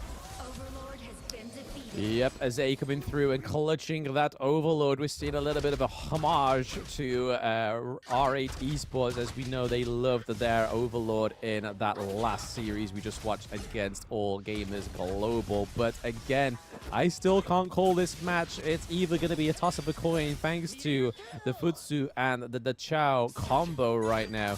And honestly, I'm not too sure where this is actually going to go, because this is the point where it all starts to become the breaking point of the game within Honor of Kings. They're going into the 12th minute, and there's a lot on the line right now. And I have to say the Haino pick is actually doing pretty well. Not died once yet, tanking so much damage and dealing just a little bit of damage. Obviously, that's been left to the likes of the Marco Polo, the Mai, and also the Elaine as well, which I have to say, Muster on a 3-0-1 is playing this Elaine incredibly. It's just not the macro Muster we used to. Yeah, I mean, Muster was, I think, one of the best, if not the best Clash Lane players in Season 1 here. They're trying to go for the kill. Once again, not enough damage. And they were able to just teleport away. But that allows the side of Isurus to go for that top tier 1 tower along with the Vanguard. That's going to give them a lot more net worth right now. Almost back to 2,000 for the side of Isurus. Yeah, Mayin looking to freeze the lane boss. We've also got Hino doing exactly the same thing in the same lane as well. Pretty much just counter-reacting whatever tactic that Team Secret is trying to cook up in that farm lane, it seems. But again, well played to Osiris, being able to get that first tier turret in the Clash lane. But look at that goal different. Azay is ahead in that jungle, and it's neck and neck in that Clash lane, and even closer in the farm lane. So knowing they don't have any range in that farm lane, the Futsu, because he's taken down so many turrets, is just up there with the Marco Polo. This is not stopping him at all. Yeah, and Team Secret continues to just play on the side lanes, continuing to put pressure from the side lanes, allowing the rest of their teammates to have much more farm in a safer position as well. So that allows them to slowly get back into the game, back to 1,500 net worth lead to Isurus as we're heading towards the late game. And what, in your opinion, Blam, which team has the better late game? Oh, I mean, again, I'd like to say that Osiris may get a little bit of a late game advantage here, but again, just because of this the Chao and Futsi combo, it just seems to negate any of that late game, it seems. Like right now, we've got Mustago 2v1 against the Chao and Futsu, but no doubt he's going to get recalled in a moment. Gets the kill though, however, that is already a 2-3-0 trade right now for Team Secret, and it's only Hayanu that is alive because Capox has had to retreat, and look at all this damage he's soaking. It is crazy amounts as Ray on the Hayanu pick in jungle. So just shows those watching at home, he's not just your classical mage. He's able to be played in many ways. We could also argue that it may not be the most effective right now, but it's definitely doing the job of soaking the damage when they don't have a tank on their team. Futsu a little bit too far away from the Chao. He's able to be brought back there and was able to take the higher ground turret. I feel like this is ever so slightly edging towards Team Secret victory. Yeah, they managed to get that one for free, even though a lot of the members were low. But this is not a fight they want to take because the members are just solo. Hino goes for a kill. On towards long, gets the kill. Azri low on HP. Does he want to pop his ultimate? No, goes into melee form. Goes straight for. Oh no, the Dacia will be able to teleport back to base just in time. Fuzu is back for another round, but WinRJ is forced to defend the base because the crit waves were pushed up way too far. And one kill trade for the Tyrant, and it will be Team Secret taking the network lead. Yeah, they seem to be very slippery with getting these crucial kill thefts in the jungle on the side of Team Secret. They just know when to proc that smite, it seems. They're trying to lock down the Hayanu. We knew that Mayin was locked down and takes down the Marco Polo, goes down in that fight. So it's already a 1-0 trade. They do take a turret as well in the mid lane on the side of Osiris, but that is just still not enough. They are still coming back for more. We have Team Secret are going in with a 3-1 trade. They trade the Mayin for the lane, for the Hino, and the Marco Polo. All three of those heroes going down is troublesome at this point. They're on a 30-second timer as well, and the minions are rocking around, and Futsu has got nobody to contest the hero. Yeah, not enough damage to bring him down without the DNJ on WinRJ, and they will manage to take that top tier 3 tower, sending back Fuzu, and he's back into the fight once again after healing up the full. Team Secret is ready to go once again. Yeah, no, the Chao pick is definitely seeming to be... I think without that, maybe we could have been seeing a much better late game chance of a win for Osiris right now, but as it stands, it's definitely looking like Team Secret are definitely have the recipe to victory in Game 1, and it's all down to that teleporting gal that's been banned for the previous series. It reared its ugly head in Series 1, but Series 2, both of those teams was like, nah, that's not getting through. We might not even see it through ever again. Just one showcase of this combo is scary enough. This was in our preparations for season 1, where there was we know that this is a very popular combination in KPL, but we didn't really get to see it in action. But here Team Secret showcasing to us why this combination is just so oppressive, so hard to deal with. Yeah, but there's just too much aggression. Like I said, it's just hard to keep up with, because as soon as you think your lane's safe, you've then got Futsu just rolling down it. He then bashes the heck out of your turret, like he's going to do here with a higher ground turret, it seems. Then gets just yonked back to base, and now he's just a happy-go-lucky. He's able to come back with high HP, come back very much fresh as a daisy, going back to just re-engage into the next team fight. But again, it looks all like their backs are pushed against the wall for Osiris. The only thing stopping Team Secret is that higher ground turret in the mid lane. And I think it's only a matter of time before that disappears. Yep, 18 minutes, 2 minutes before the Tempest Dragon spawns, and Team Secret will look to finish off the game before that happens. Because once you reach that point, things start to get a bit dicey, despite having this 2,000 net worth lead, which at this point in the game doesn't really mean anything. It's just less than an item on one hero compared to both teams. So it's not a huge lead. TNX trying to secure the Tyrant, and will be able to get it before the Overlord spawns. And Isurus is more than happy to play a bit more passively for now. Wait for their opportunities before going for a comeback. Yeah, with all the teams still up and alive, they've got to try and find some way of trying to whittle down the side of Osiris there. But we do see that Futsu is taking a lot of damage. But again, thanks to the Chao, he's able just to go back. That little lady doesn't have her ultimate just yet, so can't sort of force a teleport that everyone can just dive into to try and push one of these lanes. But I can imagine it's now up that is going to be the case. She could put it somewhere, and then it's hard to contest with, because now that the pressure is, where are Team Secret going to be lying? Are they going to try and go for the Tempest Dragon? Do they really need it? Are they going to bait the Tempest Dragon fight and then get the Chao and Futsu to be pushing the lane and then drop a teleport for the whole of the rest of the team just to come through and just finish it at the back door? When this team comp makes its way to the Gorge, it's just a hard thing to play against, especially on the side of Team Secret, like you said. They have a prodigy on their team. They're all young, but it just shows how hungry they are for the win. Yeah, there's so many ways they can play this right now. Oh, they can't catch up Azray. They find where he leaves his mark, and he outs right into it. Does have the Sage's Sanctuary, so he's back here in the fight. He's dropping down very low though. TNX will bring down Menguichi. Everybody's so low from the side of Isurus, and they will lose Azray. They are going for more. Capo trying to back off, but he gets brought down there by Long. Heroes are falling. Mayin still standing, still fighting. Sage's Sanctuary still up, but will fall once again. TNX gets the kill on towards their lane, and that's going to be a full 5-man wipe from Team Secret, and they lose absolutely no one.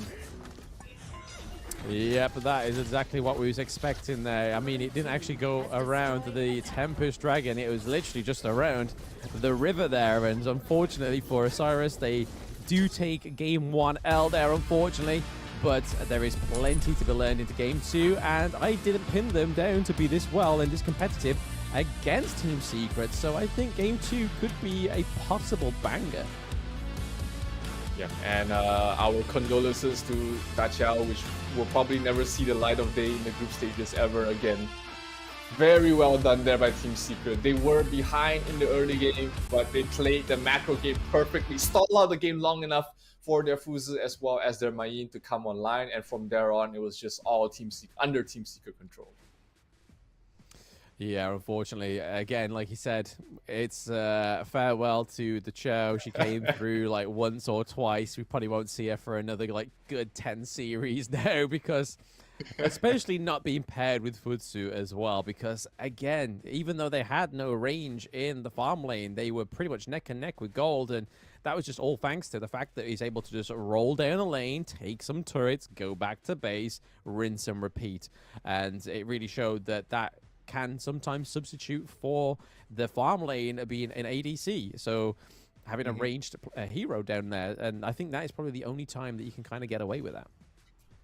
Absolutely. It's a very very refreshing, especially for the side of Isurus, who probably have not seen this sort of strategy played a lot, and that shows in the way that they try to deal with it. Was just sort of scrambling, trying to pick them off over and over again, and that just bought a lot of time for Team Secret to come back in terms of the farm.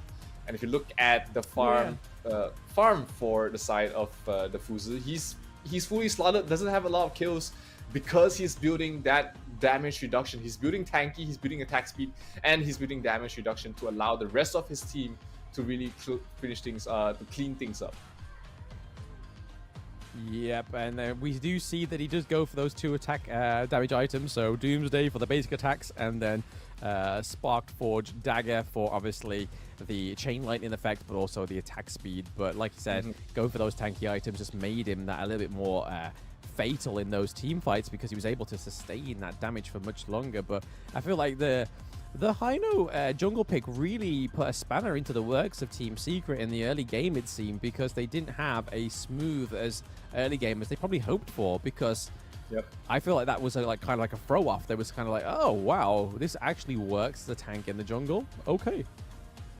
Yeah, and Azure did a fantastic job as well towards the early stages of the game. Unfortunately, playing the jungle role on the Hano means that you're building tanky. You're not going to be dealing a lot of damage as you would if you played it in the mid, where you tend to build more damage items like the Time Loss Augur, like the Mask of Agony to provide more damage. But when you play in the jungle, you're going to build just as much survivability as possible, just to make sure that you get more out of your ultimate. So Azure, despite that fantastic early game, wasn't able to really carry on the game for that moment, because WinRJ was just constantly shut down.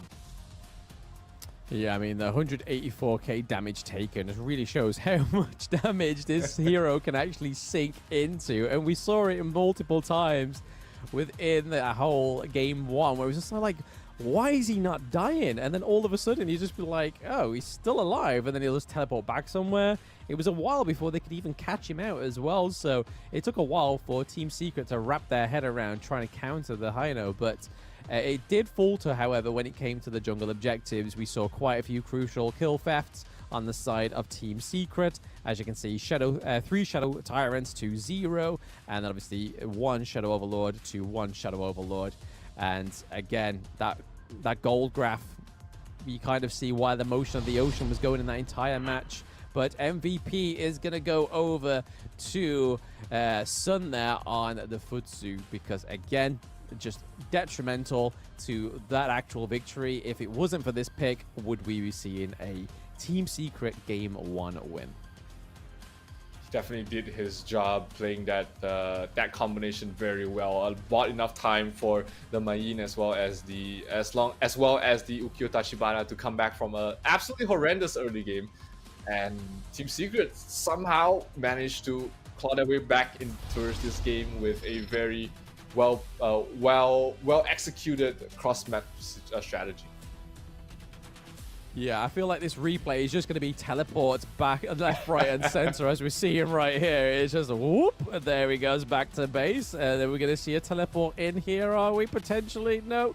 Oh, wait, is it going to come through? No, it doesn't come through. It's about to come through, and then everyone goes back into the fight here as well. So it is just teleport central. It's as if they are just traveling and using it as public transport at this point, and that's basically what Futsu did. It was just sort of like, you know what, I need to get a train, I need to get a teleport, I need to smash some turrets, and that's why Sun was MVP. He was able to deal damage, get out of there, and then go back to base, and then come back and just do it all over again. It was like doing a 9 to 5, but in the matter of 19 minutes, it seems. He was clocking in and out unlimited times within that game 1, and to be fair, I don't think we're going to see that again. If we do, it's going to be a solid 2-0. Absolutely great showing here from Team Secret, able to really stabilize their game and take the first game. They are in a 3-team group as well, so every single win will absolutely matter. And here we see the final fight of this first game, where it seemed like it was going either way. A lot of Sages Sanctuaries come into play, keeping people alive, but it was not enough for Isurus Gaming towards the end, as they will fall in game number 1. Yeah, it all depends on what happens in this game too, whether we'll get another best of 3-4 today, because I think if we don't get it now, we may not get it in the next one either, because again, it could go either way. It could go Boom Esports or it could go Vivo Keystars. The fact that Osiris is playing this well against Team Secret, I probably would have never have guessed it. I think they've definitely improved from what I was seeing in HOK BR anyway. Maybe they just didn't want to give too much secrets away when they were playing in the HOK BR tournament literally last month, it seems. So again, fair play to them for going head to head with Team Secret. Hopefully they can bring it back in game 2. Just bandit the chow, lads. Just do it for your sanity. You don't need to see that teleporting lady come back, because I don't think that Hino is going to do exactly the same kind of thing that you needed to do in game 1 that it's going to do in game 2. I think it's another one of those R8 team comps. It's like, yes, you got the double knockups. Yes, you managed to use that for your first victory, but you don't want to try it again, because you know for a fact that Team Secret, and we're like, we're all over that now. We know exactly what to do with that hero. Yep, absolutely. And, Team Secret does have a lot more experience in the game, despite being a rather new organization. Their players are very, they've played the Chinese version for the longest of time. So, any sort of strategy that you might think about, they already played against it previously, and they will have an answer to it. Unfortunately for their group, I mean, the only other team in their group C is Kakendra. Again, we'll see them go against Team Secret tomorrow. So again, they don't get much as a breather as the side of All Gamers Global. Like I said, All Gamers Global don't have to play a game all the way up until 4th day. So they get to have a right little chill and do whatever they want to do in Malaysia. But however, my Team Secret have to come straight back tomorrow, first game of the day, to go against Kakendra.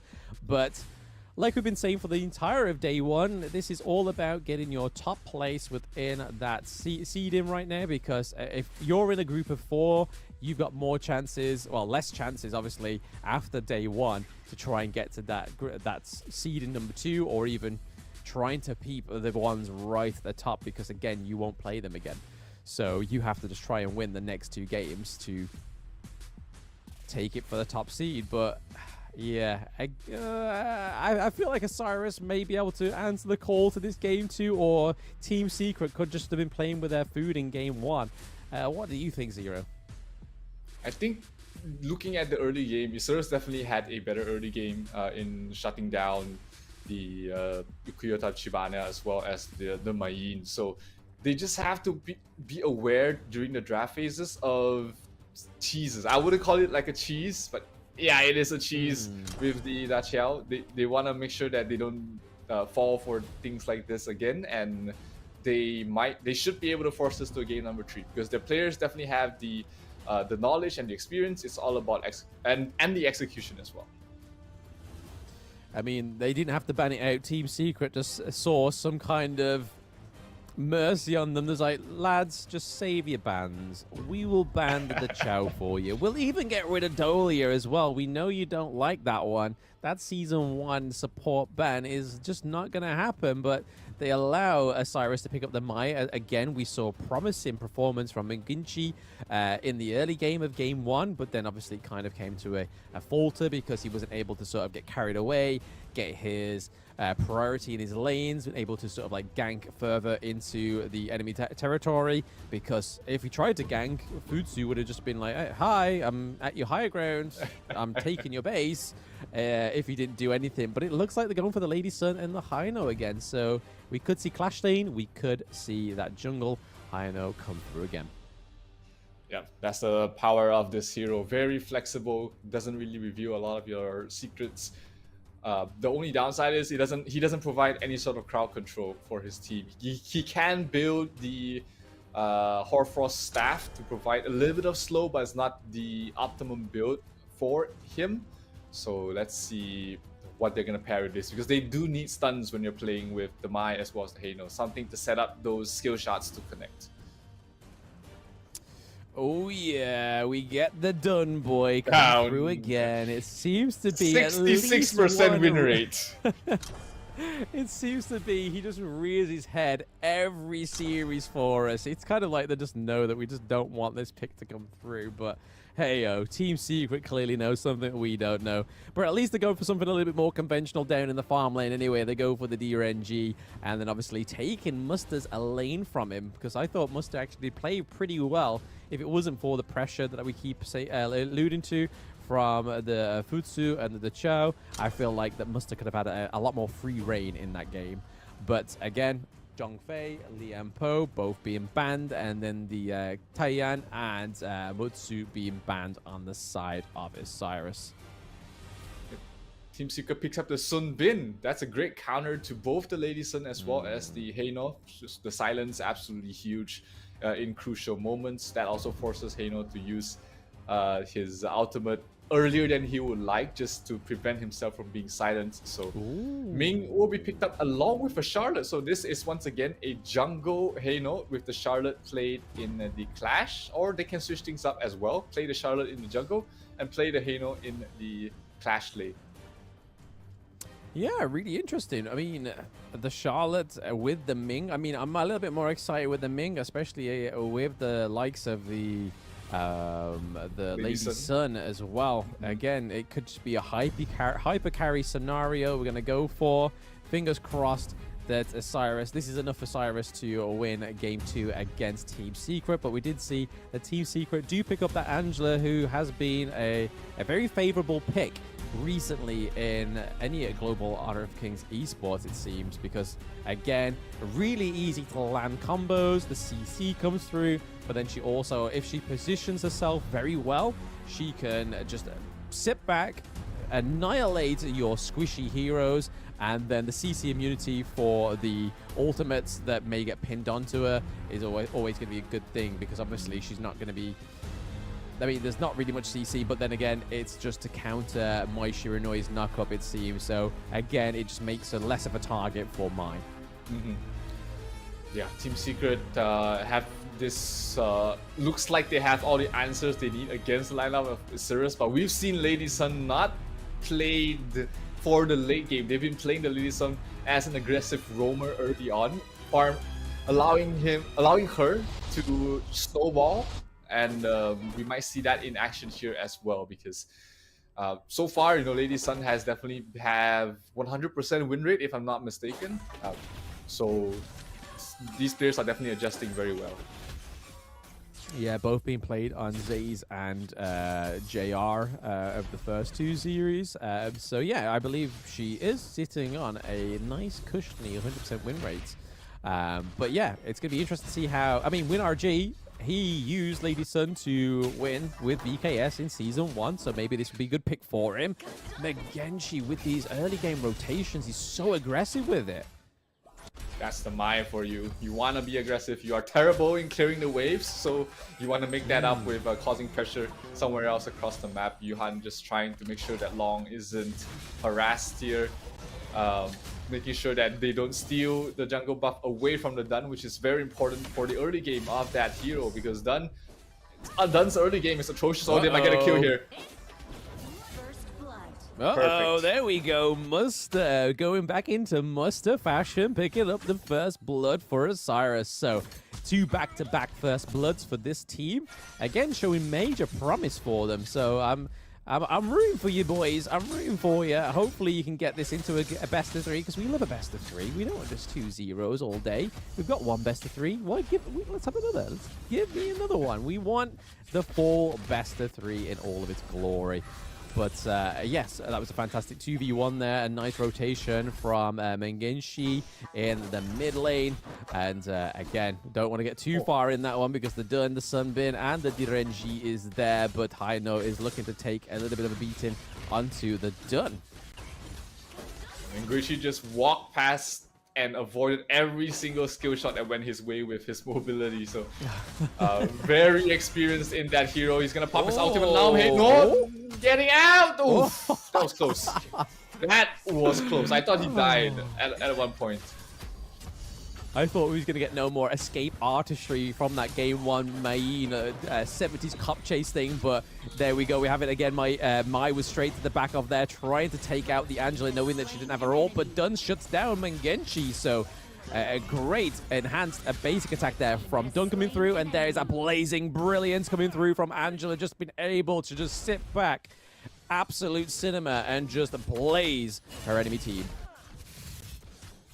Yeah, that gives a little bit of footing there for the side of Team Secret, who did fall behind. They did get the blue buff back towards the hands of TNX as well, which is very important.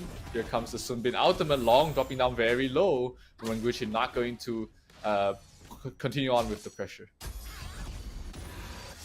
Yeah, we're not really seeing much potential come from the Ming yet. I'm still waiting for this to go activated and just keep our Lady Sun alive and give more damage and just reduce the damage reduction as well. So it's going to be really interesting to see how Capox actually adjusts to this hero, because you've just gone from Mutsu, who's just literally stand back, use your first ability, knock back, use your ult, flash in, use your ult.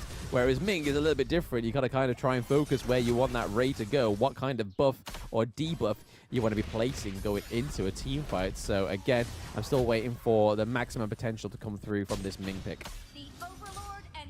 Yeah, Ming does shine a bit more towards the late game. Early game, he's just sort of there to protect his carry. And oh, here TNX that's caught out there by Azri, and he's down very low. He needs to pop his ultimate right about. Nope, too early. He's definitely more patient than I am. I would have popped it like 10 seconds ago just to make sure I'm not that low. But he knows the limit of his hero, and that's why he's playing there, and I'm watching him play. Absolutely, yeah, that's why we're sat where we are, and he's on the stage. But first, Tyrant does go over to Osiris, so again, already an improvement on game 1. They were able to take a first jungle objective again, and they're able to take the first turret as well, so this is a good turnaround. This is surely a good sign of the times that we could potentially be getting an Osiris game 2 victory from the boys. This was the same situation that Team Secret was in, and they still managed to find a way back. But this is on a different, completely different composition. Now they have a Dunn as their jungle, and as expected, TNX is not having a great time on that Dunn. If you look at his net worth, it's absolutely atrocious. 2.6 thousand compared to the Heino on 3.2 thousand as well, and he's gonna start falling off very soon. Yeah, we don't want that to happen. We want him to just keep going, keep doing it. Mai with the double Great there. Oh, okay, Sunbin almost getting caught out. Still chance for it to get caught out. Oh, yes, the ultimate shell coming through from Lady Sun, placing it right onto Sunbin's noggin. But here's Dunn, here's the Renji and Angela all coming in with a blazing brilliance, but Hainu from behind as well, looking to try and take him out. Can we stop the recall there in the teleport mechanic? Oh, wow. They did manage to get a kill on turret's Capox, but TNX had to pay with his life. Who was that used the teleport? Was it Xuan that just teleported towards the bottom lane to with that mechanism to escape? So that was good use of it. Another showcase of how we can utilize that as well. Oh yes, I mean, it definitely played its dividends there within that last little interaction up in the Clash lane. However, he could get caught out here. It's a 3v1, but is he going to be a slippery devil and actually be able to call back? He is! Oh my gosh. That ultimate is just a little bit too close for comfort for me. I would be just full of anxiety before pressing that button. Like, am I going to make it? Am I going to make it? Just completely detach my hands from my mobile phone. But again, we are still seeing Osiris. They seem to have this ammo that they have a great early game. The mid game is not looking as sort of convincing, but they're still managing to stay ahead. I mean, the gold is just about 4K gold difference, They're only ahead by 1 kill, but however, they have a major priority in these lanes. The side lanes both losing their first tier turret, and they're able to pick up one of the jungle objectives as well. So Tyrant has been taken, but the Overlord has been left in its own corner. And the second tier turret goes down in the farm lane. This is a much better performance and a much better draft, it seems, for Osiris. Yep, 4,000 net worth lead in 7 minutes. Not insurmountable, but definitely not a position you want to be in if you are Team Secret. Definitely a position you want to be in if you're Osiris. But we haven't seen the DRNG really join in these fights, and he's reaching his critical mass very soon. So that's gonna be where the next few fights are gonna be very important for the side of Team Secret. Yes, sir. Team Secret looking a little bit shaky, I'd say, even though the mid game is looking shaky for Osiris. Looking a little bit better after taking that second tier turret, though, in the farm lane, giving some great pressure on these side lanes. We have Muster already trying to focus that clash lane, but absolutely perfect. Blazing brilliance from Angela. We have a Death on Sunset come through. There is the flash coming through as well. Oh my days, he was committed to the kill in the mid lane on the side of Team Secret. Shen definitely making up for the lackluster early game, and the perfect ultimate there by Yuhan was able to stop Azri from being able to use his ultimate. And we were talking about how Sunbin is a good counter to the towards the Heino. That is exactly the situation where he's just the counter to it.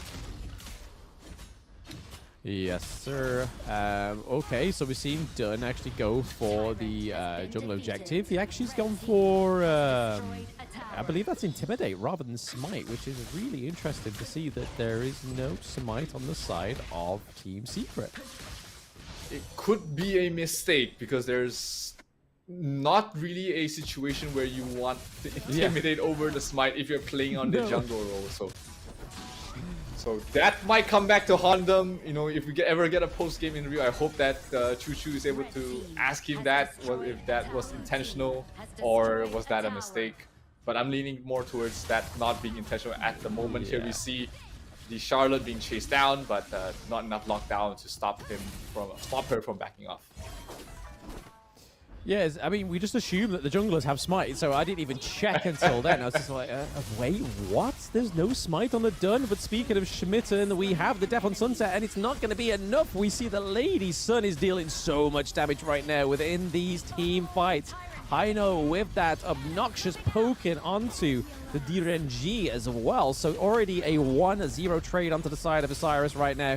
The Overlord is up for grabs as well because they aren't going to be able to crucial kill theft if there is no Smite. They would have to be absolute perfection with the last hits from any of the side of Team Secret right now. But again, that Overlord does go down, so that's going to be a great pickup here for the side of Osiris, hopefully getting the win in Game 2. Dunn and Charlotte going head-to-head here, but Dunn's like, nah, there's only so much damage that I can actually withstand. I'm going to get out the jump out the frying pan before I get put into the oven by Charlotte. Yeah, man, without the Smite, that was just a right-click battle, and obviously Dunn doesn't do the best right-click. Oh, backlines dropping very low, but Shen barely managed to survive through all of that. And they did manage to take the tier 2 tower, at least from the side of Osiris, but it's still a 4,000 net worth lead. Team Secret is managing to stabilize at the moment despite losing more objectives. And it is going to come down to the next fight, especially around this this Tyrant. Team Secret needs to take this fight. Yeah, I mean, if that Tyrant goes over to the side of Osiris, that's just going to pump more fuel into the Lady Sun. I mean, she's already ahead by 1.2k gold ahead of the enemy DRNG. So, silence. Again, that is almost half an item. Charlotte almost getting caught out there, but was able to dash out and dodge all those attacks from the Angela. It just means that both of these teams are all in it to win it. They could all potentially go for the Tyrant, but there is a lot of focus onto the Heino. They're able to just win him down, but they're also going to take down the Dun as well. Crucial engage from the Renji, but Lady Sun picking up another kill. That means more gold over to the late game Lady S, that is Lady Sun. She is going to be almost at critical mass, I would say. very soon because she is quite far ahead of the Derenji right now. I mean, Derenji managed to get the kill, though, onto the Hino, so it could be not as far as we think it is. Yeah, the Lady Sun is already critting for nearly 2,000 damage, but Sun is also looking like he's ready to fight. He has all his brawling items ready to go. So, very crucial kill on towards the Hino. I'll be more than happy to trade my Dun for the Hino any time of the day and twice on Sundays as well. So, still a 4,000 lead for Isurus, but the lead hasn't grown, which is showing something.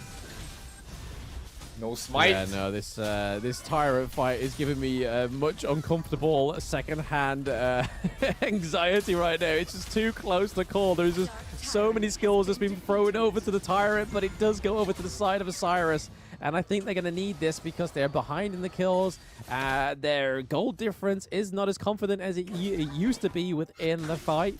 The 13 minutes in, on the way to that 14-minute mark, they just need to push these lanes, get some of them super minions, just so they've got a little bit more oomph in those minion waves when it comes through to the next few minutes.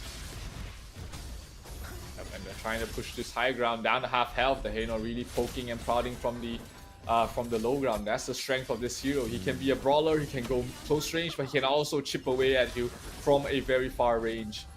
And Azrael has had a fantastic game for both series so far. And if this ever goes to game number 3, we might just see it banned away from the side of Isurus. Oh, engagement, silence coming through. But it looks like it's going to get stopped. Yep, the Death on Sunset comes through to the back line, but it's not going to be enough. They do not take any kills. Neither team take any kills. Dunn looking very low in the health, though. They may, however, take this higher ground turret. They do. So, again, that is at detriment to Team Secret right now because they weren't able to pick anybody off, but they were losing and lacking a higher ground turret now. Again, the Shadow Overlord is up. Is that going to be Team Secret's next point of call? Because if it goes over to the side of Osiris, I feel like this could just be the nail in the coffin for game 2. Yeah, they need to take this fight and take it very convincingly for the side of Team Secret, because now they're down 5,000. The lead has grown once again. The Lady Sun is at critical mass. No more item slots for her. The only way to upgrade is to sell the boots and get like a Sage's Sanctuary or something to make sure that she doesn't die towards the late game stages of this game. And the Derenji isn't quite there yet. He still has one more item slot to fulfill. Without the smite, I don't see a chance for them to steal this. Azrael will get the last hit on it, and Team Secret will have just wasted their time over there.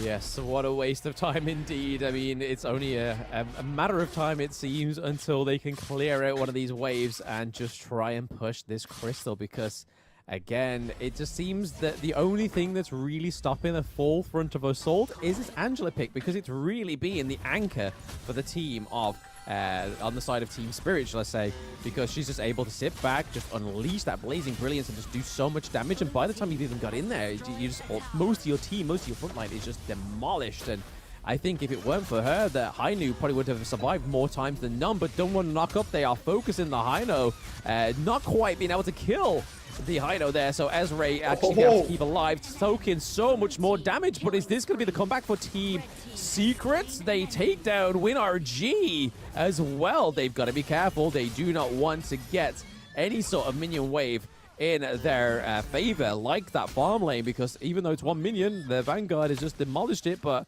it was one minion that they could have just pushed through to these turrets to get at least the second tier turret in the farm lane. Cyrus looking a bit shaky now, a bit of stumbling onto the ropes. Yeah, Shen just took too long to be brought down, and his ultimate landed on 5, allowing Team Secret to take the first favorable team fight of the entire game, allowing them to close out the gap down to 3,000 as well. And this late game Tyrant might just be what Team Secret needs to take the next fight. But the base, they have to watch out for that. Imagine if that was the loss that Team Secret had. That would be a blemish, surely, right?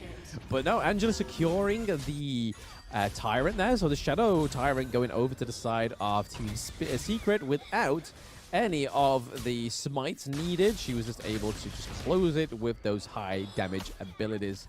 Again, this is going to be a lot harder for Osiris because if they just had that team fight and Hainu was able to stay alive for a considerable amount of time, that Shadow Tyrant is going to make that whole difference when Hainu tries to go for an engage this time around because they're going to have more power. They're going to have that chain lightning effect as well, so they got to watch out. Osiris got to tread carefully into this next team fight.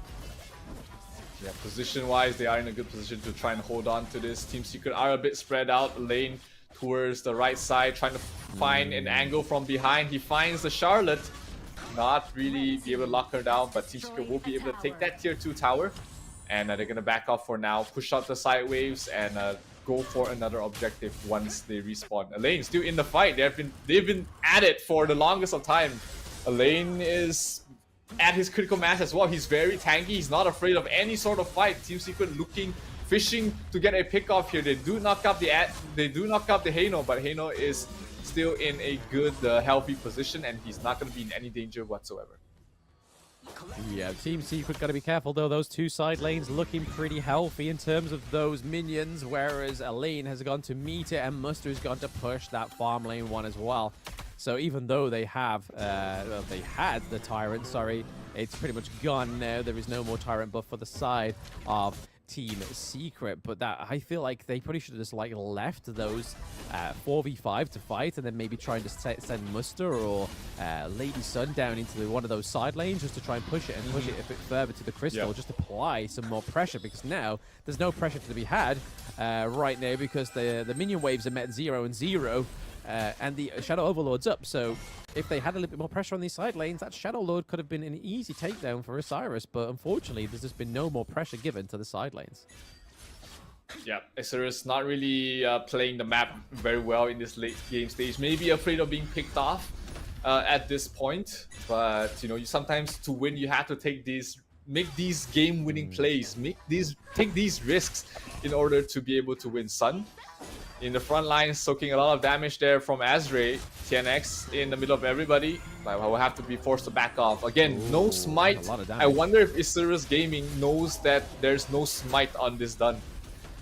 Oh, knock up. I mean, you kind of hope so, right? Oh, they gotta be careful. Oh, the timer goes off. A little bit of a wasted journey there. But Elaine is looking to push that minion wave down into the farm lane. They gotta be careful because that is some extra pressure that Osiris do not need because they crumble currently at the best of times.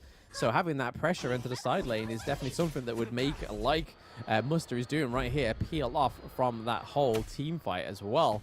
So again, they had to get Muster out of there. They're going to lose that second tier turret as well, unfortunately, for the side of Osiris.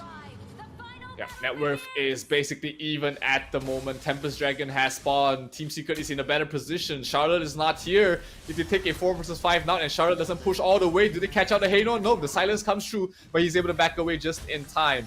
So Team Secret uses one ultimate already this early on. They weren't able to catch off the Haino, and they have to take this fight without Elaine as well, because Elaine is forced back to try and defend the base. Yeah, I don't know what's going to happen with this 1v1 against Elaine and Charlotte there. I mean, that was a good push for Muster, though, to be honest, after the on-broadcast criticism of him not putting enough pressure in those side lanes. He's still going to go for it, even though he has no minions to sort of push or get into the crystal if he ever does even get there. But it's keeping Elaine a little bit close, a bit further away from the team fight, which I think is probably the overall goal here for Osiris in Game 2. They have the minion wave there. They now had to force Elaine to go and stop it, because if they don't, that crystal would go down. Charlotte is able to pick up that Sage buff as well, so we could be seeing Charlotte coming back onto the fight here. There's not much damage being done onto the side of Team Secret, but she does have a way in. Okay. Haino goes back. Dunn is at the front of the queue to soak in so much damage, but now Elaine is back into it. They had a window of opportunity to do something, but now Elaine is back into the team fight. And the silence was just so clutch. They almost had enough damage to bring down the Haino. The Tempest Dragon taking a bit of time. They do see the HP. Long is in position. Try and go for the steal. Can he get it? No, he cannot. Asher will get the last hit. Oh, and Tien has to back off, pop the ultimate, but here comes the Charlotte towards the back line, doing so much damage. Sun doing a lot of damage of his own. There goes the Sage Sanctuary. Sun has to back off. Sun still alive, still fighting. One more right click, not enough. Muster still alive. Sun trying to continuously do damage to get 1 kill. That's gonna be on the win RJ. That's huge. That's all your damage from the side of ISG, and Team Secret somehow, despite all the everything that's going against them, managed to take the fight and defend their base at the same time. A 22-minute match, Zero. Did you think this would happen in day 1 of the Season 2 Invitational? Because I didn't. I didn't see this coming, but now, I mean, how many Tempest Dragons are we going to see? Is this going to be the only one, or are we going to be in store for more? But 35 seconds is still on the board for ISG's Tempest Dragon. Will they do or have enough time to actually utilize this? Elaine's already caught out in a 2v1 here. We see that Angela's trying to rotate. Death on Sunset just trying to keep himself alive a little bit longer. It manages to do so, but as Ray does not want to recall back onto that spot there because he would just get caught out by the Dun. He doesn't know that Dun is there. He's got to be careful. There is a lot of red side team floating around as Ray right now, as we see that Muster is trying to force some sort of macro play up into the top lane, and also the mid lane looking to try and take that all-important mid-high ground turret for the final time. And they do. They manage to wipe out all the higher ground turrets, but Dun is straight into it. Angela just dealing so much damage. Team Secret might just be able to bounce back off the rope. Sage Sanctuary coming through from Ming, and Muster is able to deliver the Tempest Dragon to the Crystal, but is it going to be enough? Nah, they're not going to continue on this, but the damage, the knockout from Dun, I mean, sure, TNX had a terrible game. He had everything stacked up against him, even probably the wrong common skill, but somehow managed to find the perfect engagement, paired up with Shu, and the knockup sets them up for the kill. The silence once again, oh, the Purify had to be used there by Master to get out of there. Just look how low that Crystal is on the minimap, man. It's now regaining health. That was probably the only opportunity, the only window that Osiris had into that victory of game 2. We may not even see a game 3. It just all depends how they navigate around this Tempest Dragon, because again, up in 27 seconds is the second Tempest Dragon of the match. We are 24 minutes in, guys. The rest of the games have been much quicker than this. So what makes this one so special? Probably the lack of smite from Dun. And also, Team Secret's late game control, the late game strategy seems to be a lot better than Muster. They seem to be able to hold on to terrible starts and still manage to come back towards the late game. Team Secret doesn't feel like a team that you want to play against in the late game, because their engagements, despite being, what, 6,000, 7,000 behind previously, they are now ahead in gold once again.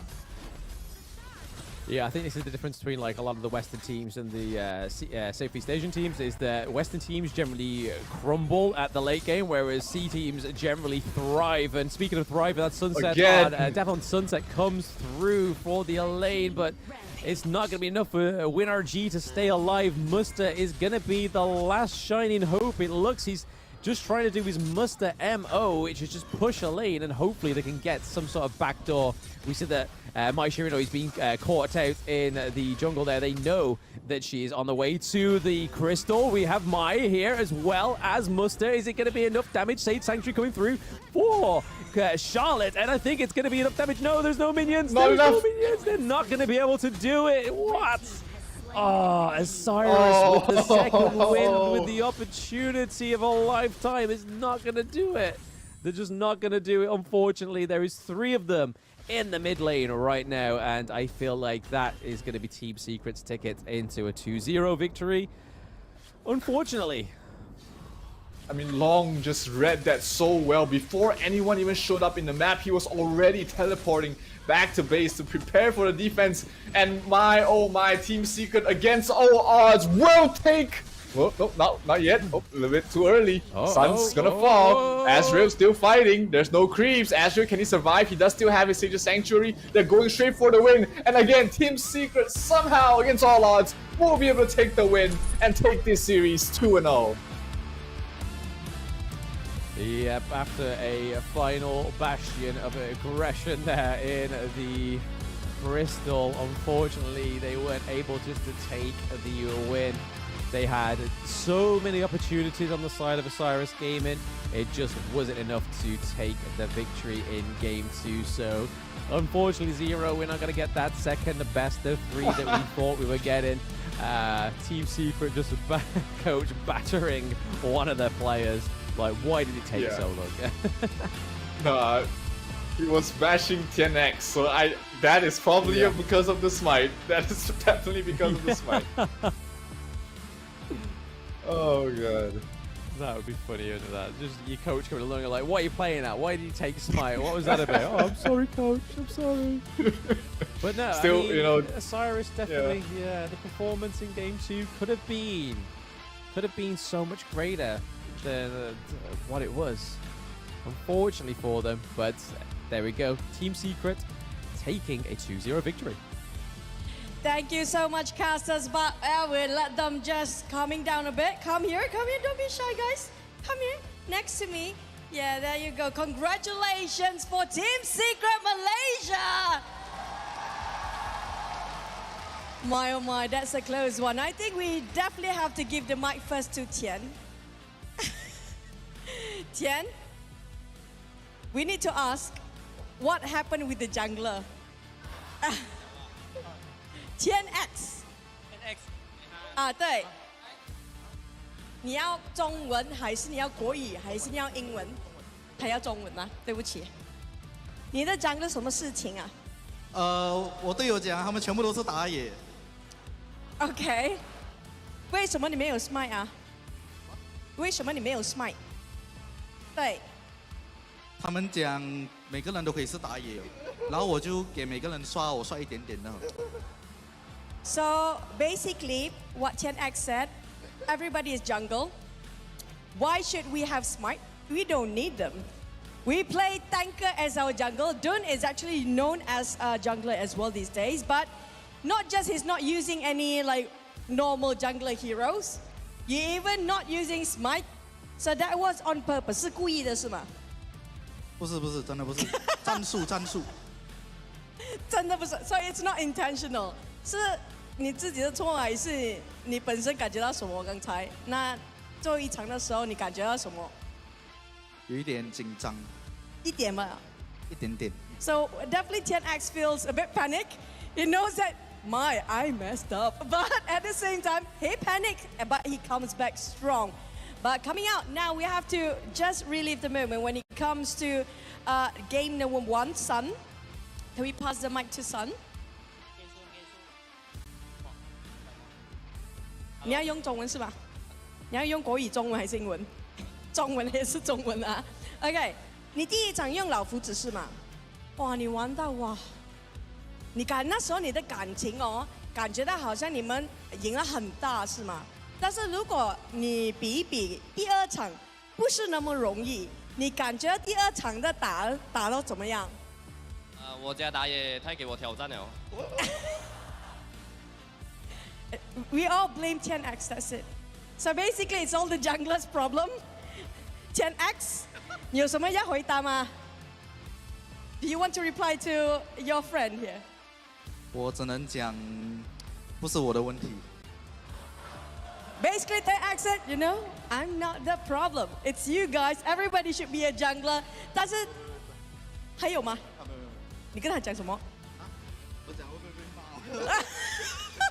You know what he wants to say? He asked his teammate, will I get blamed after this? Will the coach actually scold me after this on the stage? 没关系，不要骂他啦，你们赢了，你不要骂他啦哈。Don't be angry, okay? But thank you so much. Congratulations, Team Secret. Finally, they won over Isurus. But thank you so much for both teams. But we're gonna toss it back to the casters. Take it away, casters. There we have it. That TNX actually did not take it because it was a mistake. And obviously we saw on stage that his coach went up to him and literally like, punched his arm. Like, what was that about? Which is always good to see. That obviously, yes, they are young. Yes, these mistakes are made. But I think he won't get punished. They managed to win. Like he was saying, it's not my problem. It's you guys' problem. Maybe he's just showing the world how a done jungler is supposed to be played without smite.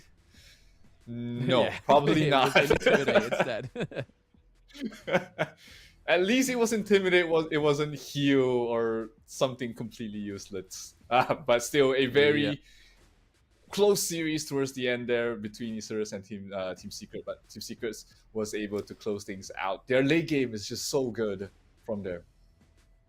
Yeah, it's like I was saying, like with some of the Western teams, like Osiris, with like we get to that 24-minute mark, we start to crumble. Whereas obviously the Southeast Asian teams is generally where they thrive because they know that one wrong move or any sort of hesitation is going to be the fault of that late game, and that's what it was with the Osiris game. And they just faltered at the late game. They had 1, 2, 3 opportunities to close out the crystal, but unfortunately just wasn't enough. And I mean, the late game is going to allow you to get to 19k gold, so again, nothing too impressive there. 24 minutes in, I would expect you to be no less than 19k gold anyway. But that last Hail Mary play by Muster was definitely commendable. Same with Mengenchi. I honestly thought they was going to be able to do enough damage, but Team Secret, being Team Secret, was able to wipe out those minions. So unfortunately for them, it just means it's a 2-0 today for Team Secret. Yeah, but not the easiest games. Even both games, not the easiest situations for them, for sure. But they still managed to claw their way back out of 2 bad situations, and now they are on top in their group. So 1 foot away from securing their spot in the Esports World Cup this season Invitational, as well as the top 8 in the Season 2 Invitational as well. Yeah, just looking over those little numbers there, look at Sun's damage, 226k damage, shortly followed by Angela as well. So Long actually doing God's work. I mean, like I said, that pick to flavor out that team comp was probably the reason why they won, because you're able to put so much pressure, especially when you have the likes of Dunn and Elaine be able to dive in and start off the team fight while she just sat back, absolutely obliterate with Blazing Brilliance, and then just kind of think, you know what, I may pop a first skill, may pop a second skill, let's see what goes on after the Blazing Brilliance, let's see what's left standing after my ultimate. And Hainu was sometimes left standing, other times not quite so much, but he did 2,100k damage, and then we saw that WinRG was able to do 166, and then Mengenchi with 128, so a lot more different vectors of damage coming from the side of Osiris. Yep, definitely. And this net worth graph definitely shows, you know, the roller coaster ride. It has been there for Osiris. They got off to a hot start. They managed to extend the lead multiple times, but towards the end, the late game just faltered, and they were not able to close out, allowing Team Secret to come back in such a memorable fashion. The jungler without smite, able to smite you down, and Team Secret, with that win, is now on top of their groups. I mean, if that's not a flex, to be like, you know what? We went through the group stage. We got a 2-0 victory without Smite. And I think the fact that he didn't take Smite is the reason why he didn't get MVP. Because it was just sort of like, I don't like that. But there we go. The Elaine getting MVP there. So again, I think this was a fantastic pick anyway. Because again, that Death on Sunset really helped with those engages straight into the back line of Osiris. And really helped Team Secret just open up the team fight even further. Yeah, and the beginning of the comeback was the play there from Xuan, getting a 5-man Death on Sunset, getting 5-man. The damage from that skill is not small whatsoever, and we'll definitely be seeing it in the replay here. This was, you know, 10x off to a decent start, despite not having anything that allows his jungle to flourish. But after that, it was just sort of quiet from him. From that moment on, just because he was not able to really do anything from that on. He was just there to provide CC, provide stun, and the Intimidate definitely didn't help him there. But here, this was the fight I was talking about. Xuan with that huge 5-man ultimate, here it comes. It's going to connect on towards all 5 of them, and that turned the entire fight around there for Team Secret, allowing them to make the first comeback, the beginning of the comeback of the game, and, you know, Osiris was just not able to finish off the game from that moment on.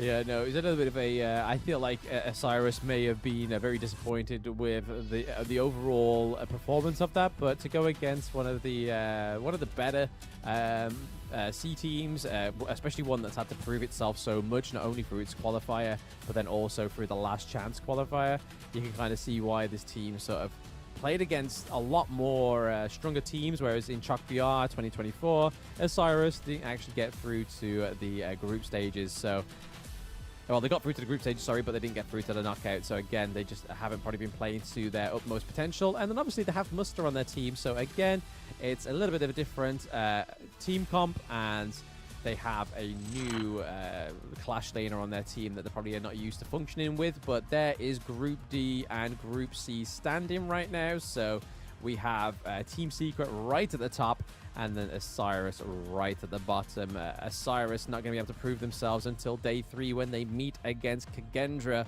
But tomorrow, Kagendra meets Team Secret, or now known as Team No Smite, tomorrow, to see if Team No Smite solidify their top spot or Kagendra dethrones them.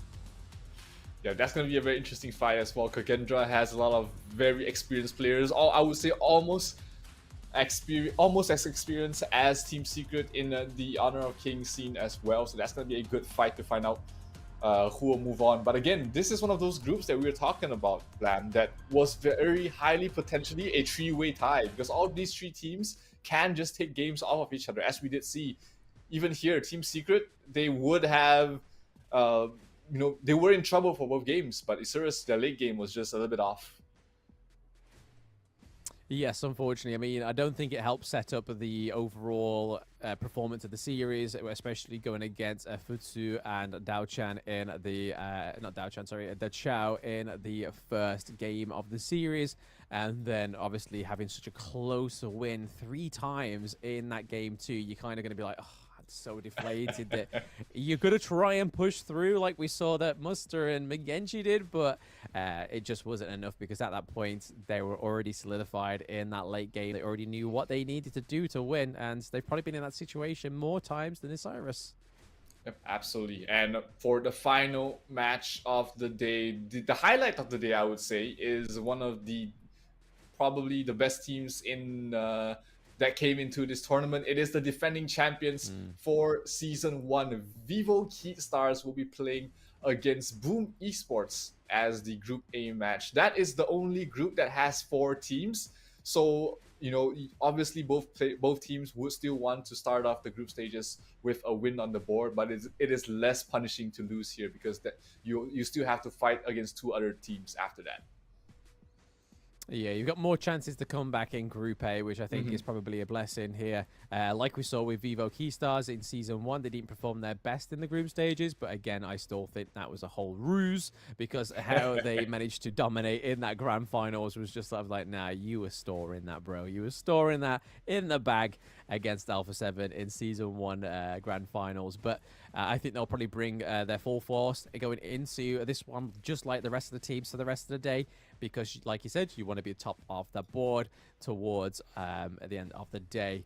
But again, it'll be very, very soon we get to this match, but we're going to go for a short break, so don't go anywhere, guys. We'll see you soon. Bom, com essa nova lineup, né, essa nova hotlane, essa lineup foi formada para ser a melhor Vivo K de todos os tempos, então eu tô realmente... Dragon, sino ba mga kalaban natin? Wala ko ilabot. We'll knock you off! For BKS, Vitality, and FUT, be ready, because we will find you and we will crush you. Não quero dar recado para nenhum time específico, mas vocês vão conhecer o melhor top laner do Ocidente. Our best challenge is going to be beat them Asian teams. Team Secret, I guess, is a great rival for us. 不只是沙特世界杯，我来 S2 就是想拿冠军的。 Falar pra Team Secret, a gente vai ganhar bem fácil. Infelizmente, vamos deixar os torcedores da Malásia tristes, mas a Argentina vai estar muito feliz. 东南亚赛区的操作手法上面都是比较厉害的，对于我们来说其实也是蛮有压力的。 أنا فخور جدا عشان احنا بنمثل الوطن العربي وإن شاء الله نأدي أداء. Because R8 is coming and be careful. 不要小看我们，虽然我们是一个很新的队伍，我是一定会追上你们的。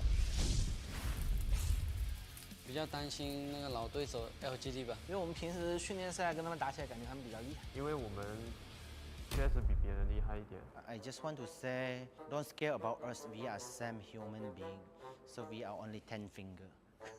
Don't scare about us. Don't scare. Don't scare. Don't scare about us. 虽然你们老干爹很厉害，但是我相信我的队伍不会让自己失望。去年的 KW 决赛我们输给了他们，今年我要赢回来，打你们像喝水一样。如果遇到我们会2比0拿下你们。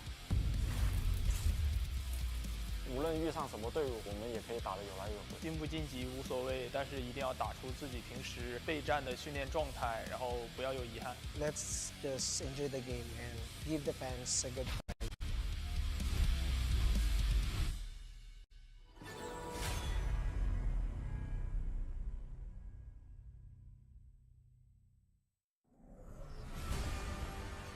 Through the ages, two opposing sides have fiercely battled for a power that granted them life, but cursed them with ruin. Wait! Oh, no, this story is too cliche.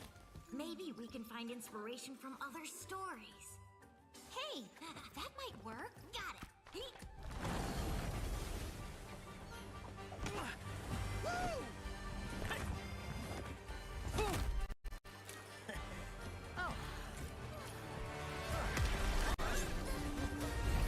This story is adventurous, but lacks excitement. How about this one?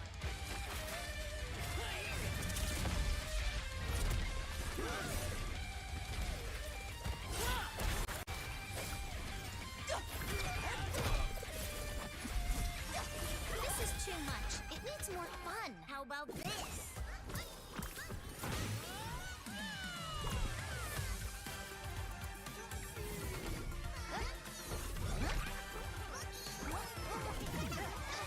That's enough!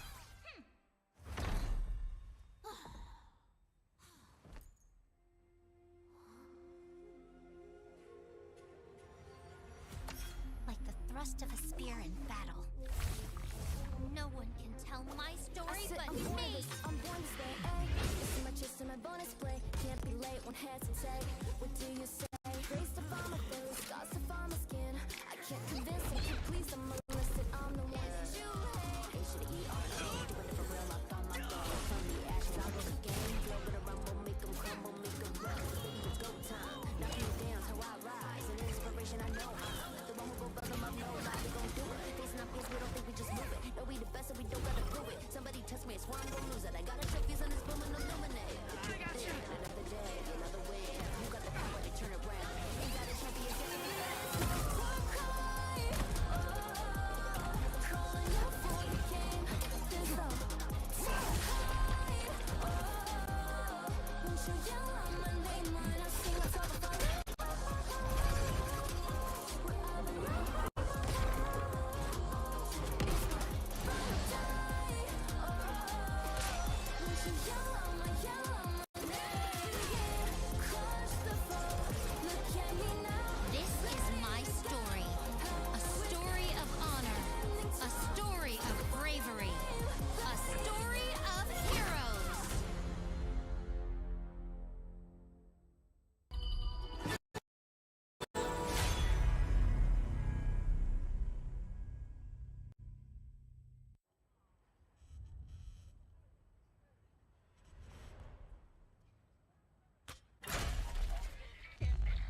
Hey,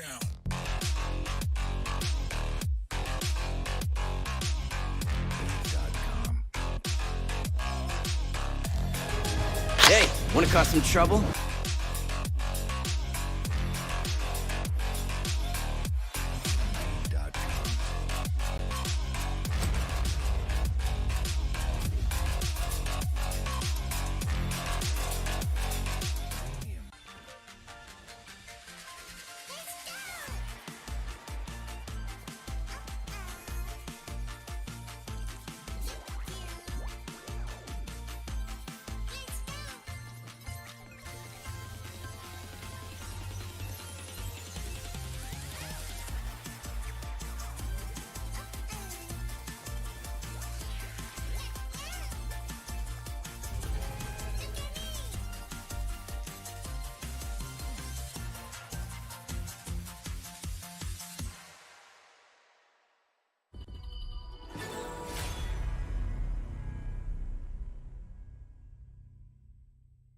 You want to be strong? Learn from the pro now. When you're attacking a tower, you might accidentally target an enemy. Or when attempting a tower dive, you end up targeting the tower and minions instead. Professional players execute such impressive moves effortlessly.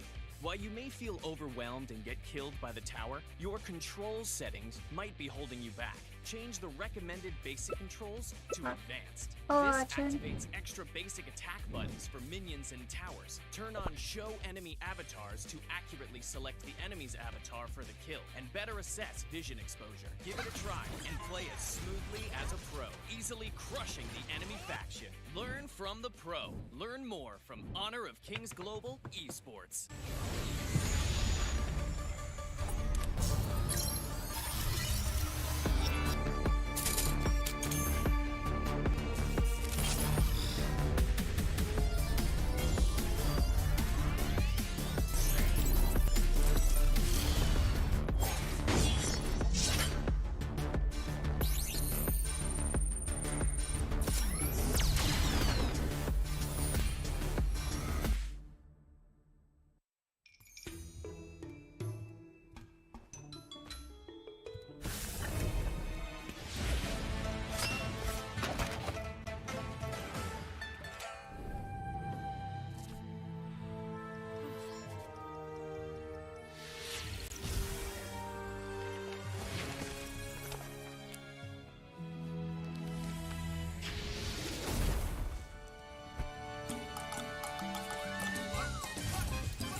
I'll smash all the day.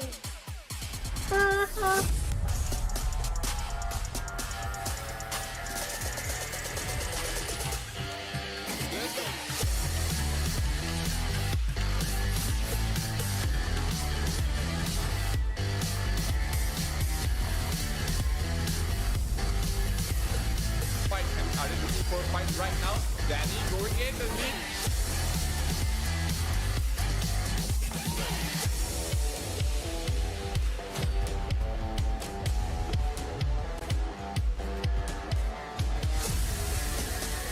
Confident by Fang. Fang doing the open time damage from Danny as well, taking up the win sheet as well. Niap is looking.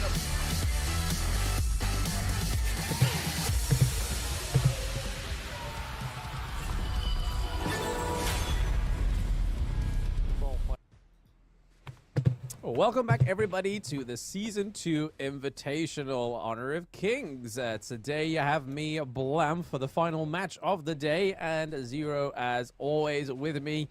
What are we looking forward to most going into this last matchup of Group A? We get to see Vivo Keystars with their new roster. Not the first time we're seeing this roster in action, but on the biggest of stage, especially since they're coming back as the defending champions. They don't have... They still have Niap, Danny, as well as One, but they've swapped out their farming lane as well as their roam. Absolutely, and obviously none of this would be possible without our first sponsor, that is Infinix, and all the players are playing on the Infinix GT20 Pro. So experience esports level gaming with the Infinix GT20 Pro, like all the professional players here at HOK Season 2 Invitationals. If you'd like to find out more, you can check it out on the Infinix official website. So when you see the devices get planned onto the cameras, this is the device that all the players are playing on. Yeah, not to mention, of course, the Esports World Cup will be the leading tournament after this Season 2 Invitational, which is what a lot of these players are fighting for. This collaboration brings our teams one step closer to the most anticipated esports event of the year. The top 8 teams from this Invitational will qualify for the EWC in July, so make sure you continue watching the Season 2 Invitational, because these are the top 8 teams, and you want to see how they would do in the international stage. Yes, and without further ado, here are the team lineups for Vivo Keystars. We have Niap, Danny, One, Caesar, and Maynard in the support role. So again, the farm and the support role players are different to Season 1 because we had WinRG and Menguinchi, but this time around we have Caesar and Maynard filling out the team comp of VKS. And you saw it in the teaser. Danny was saying this is the best roster that we've had as Vivo Keystars, so I'm very excited to see how these ones do. Yeah. Meanwhile, their opponents for the first game of their groups is going to be Boom Esports representing Philippines. We have Miggy, G6, Dragon, Toshi, and Impressive rounding up their lineup. And you know, they have been competing in multiple different game titles previously, and they definitely have an interesting idea around preparing for this tournament. A lot of the international teams did opt to hire or get the help of Chinese coaches or players who played in the KPL. Boom Esports, they decided to stick with their previous coach from a different game. So he brings a little bit of less of the game knowledge, but more of how to operate as a team. More of that Boom flavor, and I just have to say, if Impressive is anything less than impressive, I want a rebrand on his name. So we'll see how Impressive does against VKS. But yes, the manager and coach for the side of VKS is different this time around. We don't have Juliano, but we do have what's the coach's name? Sorry. It is Joko as well. I believe they have some sort of history with this coach, because I know that the big return for this coach within HOK BR was something special. So again, I'm very much looking forward to see how they pair with their new coach as well. But like I was saying in the introduction to VKS, Danny says that this is their best roster they've ever had as VKS. So again, that makes me super excited, because like Zero knows, Danny, One, and Niap, they were pretty much the all-stars of their team in Season 1 Invitational, and they've continued to go through, and there's a reason why they keep getting inside to VKS. Yeah, and a lot of they have a lot of noise coming in towards this tournament. Defending champions, a lot of pressure on their shoulders. But Boom Esports in this group was one of the few that we thought that would be able to provide a potential upset against them. So it's going to be interesting to see how that pans out in this opening match. Yeah, because along with obviously Vivo Keystars and Boom Esports in the Group A, we also have Team Vitality, which, you know, your boy, European representative, hello, cannot wait to see them tomorrow. And then obviously we have the Turkish team, one of the best Turkey teams from Season 1 Invitational, and it's Foot Esports, again with their long-standing roster as well. So it'll be really interesting to see how those guys play tomorrow. But we are getting into Draft 1 of Game 1, and we're already seeing bye-bye to the support ladies. No da ciao for the Boom Esports. That's a no for the Frisco. Yep. Arlie and Mai will be the band of choice there from the side of Boom. They instantly snap up a lane on their side, but VKS again with the done. It's a 75% win rate right now. a surprising statistic, especially after season 1.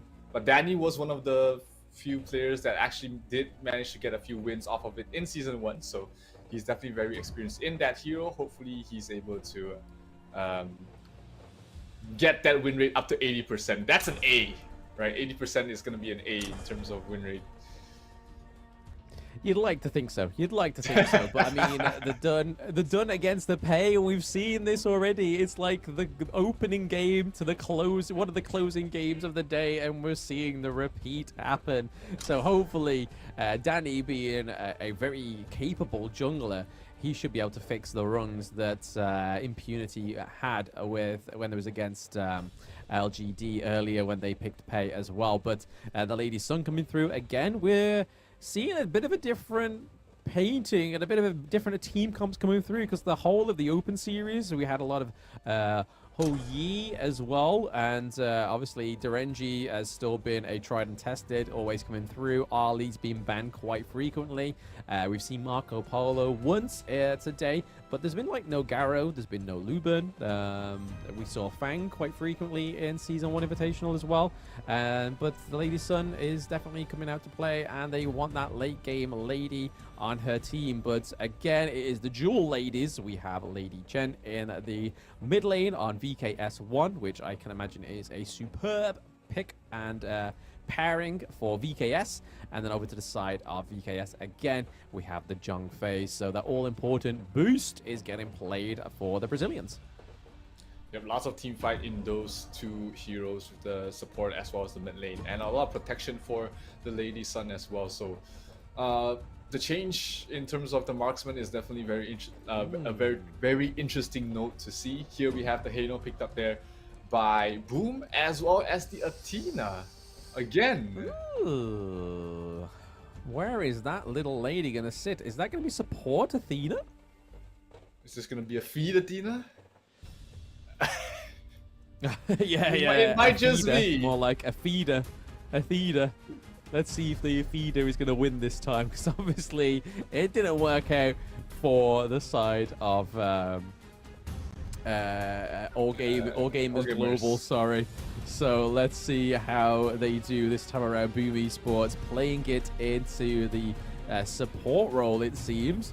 They do take the high note as well. So again, maybe they was hoping that Danny was going to go for the high note, but instead goes for the dun, but the RNG as well. So seeing those two paired up in that mid lane, in that farm lane, sorry, is going to be really interesting, because like we saw with All Gamers Global, Athena has some great CC immunity, has plenty of dashes, and then obviously when she comes back from her death, she does knock up the unsuspecting victim that she is hovering over.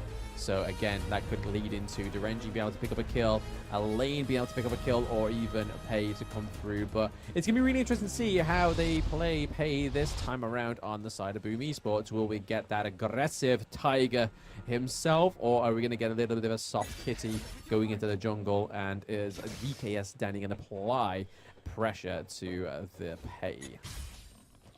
That's going to be the benchmark of this game. Can Danny get a good jungle? Because Pei is one of the more aggressive junglers. They have the Athena to really just harass. I can see Athena did go for the smite and gets the steal on towards that jungle and might be able to survive. This was what they were planning about.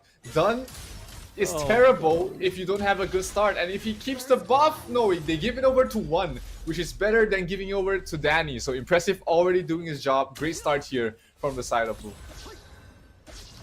I suppose that losing the red buff is probably not as detrimental as losing that blue buff, right? So I suppose they played that okay, because the Athena getting a kill onto the Athena for obviously a 1 in the mid lane is going to be huge.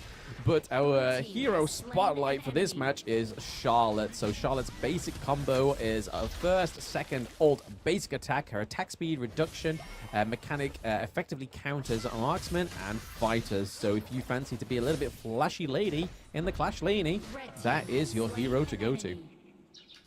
Second death already for Impressive. Not really impressive so far for those who are not familiar with this sort of strategy. But it all has a bigger plan. There's a bigger plan behind all of this. It's just whether Boom is able to execute the mid game once they are able to shut down this stuff. Yeah, we would like to assure you that it may not be a feeder, but I can't I can't promise anything, especially with the sprint being played onto the lane as well. This is a great mechanic for a lane because it's able for him to run in, get that death on sunset, or for a disengage, which is instantly removes slow effects and grants 30% movement speed for 10 seconds, while sprinting half slow effects received and grants an extra 20% movement speed when out of combat. So again, for somebody like a hero like Elaine, is going to be an integral common skill to pick on that hero. Yeah, not many heroes do pick this the sprints just because, you know, Flash is generally just more useful most of the time, but it has its uses. It is very situational, and like you said earlier, Elaine is definitely one of those that can really utilize it to the fullest at the moment. Top lane, Yap gets caught out there. Elaine will be the one to get the kill, so that's going to be a huge thing there for the side of Boom, who is just way too busy trying to get the done online. And because of that, they will have to sacrifice something, and that something will be Niam on the Clash lane. Yeah, you can kind of see the function of the Athena this time around. She is there to disrupt Dun's jungle and farm, and then she's also there to sort of be the scapegoat. So everybody's focusing her, everyone's just dealing damage to her. With her being a support, it's not that much of a loss because DRNG is actually not doing too bad down in the farm lane on his own. Toshi really holding his own down there in the farm lane, and then obviously you have Pei there, so in the worst case scenario, you can kind of have either Heino or you can have Pei come through and help down into the farm lane if needed. But right now, it doesn't seem like it seems to be a detrimental thing, and it doesn't seem to be stopping the side of Boom Esports from aggressing and advancing in the gold lead ever so slightly. Impressive once again doing his thing, trying to get a steal. Did he get it? No, he did not get it. No, he didn't get it. His life again. At what point there we go. does this... Yeah. When's many deaths enough deaths? When can we say come back a bit? Come back to the home team. Come on, stop killing yourself. It's like we stop giving up a goal, baby. We don't need any more of that. But it seems like this is what Impressive has done for quite some time, and it's definitely working here right now. Athena being able to get picked up once again. Just gotta be careful that they don't give too many of those deaths over to the Lady Sun, so that their farm lane is ahead of the RNG on Boom Esports. But so far, they are very much teetering between the gold lead here. So again, 300, 200 gold difference is nothing at all. And Dun being able to fly over the wall, not getting caught out there on that 3v1 because it would have been a big upset for the Charlotte. But there we go, Toshi getting 2v1 under the turret. And it looks like the first tier turret is going to be taken down by VKS. Much needed there, being able to snowball the Lady Sun early to her to her power spike there. We haven't seen a G6 really make a lot of movement across the map. It hasn't been the aggressive Pei that we've been used to seeing. Mid lane still under pressure. Danny really hasn't been able to get any other kills outside of Impressive. So in a way, the strategy is working. They've been putting a lot of focus on towards him, but whether it's going to pay off towards the long run is something else we'll have to see altogether. Yeah, you can kind of see the fact that with the Athena, it kind of, if they had Pei on the rotation as well, it would be a little bit too much for Boom Esports to account for. So with Impressive just constantly just floating around, doing what he needs to do, disrupting the Dun. Yes, he may die at least. I'm pretty sure all 9 kills, other than Toshi down in the bot lane, were Athena. So let's see how it plays out towards the mid to late game. But currently right now, they're able to neutralize that lead that they had in the farm lane as they take the first tier turret down there as well. Impressive once again getting caught out here. There is no means to get his team into the blue side of the enemy jungle. We see the Zhongfei pushes back Toshi as well, leaving a Dragon all on his own. Heinu has only a very close place to recall to, but is dashed to change that all around. And now the Clash Lane has taken the first tier turret as well. Yep, and all the information still being provided there by Impressive, even though he's dead. That's one of the upsides of having that Athena, is that he's always able to rejoin the fights very, very quickly just because of how her passive works. And still, now with the pay, now they're going to be more aggressive in the enemy jungle. Net worth is still in the lead of Boom Esports for the moment, so that's going to be boding well for them leading on towards the mid game. Yeah, you can kind of see that the Pay is now having a little bit more freedom to roam now that the 2 side lane turrets have been taken. So maybe this was the overall goal. There's just like, yo, Impressive, just die. Just do the easy thing. Just give us some intelligence. Let's let me know where they're going to be at so I can be in the opposite side of the map. And that seems to be working so far for Boom, as they are still ahead with the gold, but it's not a lot. This is probably the closest the gold difference has ever been for so long. I mean, we're going 8 minutes in. Nobody's like a K ahead. It's just like 100. And it just keeps flickering to and from, but that mid lane turret may go down here. Derenji is just tapping away with those basic attacks onto that turret, and VKS aren't bothered. They are just like, I'm gonna take it. Take it. Yeah, they know that they are playing for the end game. They're playing for a much bigger goal there. As long as their jungle, their jungle as well as their Clash laners are not under any sort of pressure, they are able to take the mid game fights very well. Pei doing a lot of damage towards the Zhongfei, but Zhongfei still has his ultimate, not gonna pop it yet, just waiting for the opportune moment, but that opens up the Tyrant to go towards the way of Boom. The second Tyrant for them to pick up. Yeah, VKS definitely lacking in the jungle objective department here. VKS Danny not quite on point with the Dun. Obviously, we know this player can play very flashy jungle heroes. He clearly doesn't want to pick them up first game because, again, that would just be a little bit too telling for the side of VKS, it seems. But currently, Boom is doing fantastic on both, like all factors here. Other than kills, they are doing pretty great. Like I said, the gold difference isn't a lot because obviously Impressive having to die so much means that the gold lead gets nullified. I suppose that's the only trade-off with the Athena pick, but not being able to close down the Hino there. We see that Impressive jumps on to Ejix as well, so all in that mid lane. They've got to be careful. VKS, they don't want to get funneled in because they do not have a first tier turret to rotate back into safety, and nobody gets picked up. Yep, still a 400 gold lead, essentially nothing here for the side of Boom. In terms of the map, they do seem to have a better control across the map for now. Danny, once again, trying to get that blue buff. Spread. Oh, nope, steal. No steal.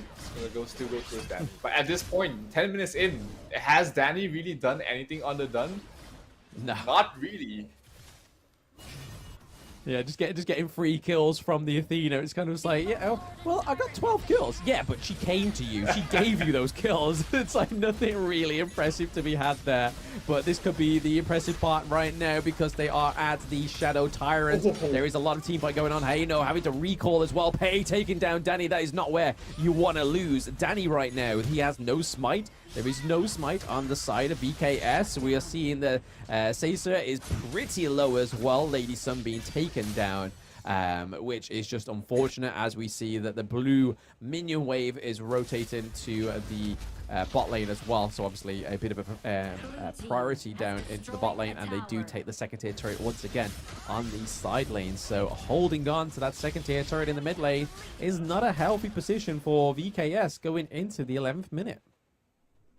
Yeah, Boom Esports definitely, especially ending the kill streak of Danny means that everybody gets additional gold, which is absolutely huge. They fed Danny into this prized dinner, and they just had him for Thanksgiving there. So all that gold that Danny's farmed up has been given away, and now it's a 3,000 net worth lead going towards the way of Boom. Yeah, no, that's also a very interesting mechanic into the Athena pick, is that you feed up that one person, then you literally create a pinata, and that is exactly what is happening to Danny. But we do get a kill onto Impressive. Once again, crucial engage, but the kill is going over to VKS1. Again, would be a great pickup for a kill for the mid lane, but it's just looking too shaky here for VKS. They do not have any dominance in those lanes. They're at the higher ground turrets on both of their side lanes as well. So again, there's just not much place to go back to. They are pretty much... I feel like this is kind of like maybe we should just try and play the best we can do in game 1 here, and then just go back to drafting game 2. Try and play a little bit better here. I feel like the Dun just isn't doing what it needs to do. Yeah, I mean, we've been critical of this hero for the longest of time across 2 invitationals, and this is exactly why this hero is not high up in our radar. Looks like Boom Esports with the unorthodox strategy will be able to take game number 1 as they get a ace, get the kill on towards Niam, who just respawned. They are laughing their heads off there from the side of Boom. Kind of like they can't believe this worked, but it did, because your enemy's jungle is a Dun. Yeah. Dun. You can't spell dunce without done, and clearly that's what happened there on the side of VKS, unfortunately. But like you said, and it's a great pickup that going forwards, is that the Athena pick is literally just to fatten up somebody on the enemy team, just so you can then deny them towards the end of the game, so that then all that gold spills out of that one hero, and then you kind of like, oh, we're now 3k gold ahead, and your enemy team's just sort of like, oh no, like, what are we gonna do now? We were pretty much neck and neck with gold. We got all the way into the 12th minute, and now they're way ahead of us in gold, and it really just shows and pays dividends that strategy does work. Yeah, but just as a disclaimer, you want to do this when your opponent's jungle is someone that doesn't scale towards the late game.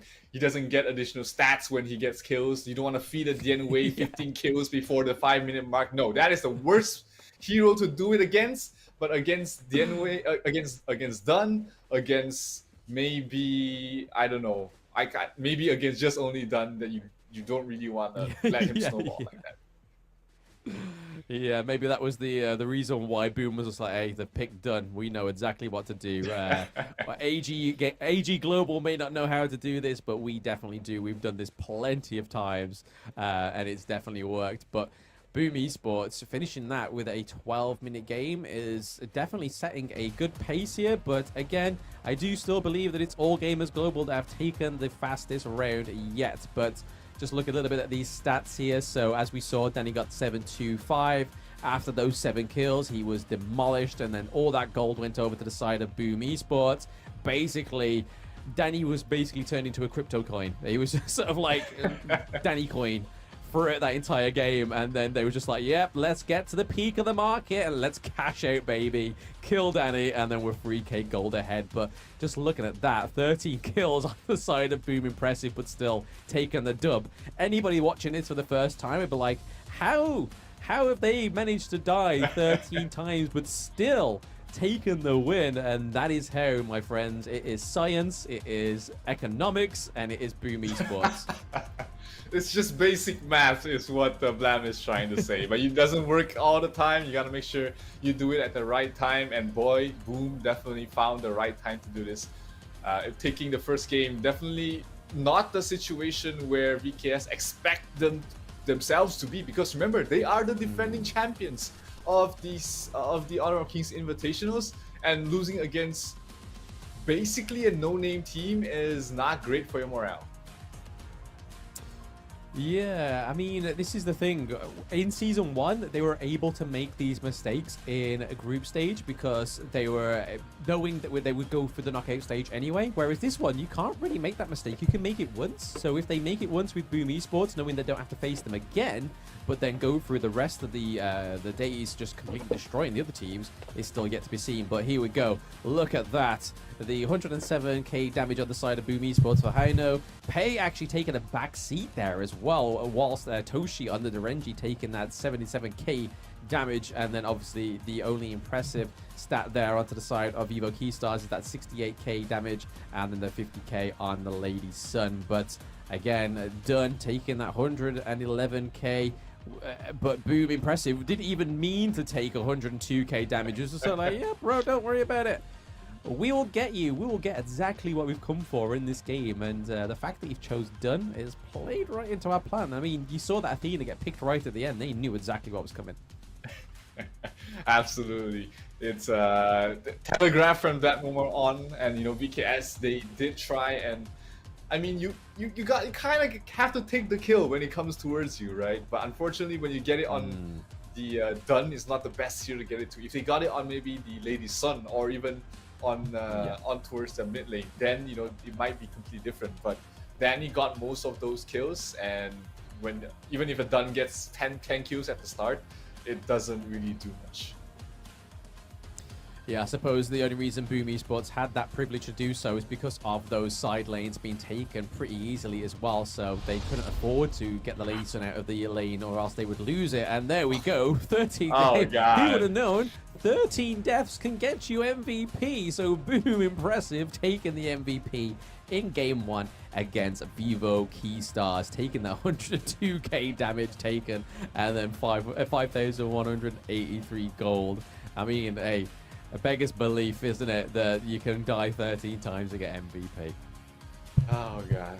My pub games are going to be in shambles. They're gonna watch this stream and they're gonna tell me I'm feeding tactically, so when you get the kill, you get all the gold. No, it doesn't work every time, guys. It has to be very situational. It has to be against a Dunn. It has to be against a hero that doesn't scale well. And if you feed anyone else, it's gonna be in shambles. But impressive, still did his role, did his job very well. Created so much havoc that every other lane was just basically uncontested. Yeah, I mean, you can kind of see the upset from the early game. The fact that he was able to claim the first red buff from Danny. I was kind of like, oh no. It's happening. It's happening. It's starting. And then from there, it was just, yeah, from there, it was just a shockwave. It was a ripple effect. It was the true butterfly effect of Honor of Kings. It's kind of, oh, you killed the Athena once, that's it. Your history has no, I mean, your future has no change. And you are going to lose game 1 to Boom Esports as you get into that late game. But yeah, most of this highlights is like, oh, yeah, death, death, death, death, death. Death to Danny, then fed. And then it was just sort of like, yeah, Boom has now taken this game. Definitely had, you know, they prepared this. It wasn't something that they haven't had prepared before the match. They definitely, you know, Danny has been playing the jungle Dunn for the longest of time. Dunn is still in the meta as a jungle for I don't know what reason. So it's great that they have this prepared in their back pocket. Yes, absolutely. But I feel like if they are going to try and pull this back into a best of 3, then I think this next game is where they want to do that. But again, this could just be the strategy that I was alluding to towards the end of that post-game analytics, that Vivo Keystars are happy to take this out against Boom Esports, just so they don't show enough of their cards going into the knockout stages, but then just go on to beat Foot Chaos, go on to beat Team Vitality. But then you've got to, there's a lot riding on that, thinking, you know what, we can beat Foot Esports before because we beat them once, and then Vitality's kind of like, oh, well, we don't know if we're going to beat them, but we'll assume we're going to beat them. But I think there's going to be some upset here for VKS that they will take back to the drawing board. Yeah, definitely. They are a very experienced team. They were the best team from Brazil for the longest of time, so they definitely have you know, they have their experience, they have the mentality to try and bring this back. So at this point, it's a one game at a time mentality that they have to really take up, because the game is not over yet. They still can take this series, and it all boils down to this next draft. Next draft indeed, and I don't think they'll try the Athena again, especially if they don't go for the Dunn. If they go for Athena first pick, then it's kind of like, yeah, no, they're inting, bro. You don't know what they're going to pick in that jungle, and it might be just something that needs that thirst and that gold in the jungle. But I can imagine that Boom Esports is like, no, we've pulled out the Athena once. We're now going to retire it for probably the rest of Season 2, because it's not going to work twice, unless your enemy is silly enough to pick that Dunn. But it's like we've been saying for the whole of day 1. Lamb has not been banned, Lamb has not been picked. And I don't quite understand where this huge focus from Lamb in Season 1 from Open Series has just disappeared and just, it's not like he's been nerfed, it's just flitted off into the distance. I guess there is a lot more better junglers now that fits into different roles. Lamb sort of had to fulfill all those roles back then when you had to both tank up and then deal damage and gank and also provide the CC in the form of your outs. But right now there's better heroes for more specific roles. So the saying goes, you know, jack of all trades, master of none is still better than the master of one. That is why you choose done. That's why exactly you don't choose done, because it does absolutely nothing at all. And it has a 60% win rate at the moment. It is still at a 60% win rate. So yeah, the interesting position we are in. It's just crazy. Yeah, and there we go. The Athena's banned. They didn't even need to ban it. They didn't even have to ban it. That's a waste. They could have banned like Zhongfei. They could have banned the Elaine. They could have banned something a lot more integral. Even the Pei, unless they decided they're going to go for the Pei this time around. But locking in the Chao is going to be really interesting here for VKS. You don't really see them pick up this hero that much. But paired with we're in for a treat. Again. Zero. The Fuzu and the Chao comp comes through with the Princess Frost as well. And Boom is gonna take a leaf out of their book. Hey, Athena is banned. You know what that sets up perfectly for? The Dun jungle. Oh God. Yeah. Oh, why? We had what? This is our 8th game of the day, 9th. 8th game of the day, yes. And we've seen 5 duns.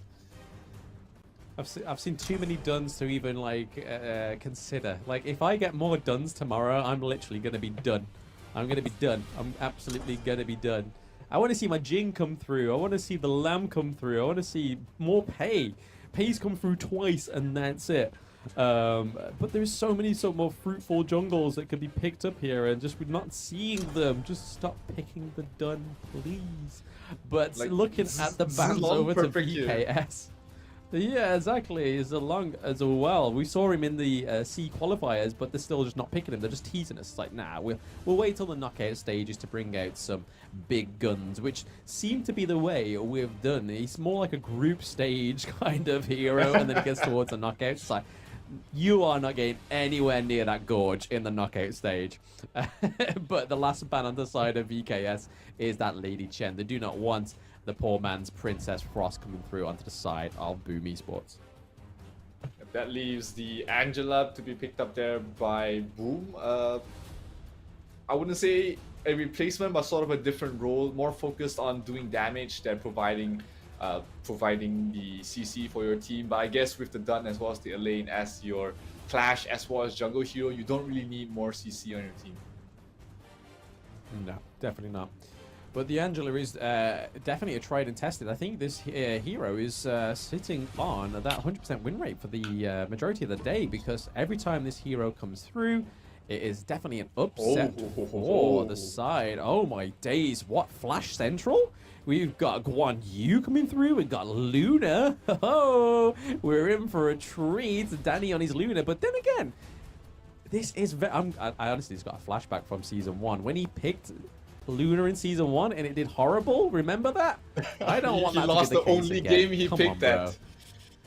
Yeah, he literally lost the only game he picked the Luna. So I really hope this actually comes through into fruition and actually gives us something good in this game too, because if it doesn't, then VKS are just sort of like, just to start, they're doing what I said. They're just gonna ride day one out. Boom Esports, they're done. We don't have to play them again. We'll just go and attack the rest of the teams. But the Guan Yu could be very I have not seen Niap on Guan Yu, and I'm really excited to see that. It's not an easy hero to play. Niap definitely can play it. He definitely has already played it previously, or else he wouldn't be picking it up at this crucial stage. They are one game away from losing up in this group stage match. Not the highest of stakes, seeing that they are in a 4-team group, but obviously you would still like to be in a comfortable position leading on towards the later stages of the group stage. So this is going to be a very interesting match. We see a lot of new heroes in this map and the return of the Da Qiao Fuzi combo. Who will take game number 2? Would it be Boom with the Arlie, with the Angela, with the Sunbin, or would it be VKS with the Luna and the Guan Yu with their debut performance? Wait, you're more excited for the Fuzu and the Chao? I thought we was excited for the Dun Jungle pick again. No, did we not rehearse that properly? But no, Dun pick coming through once again.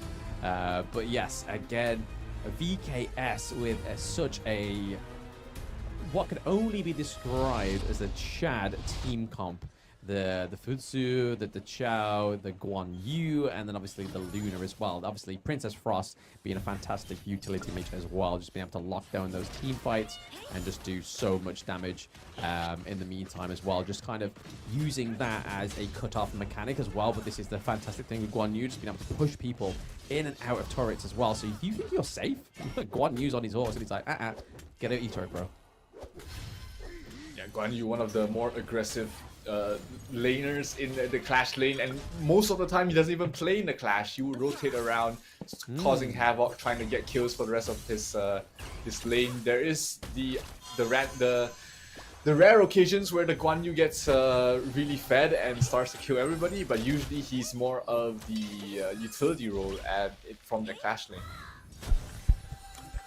Yeah, I think the thing I'm really going to be interested to see how they navigate the Arlie down in the farm lane as well, because obviously we know that with the life step and stuff like that, but with the fact that Futsu can actually just lock her down with his ultimate, it's kind of just like, hey, your umbrella is not going to save you now, bro. Like that parasol, just go and get another one. It's not going to work when you're locked down in my lantern.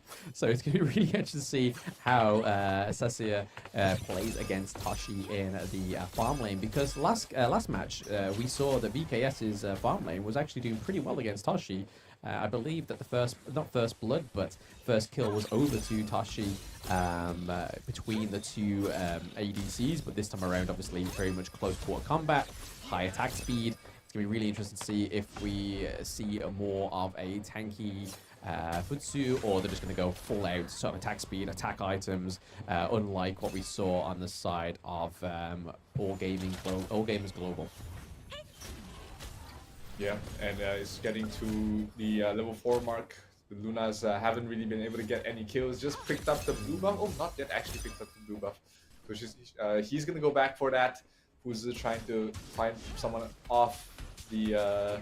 Niap still staying up towards the top lane, hasn't really made any rotations across the map just because the lane has been very annoying, pushing the wave up towards the tower and then backing off, making sure that Niap stays in that lane and not cause trouble somewhere else. Yeah, I don't like the fact that Miji is just there, just hiding in the bushes, saying like, oh, I've got to wait for the optimal moment, knowing that Princess Frost and Guan Yu are here. I can't just go 2v1 against that combo. But speaking of combos there, Dragon with the Angela taking a lot of damage onto Sacer as well. So this is not being played as effortless as it was on All Gamers Global. There is that just right there. We're pretty much 3 minutes in, and it's very clutch for the side of VKS. The Death on Sunset coming through, just not going to be there to close the gap onto Guan Yu there. Yep, still a lot of good damage being dealt there. Maggie with his, he had to use his ultimate like you said, but not a big deal early on. Maggie doesn't really want to join fights earlier on anyways. He wants to get his farm up towards the late game. That's a lane for you. He wants to get towards the mid-game stage with a decent amount of farm and then just really start to cause havoc later on. But here, yeah, trying to put pressure. Princess Frost drops the ultimate. Bottom lane, yep, that's Angela in trouble. Oh, okay. Danny coming through. Good trade. It was a trade. Yeah, it was a trade for the Futsu down in the bot lane, but taking Dragon down as well, especially with the Blazing Brilliance. That could have gone horrible for the side of EKS because we know how much damage that ultimate can do, and especially if you manage to like hit one of the other abilities of Angela, it just does even more damage. So again, I think VKS are very lucky just to walk away with that 1-1 trade, to be honest, but they aren't lucky in the regards that they have lost the Tyrant. First target of the game going over to Boom Esports, and a pressure being put on here to VKS Danny when he tried to invade. Look at him smashing those buttons away. That's the first time we've seen that one. There he is. He's just trying his best to try and close the gap on this Overlord for himself, because they don't want to be walking away with none of the first round of jungle objectives. Danny, off to a great start, managed to steal away the rip buff from the Dun, so that's going to allow him to really progress towards the mid-game stage of the game. He's probably already in a top of the net where Fuzi has fallen once again. A lot of focus has been put by Boom on towards the mid lane. Angela not going to connect on his skills. Danny a little bit too fast, a bit too mobile to land those skill shots without any sort of prior setup. Yeah, I feel like Boom Esports is probably one of the teams that know how to play against this Fuzi. Like you were saying, Zero, is that Angela's spending a lot of her time down in the bot lane, and they've already lost their first turret as well. And normally, if that was the case with All Gamers Global, they were able to put the pressure on in the side lanes with Futsu and the Chao, but it's just not taking it's not just loading the same way this time around, because you've not only got Angela rotating around, you've got a lane, so coming from the teleport of the Clash lane all the way down to the farm lane just to stop those side lane aggressions, and they're playing against it beautifully well. This is something that I feel like R8, if they watch this, is going to be a huge learning thing for them if they ever encounter this combo again. But there's the knock-up onto the teleport there. He goes outside of the teleport because he feels like he needs to save the Chao, but that could have been the cost of his own. Yeah, but like, thankfully Fuzi is not very squishy. He can still sustain damage all by himself. So here 4 heroes from the side. Is trying to take this top tier 1 tower. Trying to fight back. Fuzi was there. The Da Qiao drops the teleport. Doesn't get used. Huge silence. Done towards the backline. Here comes the Da Qiao ultimate, getting everybody in towards the fight. They're gonna isolate the Dun. And Dun, oh no, the teleport sent back. They're gonna reduce the damage. No, Dun is still alive. That's a G6 really surviving through all of that, and not losing anyone in the process. Very well done there by Boom. Able to get everybody out, and that leaves a lane towards the bottom lane, able to continue to put pressure on that bottom tier 2 tower. Imagine Dun going straight into the front line, taking so much damage, and you not getting the kill onto him. I mean, if I was VKS, I'd be super like disappointed in that whole interaction. Just nothing came over to you. But again, I think this is the problem when you have a Dun, and especially on such an experienced player like Ejizix on the side of Boom Esports. They're just able to know how to navigate this hero, even though, yes, we always say he's quite a lackluster jungler, but he's proving his function in these fights because they have no other tank other than the Dun. Yes, they have a second engage like the Elaine, a very assassin brawler type, CC immunity as well, just to sort of like cut through anything that's initially going to stop him, but Dun just being your solid front line and being able to tank so much damage is just showing the capability of this hero is nuts. Absolutely. And I mean, the G6 definitely is showcasing what a Dun can actually do. Not many players can actually do that, and you know, Dun's not a hard hero. He looks very simple with his kid. Oh, Luna trying to fight back. Oh, and Toshi actually takes the man fight towards Danny, and he loses. Impressive does fall, but they will take that trade anytime, any day. Toshi might be in some trouble. Guan Yu will lock him back. Can he get the fight? Can he get the kill? Teleport? No, Toshi gets a win! Safety! Oh wow! The Leaf Stape coming through and literally clutched it there. For, 係一個 skill 係拿咗他嘅最有這一把劍嚟打你。 When Guan Yu was on the way around, making his rounds and rotating very aggressively. But again, that was a 1-1 trade, I believe it was, between Danny going down, and then obviously they did take down Impressive, but didn't quite manage to close the gap onto Toshi because of the leaf step on the Ali, which is obviously a great way to get out of those sticky situations like we just saw. Yeah, definitely very well done there by Toshi. Able to survive through all that bottom lane. Maggie still alive on the Elaine. He's been farming the entire time they were clashing up in the top, and he's already level 12 right now. So this lane is going to head towards the mid game. Very farmed, very scary. Toshi brings the Tyrant down for the side of Boom, and they are having a 500 gold lead. Not the biggest of leads so far, but it definitely doesn't feel like that. It feels like, you know, VKS is in a much more precarious position. Yeah, I mean, in terms of goal, again, it's not the worst thing that could be happening at the 10-minute mark. They're only like a K behind, but again, it's just also close. The teleport coming through. Guan Yu coming down and actually managing to take down the Ali as well. Are we going to get another kill here? He's back of the queue onto the Sunbin, dodges the Angela CC as well, but nothing else is going to come out of that team fight, but that was a solid 1-0 trade there. Guan Yu coming through that teleport. That is not one hero you want to be seeing, and that horse all up in your face when you realize there was no horse there to begin with, and then all of a sudden it's like, oh, yep, I didn't order that. That was a drop ship that I did not want to be seeing. Dragon almost got nuked down there by Danny with one single combination, but managing to survive for now. The Tyrant respawns down to half health already. Danny continuing going for impressive, getting the kill. Not yet. The silence coming through. He's gonna get the kill, but Angela damage way too much. Danny falls once again, but so does Elaine. The Guan Yu was able to bring down the Elaine up towards the top lane, but this opens up the Tyrant for Boom to try and take the fight, because they know that the Guan Yu isn't here. He's not here for the fight. Is there an ultimate coming from the Dachiao? Yes, there is. And here comes backup. One dropping very low. He's trying to get a kill onto his Dragon. Dragon managed to survive. Toshi giving chase. One more right click onto his one will finish him off, but not enough. Toshi will fall, and looks like the Dun is in trouble as well. Toshi will not be able to get anything out of that. Oh my gosh. This one is still fighting back, still alive. Puts up the shield. He has his ultimate, but here comes backup, knocking him back in, and he's gonna fall finally towards the end. Jeez, man, that Dun was holding on for his life. Like, we thought his health was getting so low, and then all of a sudden it was like, boop, and then shield, and then it was going all the way down again, and then they managed to take him out. But my gosh, what, like, the effort you have to go through to just eliminate such a simple hero is crazy.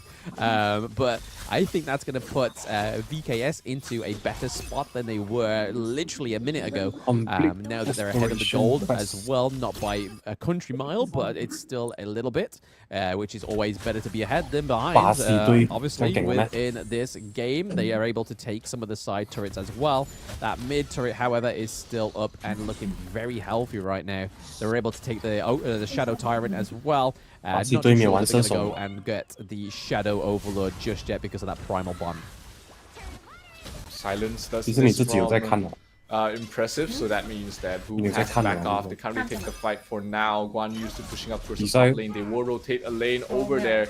Guan Yu, not the easiest of heroes to gank. They don't know where he is as well. And yeah, playing very well this Guan Yu. Oh, they catch him out. And G6 is caught out. Can he survive this? How long can he stay here? He's still alive. He will fall only towards the back line, trying to knock everybody out. Does get a 3-man knockup. But where's the follow-up? Silence coming through. Angela, not gonna be enough. Ultimate coming from the Angela. Still, everybody's still alive. But Arlie is here. And Arlie wants to clean up. Oh, Arlie taking a lot of damage there from Niab. Toshi has to watch out. Oh, Angela with the snipe getting Guan Yu down. And the 2-4-3 trade goes towards the favor of Boom. Yeah, what looked like a promising engage there for VKS definitely turned around thanks to Toshi there on the Ali. It was just sort of like, okay, that kind of just, I wasn't expecting that to come through and just do so much damage. But then, to be honest, Ali's just been buffed as well, so I believe it's her attack damage, base attack damage has been buffed, and then obviously there is a buff on one of her skills as well. I believe it's to do with max damage also. But again, this was a farm lane hero that was pretty much always contested in these tournaments, and this time around, in day one, we've seen this hero being banned. We've seen her picked up once or twice, but I think this is the reason why she needs to be banned, because in the right hands, like on Toshi or even on JR, it's a lethal pick. But once again, a huge teleport coming in here. Can they survive long enough? Because there's no Dun to focus on all that damage. So again, there is no teleport coming through. It was just a little bit of a, what seems like a bait on the side of VKS. we did see Elaine trying to knock them out of the teleport. Very good attempt, but ultimately was just not enough to stop them from teleporting all the way back to base. So all that effort gone to nothing. Still a 1,000 net worth lead being taken there by Boom. Angela ultimate not gonna finish off the not gonna finish off Vayner, and they're gonna be able be glad content with just taking away the jungle and also taking the top tier 2 tower. Yeah, a bit of an interesting situation that's going on in the team here. Obviously, VKS have traded the second tier turrets in the clash lane for potentially the one down in the farm lane, and they're able to do it. Guan Yu and Luna are still in that lane, but Elaine and Angela are looking for a rotation as well. Dune potentially coming through here. Oh, yep, there we go. Linked straight onto Danny, but again, Guan Yu going in for the backline knocker, both onto the Angela and onto the Arlie that was locked down, but still able to do so much damage within that team fight. What is going on? Fusu going back there as well. I mean, that was a lifeline from the Chao. The fact that it was able to get out of there was probably a Hail Mary for Fusu in that whole interaction. Absolutely. VKS is just, I'm speechless, man. It seems like their engages are going to go in the way of VKS, but Toshi come through and we'll win. I thought Toshi was dead from that engagement. I thought there was no way he was going to be able to get out of Fuzi's ultimate. But somehow he survived through the lifesteals, through the damage he was just dealing, just standing there. And managing to just outlive that 5 seconds where he's just rooted on the spot. So very well done there by Toshi. Danny trying to run away. He does still have his combo. He can continue chasing. Elaine drops the ultimate to try and give chase. Danny is done running. I want to fight. Where's the backup? Backup's a bit too far for now. And the recall from the ultimate of Dachao gets Danny out to safety. Yeah, no, that was definitely not the 1v1 you want to be committing on there, especially with some Mim rotating around, because as soon as that turns into a 2v1, it'd be the slim chance of Danny getting out of that one alive. So again, the Chao playing not quite the same way as All Gamers Global did. It's more of a lifeline sort of support pick here, whereas on All Gamers Global there was it was just relentless with that combo. Again, just not quite used the same way on VKS, but I suppose that's down to the lack of exposure against such a great combo for a great team as well. Luna looking to still push this higher ground turret here in the farm lane while she's away from that overlord. She's got to be careful, because if they're able to pick it up, they can just nullify that minion wave in the farm lane. You've just pushed for no reason, and potentially your teammates going down here. So now Danny needs to start focusing and playing around these jungle objectives a little bit more, because Fubi are currently ahead with the jungle objectives. 可以啊，它是2个不同的看位的嘛。G6 is kind of stuck between a rock and a hard place. 没有关系，我已经绑了啊。他第一天出我已经绑了。Silence does come true. He's still alive, still fighting. He's still in the back line, surviving through all of that. Still alive, and no one's bringing him down as of yet. The shield comes out, a lane towards the back line, doing so much damage. He's taking too much damage on his own as well. The shield does come out. He's trying to survive. He does not have his ultimate anymore. But VKS not able to bring anybody down. They did have to teleport the Princess Frost all the way back to base, but in the end, it was all for naught on both ends. But does that mean that Toshi will be able to bring down this Overlord? 你应该会送很多，我是送2000多吧，因为我太久没有玩了。Yeah, I feel like there's way more damage on the side of Boom Esports. 我看到有人送8000多啊，我看有些人送5000多。我看到一个最高是8600，然后你要什么意思？怎么会送到点券呢？他送的点券是给你老玩家福利嘛，就来你可以在这边买皮肤，而且你可以用那点券来买皮肤，而且。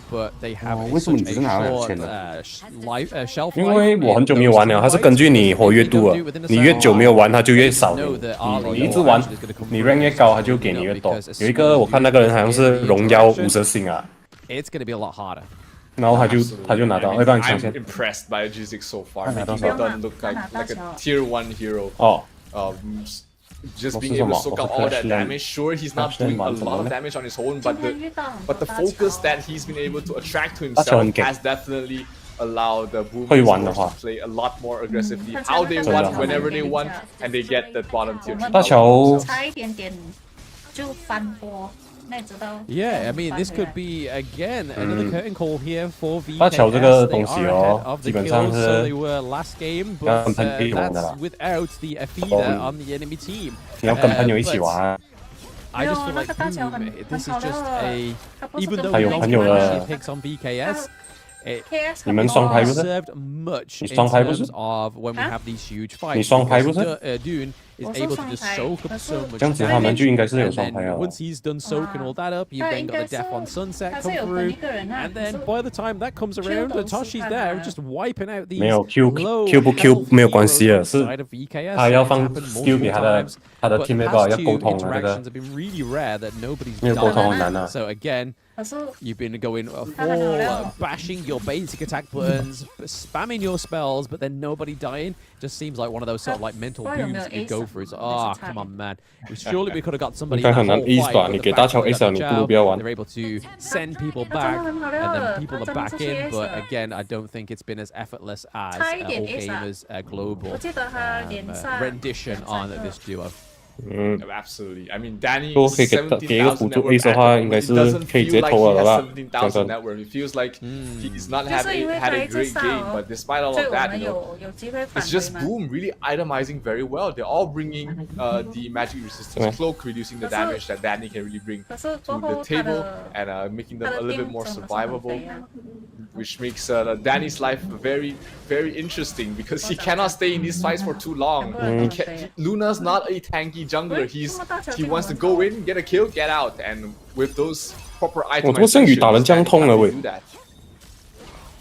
But what is it towards the end of the day? What are they having in their food? I mean, this is the second time we've had a Tempest Dragon, and it's always the last two games of the day. What is going on? Hopefully it doesn't last as long as Osiris and Team Secret, but it seems to be a little bit of a running theme between the Argentinian teams and the Brazilian teams. They like to go to the lane, also like to fumble the late game as well, but hopefully VKS 等一下，不要打，不要打，不要打。 But it looks like Boom Esports 顶着吧。我要卡那个兵线哦。 Dragon, are they going to go for the steal? Crucial theft from one coming through. Okay. Well played there by VKS. 给对面的兵线啊，你可以帮中路啊。等吃完这波先，你吃完这波你去帮中路。 Even the Chow is getting the kill on the board there onto the Dune. And we are going to see the lane looking to go down as well. Luna taking down the lane. Is this VKS come back right now?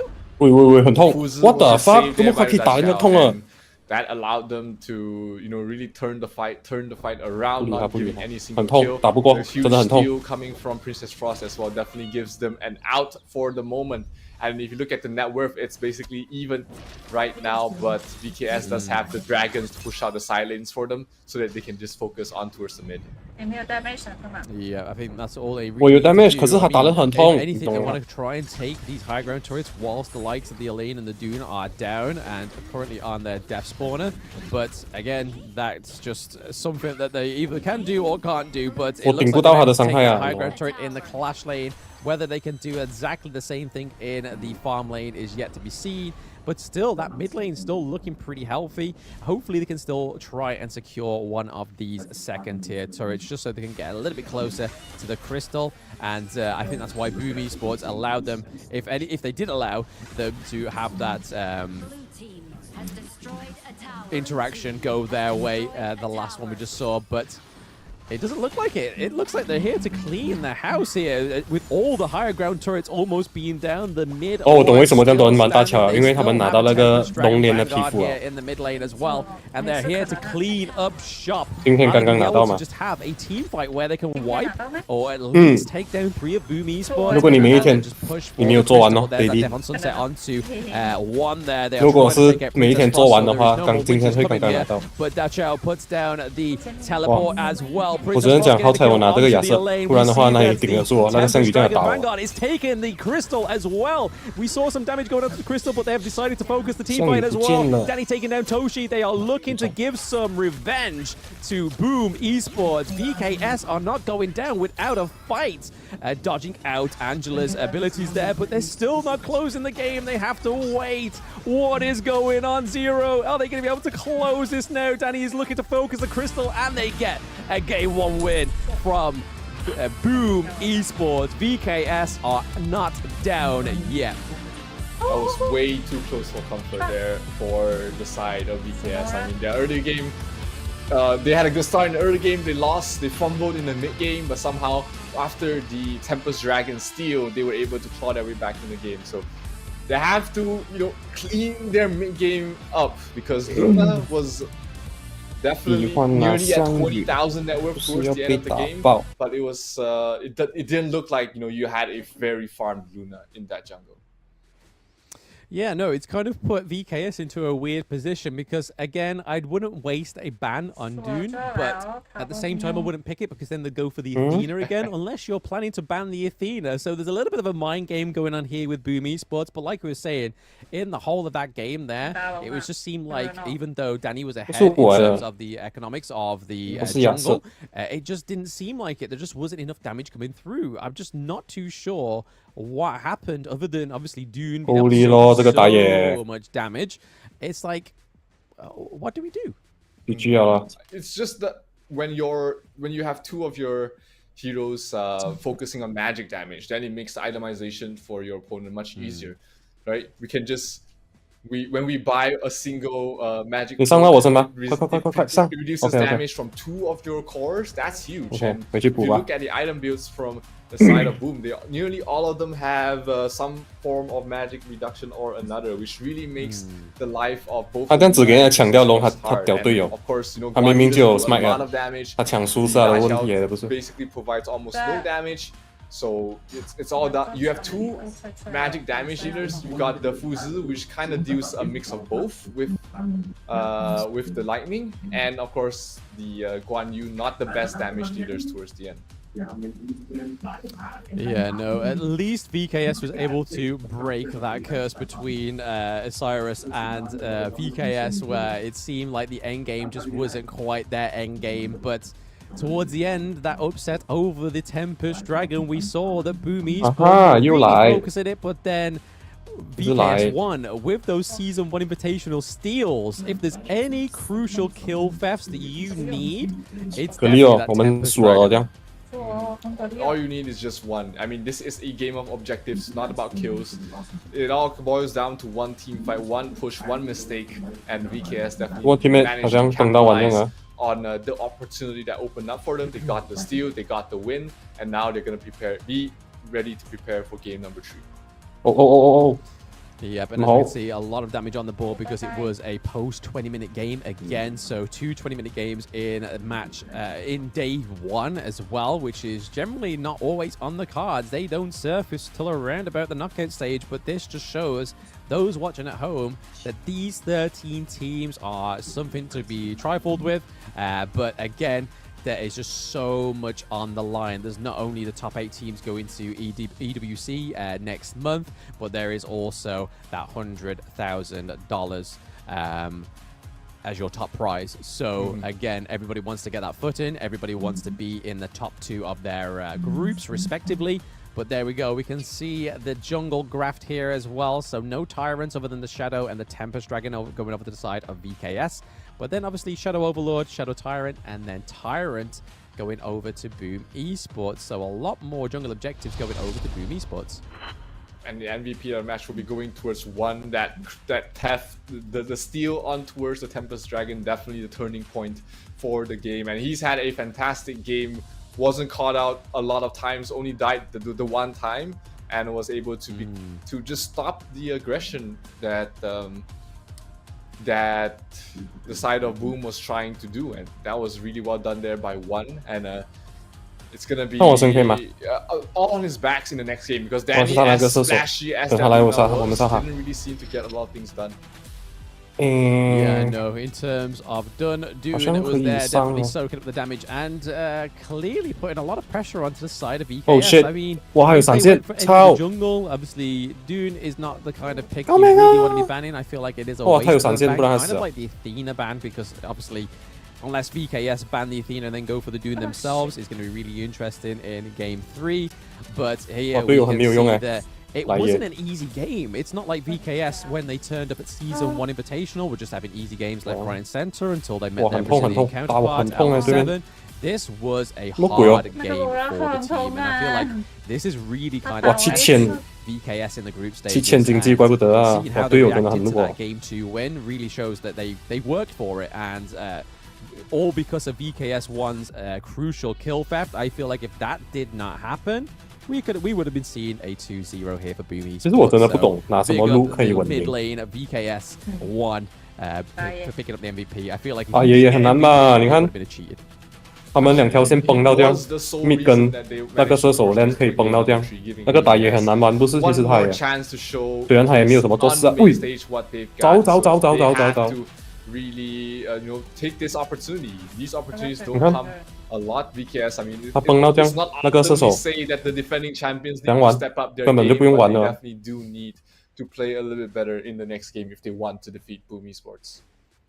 Yep, a little bit more clear, a little bit more precise for them to see more of an overwhelming victory rather than kind of like, oh, thank you, One, for giving us that literally second win there. Because if it weren't for that, that would have been a convincing loss. Because again, just how they navigated the early game, the mid game, it just wasn't VKS. But then again, this is a Brazilian region dominated Season 1 because all the other regions that were playing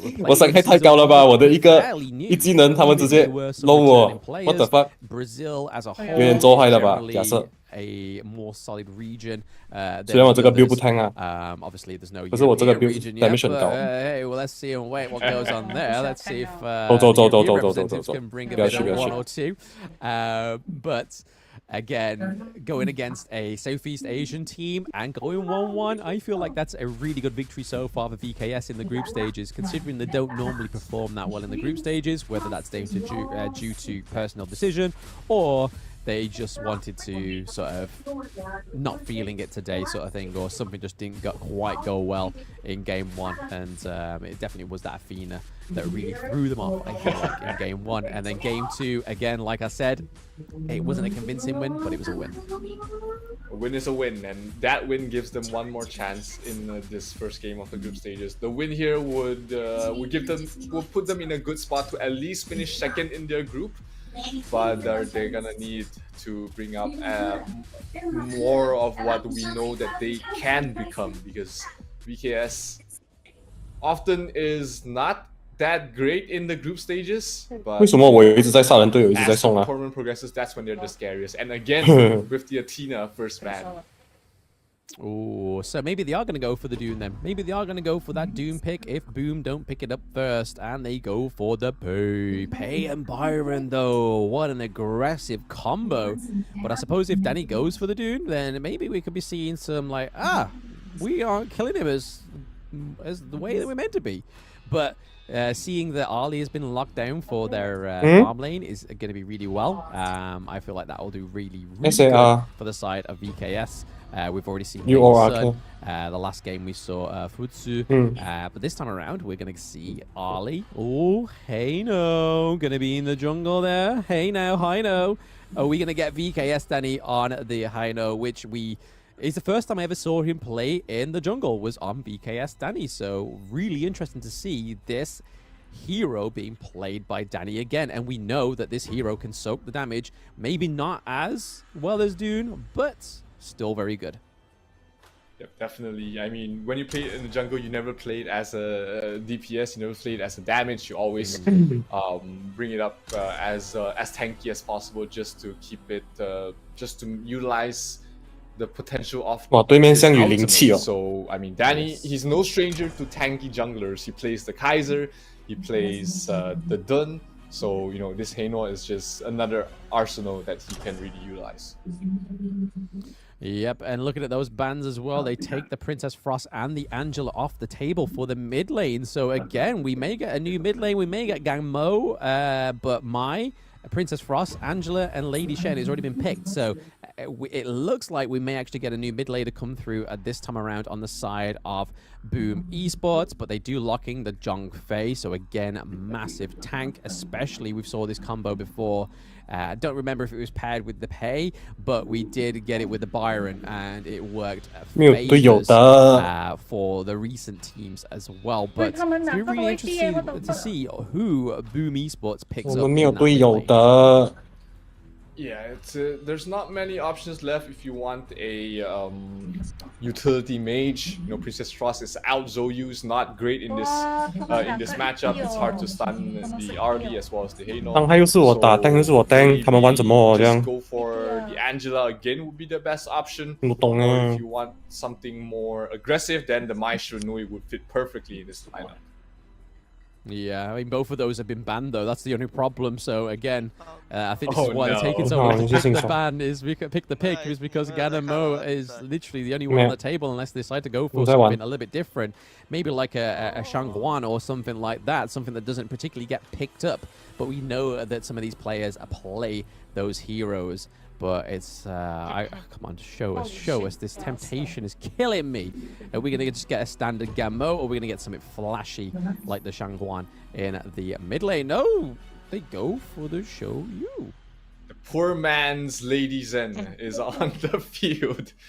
And at least, you know, that solves your damage problems for the side of Boom. I mean, Pei, Byron, they are a lot of burst damage, but Zhou Yu is the one to force your opponents to build magic resist, just because of how annoying his flames are, the damage over time, the negation of the zones, and his ultimate, having the stun, and not to mention the pushback that he has on his utility as well can be a good choice. 你看我的 star 也在做梦， Boom, but 在偷龙，要给龙打死了，差不多。 Zhou Yu is not great. He needs that 偷到吗？ level 偷到的话就 OK 了 ，OK。 able to join these team fights. 对面也是饭桶来的啦，不打紫色龙，去打那个黄色龙。 The use of his flames to be able to damage the turrets as well. So again, that's always a great thing.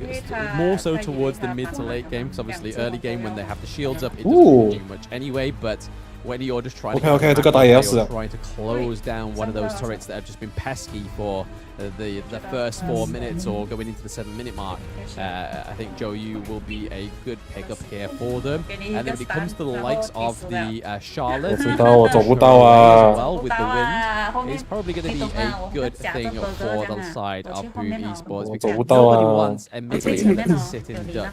And unfortunately, I think if anything else, like the Ganamo would have been sitting ducks, all you really have to get out there is Graven. That's the only use you have. But I suppose it's the same with Zhou Yu, is the push away is your only gateway out there. So if you push away, it kind of just negates it. But then Charlotte has gone for the Intimidate instead of the Flash. Charlotte wants to play on the more tankier side in this game. That's why he's 很难啊， Intimidate. 他买这样子的 item 很 noob 啊，没有伤害啊。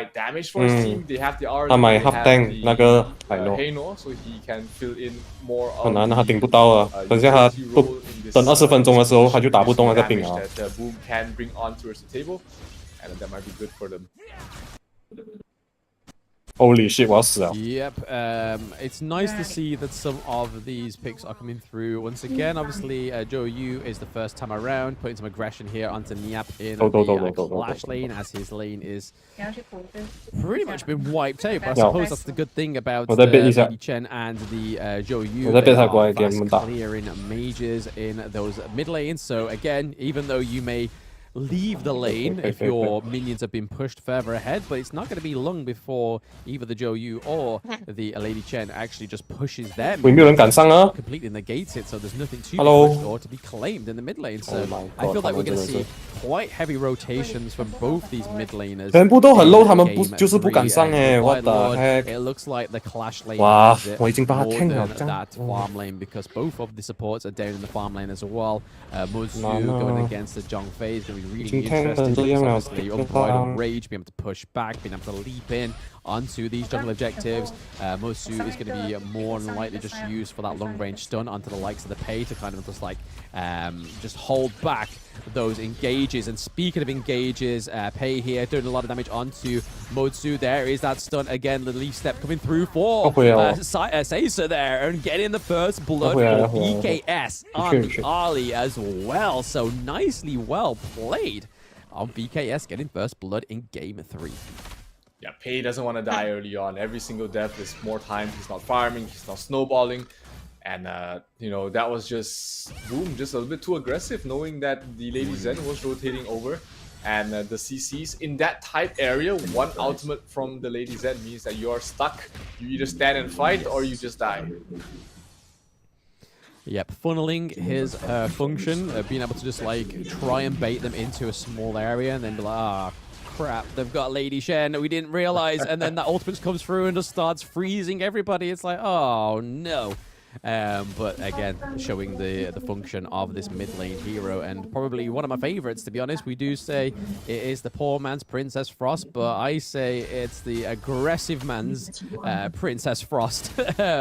With that, just drop the ult, walk away, and see you another day. But again, we are seeing a teetering gold lead here. It's just a tipping scale for the remainder of these 4 minutes. 你可以下去吗？你先下去，你先下去，你回去。我去跟那个圣女。Both the Tyrant and the Overlord up in about 10 seconds time.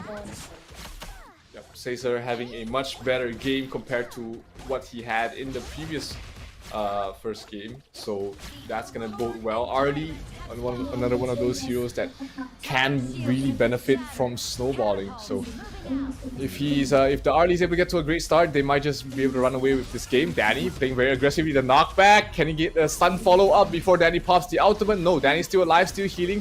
The Lady Zen drops the ultimate as well. The dragon has to back off, has to use his splash to get away to safety, and they will back off. But that leaves the first Tyrant open for the side of VKS to pick up, and they will be able to finish it off very quickly. Oh, I thought we was going to see Impressive go through and try and smite it as well, because obviously Zhongfei with the smite, that could have been the closing deal there for the crucial theft. 已经输了，他们打完龙我们就输了。 Boom Esports.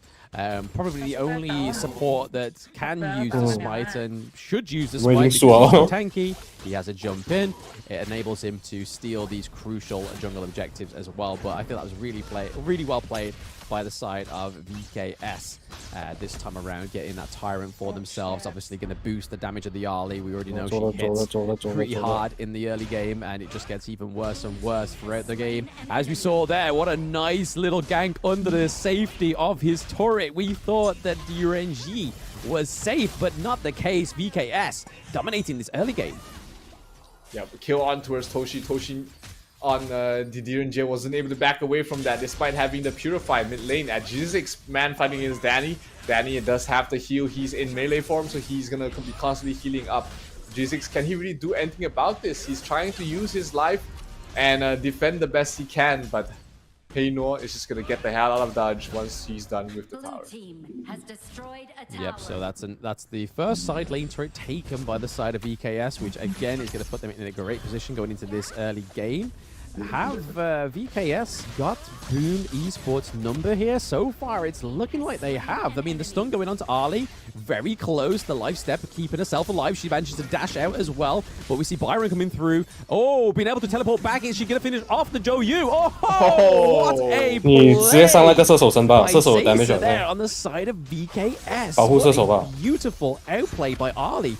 Yes, it came to a quick conclusion, but that was ballsy, like going back in with that little health to take out the Zhou Yu. Amazing. He could have ran away and survived, but he decided to inflict emotional damage along with physical, and he got the kill. Sure, pay with his life, but the morale increase is more important than the goal you give away towards Boom. Absolutely. I mean, I'd be beating my chest if I got that kill. You know what I mean? I'd be absolutely on top of the world. But not only did they get that really risky kill, they was able to push the Clash lane all the way to the second tier turret as well. So again, we're seeing that early day one MO coming through, where there's been a lot of pressure being put onto the side lanes here. So again, just no turrets other than the high ground turret now lasting in that Clash lane with 腰炮係我腰炮， towards 頂下個肺， side 萬面腰炮間黏拿咧， we're gonna see Boom 係咪啦？ actually respond to that now. The fact that they actually have just one singular minion, but I don't think that's going to be enough for them to actually get through. 完全沒有在打 damage， 都不懂玩什 especially 麼。 with how feisty Charlotte can be as a hero. But that mid lane looking pretty low as well. We see that VKS Danny's looking trying to freeze that wave in the mid lane. As we just saw that VKS getting another side lane turret. So Boom Esports not looking the healthiest they have in this best of 3. Absolutely, it's looking like the early snowball for the side of Boom Esports did not work out. Danny's having the time of his life on this Haynor right now, just harassing people behind the towers. He's not done yet. He wants to fight. He knows that he has the ultimate. He has that get out of jail free card, and he wants to utilize that to his fullest. Still fighting there in the front lines, and really becoming a menace for anyone who's trying to fight him.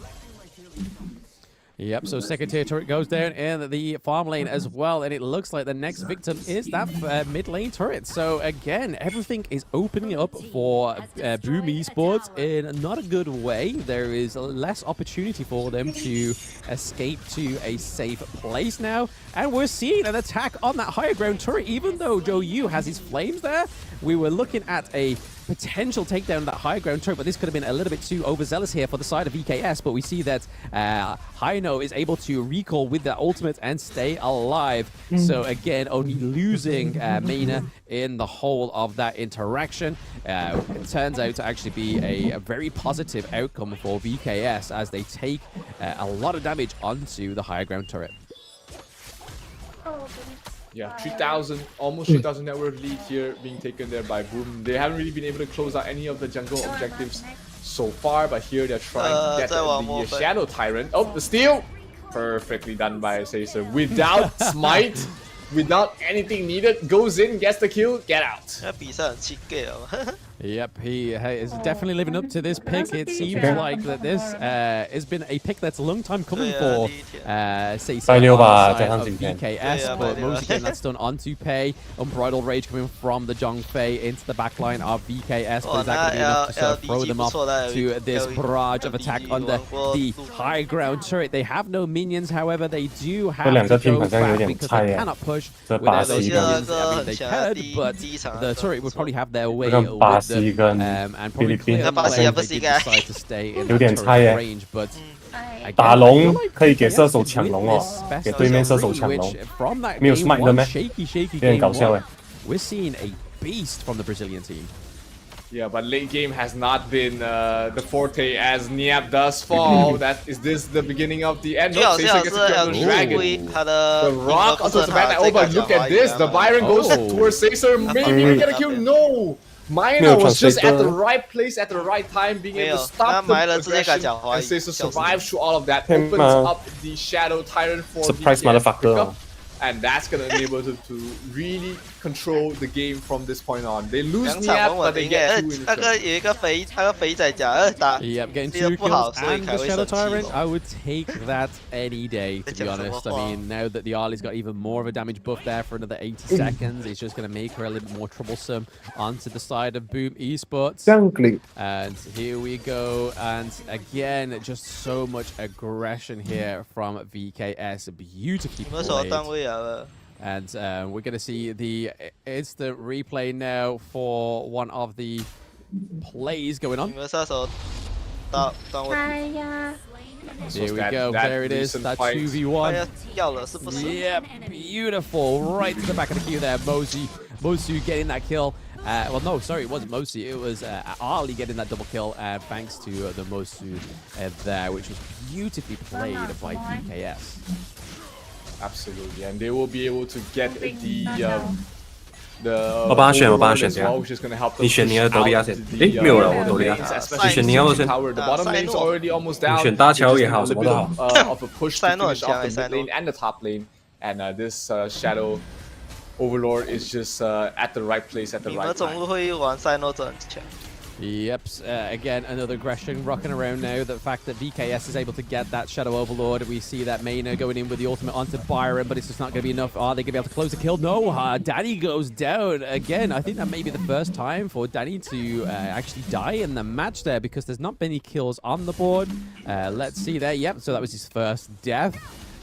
In game 3, could this be the troublesome moment for the side of VKS now that they don't have Danny there to soak up a lot of the damage, because the only other real tank that they have is the Mozu, but again, it's not going to tank as much as Danny's Hino.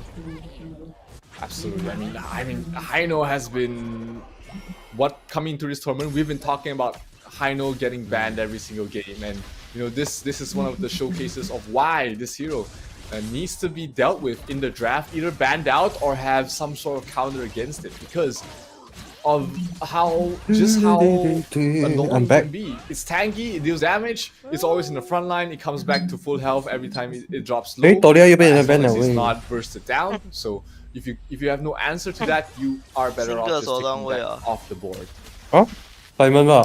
Yeah, but especially now that they're ahead by that 4k goal difference. Again, it's nothing huge, but I think a few slips from VKS, which may not be the case. Again, we have the DRNG potentially going activated at some point, and then obviously the more items Byron gets, the little bit more into these teamfights he will have. But John Fei going for the wide flank, it seems, there, coming up from the blue buff.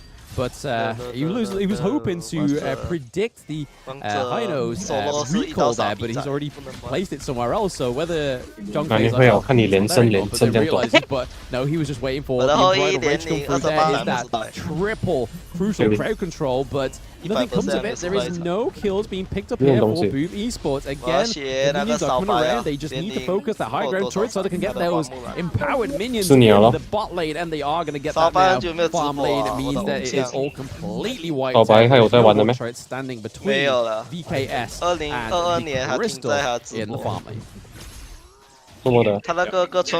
Is going to open things up here for VKS if they want to finish this game anytime soon, but looks like they are not comfortable doing that yet. They just want to make sure that they have everything ready, everyone's full health, they have all the ultimates and all the buffs that they can get before trying to end off this game, and rightly so, because you know this being the last game of the series, they want to make sure that they secure the win instead of maybe just 现在还行吧。 Yeah, 一点点哦。 The only thing that VKS needs to sort of watch out for is the fact that 他的激情不错啦，真的很帅。 overconfident with this one, because again, if you just show a little bit too much overconfidence, I feel like Boom Esports is a team that could punish you for it. So playing the way you have been, but just making sure you take those extra careful steps. Engages is probably the safest way that VKS can kind of solidify this 2-1 victory. But no, okay, Harley's gone down. Direnji is now melting the health of the heroes on the side of VKS. Down goes Charlotte, and like I said, a little bit too overextended. Down goes one. There is only 2 members remaining on the side of VKS. Danny and Nina are still alive. It looks like Boom Esports are going to try and go for this Shadow Overlord. They should be able to take it with ease and no response from VKS. To trickle in now, it probably would be the means at the end for VKS in this potential 2-1 victory for the Brazilian team. Only a 2000 network lead, not huge in any way necessary. Oh, Hoshi being able to get that power, but that was a nice stun from Maina, stunning onto the really pressuring right now. They're really wanting to look for this opening. This was one of the biggest openings. They got 2 towers out of it.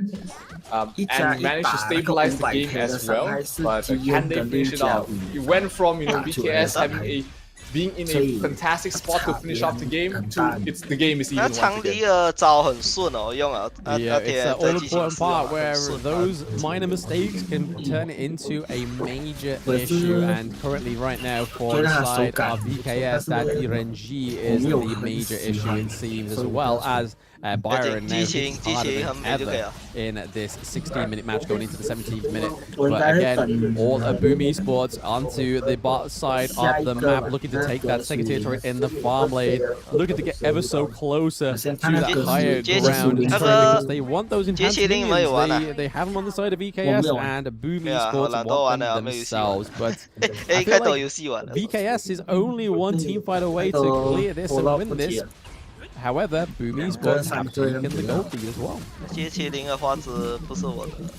Yeah, but at this point, you know, the small lead doesn't really matter much in the grand scheme of things. Impressive, taking a stun to the face, but able to jump away in time.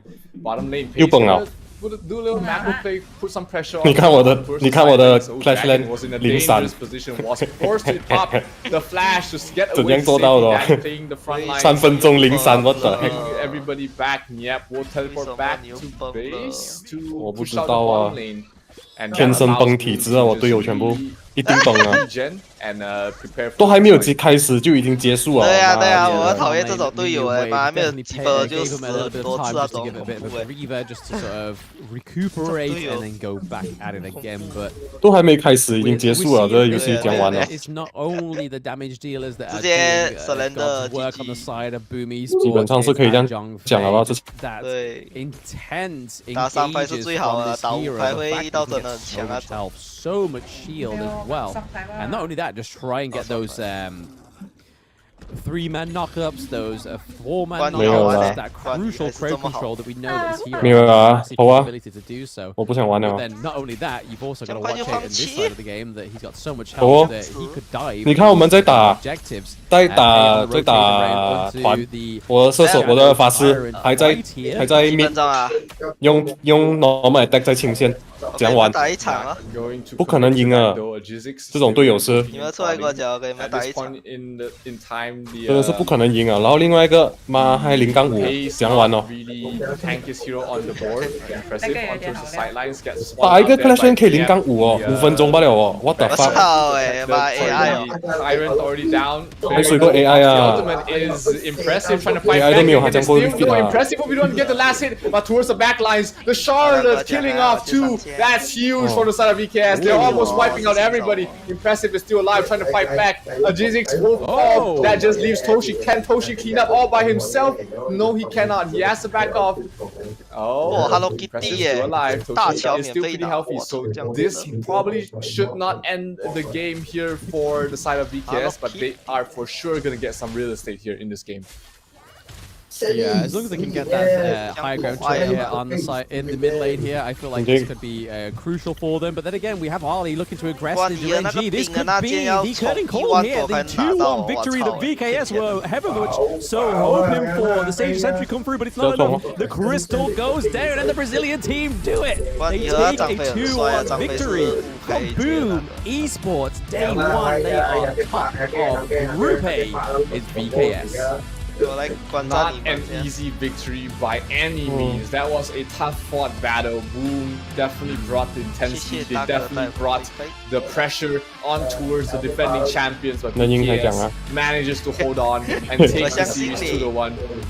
真的是能赢才讲啊！我是不觉得可以赢啊，讲真的。他们还不要 surrender， 这样子来折磨我。对呀对呀，这个王者就是来折磨。 we could 永恒，你懂吗？ I mean, even though we don't know much about team vitality, and I'm gonna be pretty ruthless. 他们鬼谷只是 ，but we can honestly say 他 that 鬼谷只是 Vivo 讲 T-Stars 啊， could have potentially played the 有那个 best 牌 team other than themselves in Group 没 A. 错。 对面全部星耀，你们这边全部钻石一个星耀，对面全部星耀哎。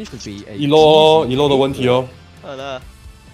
很奇怪是，我不懂怎么每一场 game 都是这样哎，我对面可以搞我这样多 rank。那苏珊现在皮肤很美，还有那苏烈。还是我不应该这样子玩，我应该直接躺到可以 auto 赢为止。啊，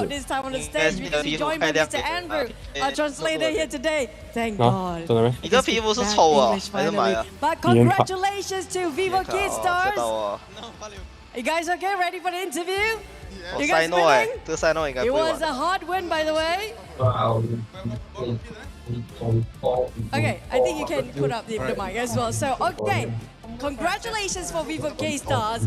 Now, first and foremost, I need to ask your jungler, which going to be your captain as well. Can we pass the mic? Now, the jungler and the captain, game number 1. How does it feel going against Boom Athena? Bom, primeiro que tudo, parabéns, né? Tudo muito bom. Queria saber como que se sentiu nessa primeira partida, assim, jogando contra o Boom. A primeira partida foi um pouco difícil. A gente tomou um pique que não esperava, que foi a Athena. E, bom, pela dificuldade a gente decidiu banir ela o resto da série, porque a gente sabia que num jogo tradicional, num jogo convencional, a gente era um time melhor. Well, the first match was really tricky. We were caught a bit off guard by Athena, as you saw. But we knew that if we put our effort, we would be able to make a comeback, so we kept our focus. Did you get angry in that game?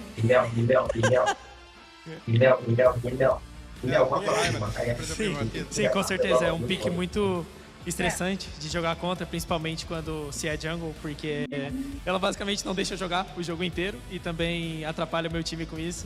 Então, com certeza é melhor banir. 你放一个 TP 回家一起，回家。我去熟悉啊，先装备一下。 If the player or impressive is actually right in front of you right now, 都可以啊，你是玩什么路啊？ even on second 没有 game, 差， what 没有 would 差。 you say to him? 要玩掉就没有办法 To 做啊，射手 impressive, the one that actually played 哦 Athena. 你都可以啊，你选啊。看一下啊，应该玩中路，玩塞诺。塞诺什么？ 大哥，你们队的法师啊？哦，海诺啊。海诺，哦，sorry。塞诺是什么？其他游戏的那个角色。 Okay, but you guys had so much. 诸葛亮可以玩吗？诸葛亮。诸葛亮命很难，打野可以。 You know, after you had that massive, very 命你没有空间去什么？ exhausting game, 以前我是玩改底，是把那个机器人去打。海诺，来看一下海诺啊，我懂了，一直丢标就可以了。海诺。 Como eu falei, foi uma partida que a gente não esperava. É um pique que, bom, a gente não achou que eles iriam executar. Então a gente só manteve o nosso mental. A gente focou na próxima partida porque sabia que era muito possível virar a série e foi o que aconteceu, né? As I mentioned, they just caught us off guard on the first match, but we knew very well that we could make a comeback if we focused. So that's what we did. We just played to our strength and we focused and we made it. Really? I saw that tug of war, boys. I mean, like, that was definitely not an easy. I'm like, you like, are we losing? Are we winning? You know? But of course, for tomorrow's map and sorry, for tomorrow's matches, for all the teams that you might be watching for tomorrow, who would you hope to join? Or who would you hope to win for tomorrow's matchup and series as well? 鬼谷子会拉也是没有用啊，队友要跟，没有跟就拜拜。Eu acho que 他队友不跟了。 我看他鬼谷子，他的左上角是 são da nossa região. E aqui no Mundial, os dois times são amigos, são parceiros. A gente é Brasil, a gente quer o melhor para nossa região. Então a gente está torcendo muito pro sucesso deles no campeonato. Obviously, we'll be cheering for our brothers from Loops because 肯定啊嘛，他都杀不到其他人了，他只可以这样哦。 all the competition, whenever we're playing in a global competition, we are one. 伪究竟是怎样死哦？我 Because they've been 老。 staring at your face the whole time. But thank you so much and congratulations for Vivo K Stars. This is Brazil, guys. Yeah, but that's gonna be the wrapping up. We can toss it back to the casters to just finish our day. Casters, back to you. What an explosive last game, or at least last match to finish off day one. I mean, that was an absolute banger. I mean, I've been hyping that much. 现在应该不容易了，之前是很容易的啦。 But in terms of internal excitement for all the games today, that was the one I was excited for most. And they did not displease. It was just amazing. Obviously, first game, Boom Esports felt like they had him against the ropes. We heard that VKS, Danny says, they just caught us off guard. In a traditional match, we would always win. And second game, obviously, very close. We saw a post 20-minute match. And obviously, due to VKS1 taking the MVP and taking that crucial goal back on the Tempest Dragon was the reason why they was able to close that game 2. And then game 3 was very neck and neck. There was one small mistake between VKS and Boom. We thought that it was going to be VKS in that one, but then they was able to bring it back. So 我要等32岁才能玩。 There's no way. There's nothing bad 没有问题。对，我22岁中 ban。 Great way to end day one, to be honest. 很快啊，一下就过。 Sasa really played out of his mind in this last 3年罢了嘛。 Early on, he was getting solo kills. Later, in the late game stage, he was just unkillable. He was picking off 对面射手不会玩的。 the key heroes from the side of Boom. 哦，他皮肤 And really, if 我们 Sasa 就好啊， wasn't on fire in this last game, it could have towards the late game, it could have gone either way. 我肌肤没有加伤害，真的有皮肤。 Was the MVP of this match, at least in my book. 放一个大招先，下次。 I mean, other than probably the amount of damage that Danny or Maynard kind of soaked up there. Obviously, Maynard only dying once, but getting 9 assists on the board. I feel like he was the reason why we sort of got so many close kills for VKS. And Niap, obviously, the strongest performance in terms of flash lane on the heroes that he knows and is trying to... Charlotte still held up against the Byron. Sometimes when you see Charlotte against Byron, it's normally an onslaught for the Byron pick there. But again, we see those different multifaceted ways that damage came through on the side of EKS. 3 of the heroes going over that 100k damage. The Hano, the Lady Chen, and also Ali as well. And then nobody actually peeking over the 100k damage. Even the DRNG on the side of Boom Esports. Yeah, lack of damage definitely was something that we pointed out there in the draft. You know, the Zhou did alleviate that a little bit, but ultimately it was just not enough. The heroes from the side of VKS, they're mobile. They're hard to land the skills from the Zhou Yu. You've got the Arlie, you've got the Hano, you've got even the Charlotte, who's just constantly going to be moving around. They're not going to be standing in your fire to take the damage. So without any form of direct damage to them, it's hard to take those fights. And Boom, they did almost manage to claw themselves back in towards this game, but Sasser definitely stopped them at their tracks.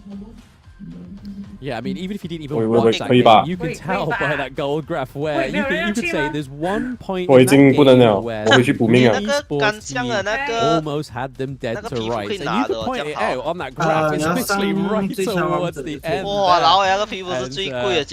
Obviously, overall, the jungle objectives went massively in favor of VKS. And like we said, Sasa taking the MVP, really being that staple pick on the early, just to deal that 111,000k damage dealt, and just as soon as we saw that really risky play in that blue side, on the red side but blue buff, where he went in, did a lot of damage, came back out and thought, you know what? Life's too short. We are going straight in for that kill. Ever since that point, I was just like, this is a master on the early pick, and I want to see again in these replays. It was just such a great play here in that fight in the teams, and I want to see it here. Here we go. Here we go. There's a little bit of damage to Zhou Yu.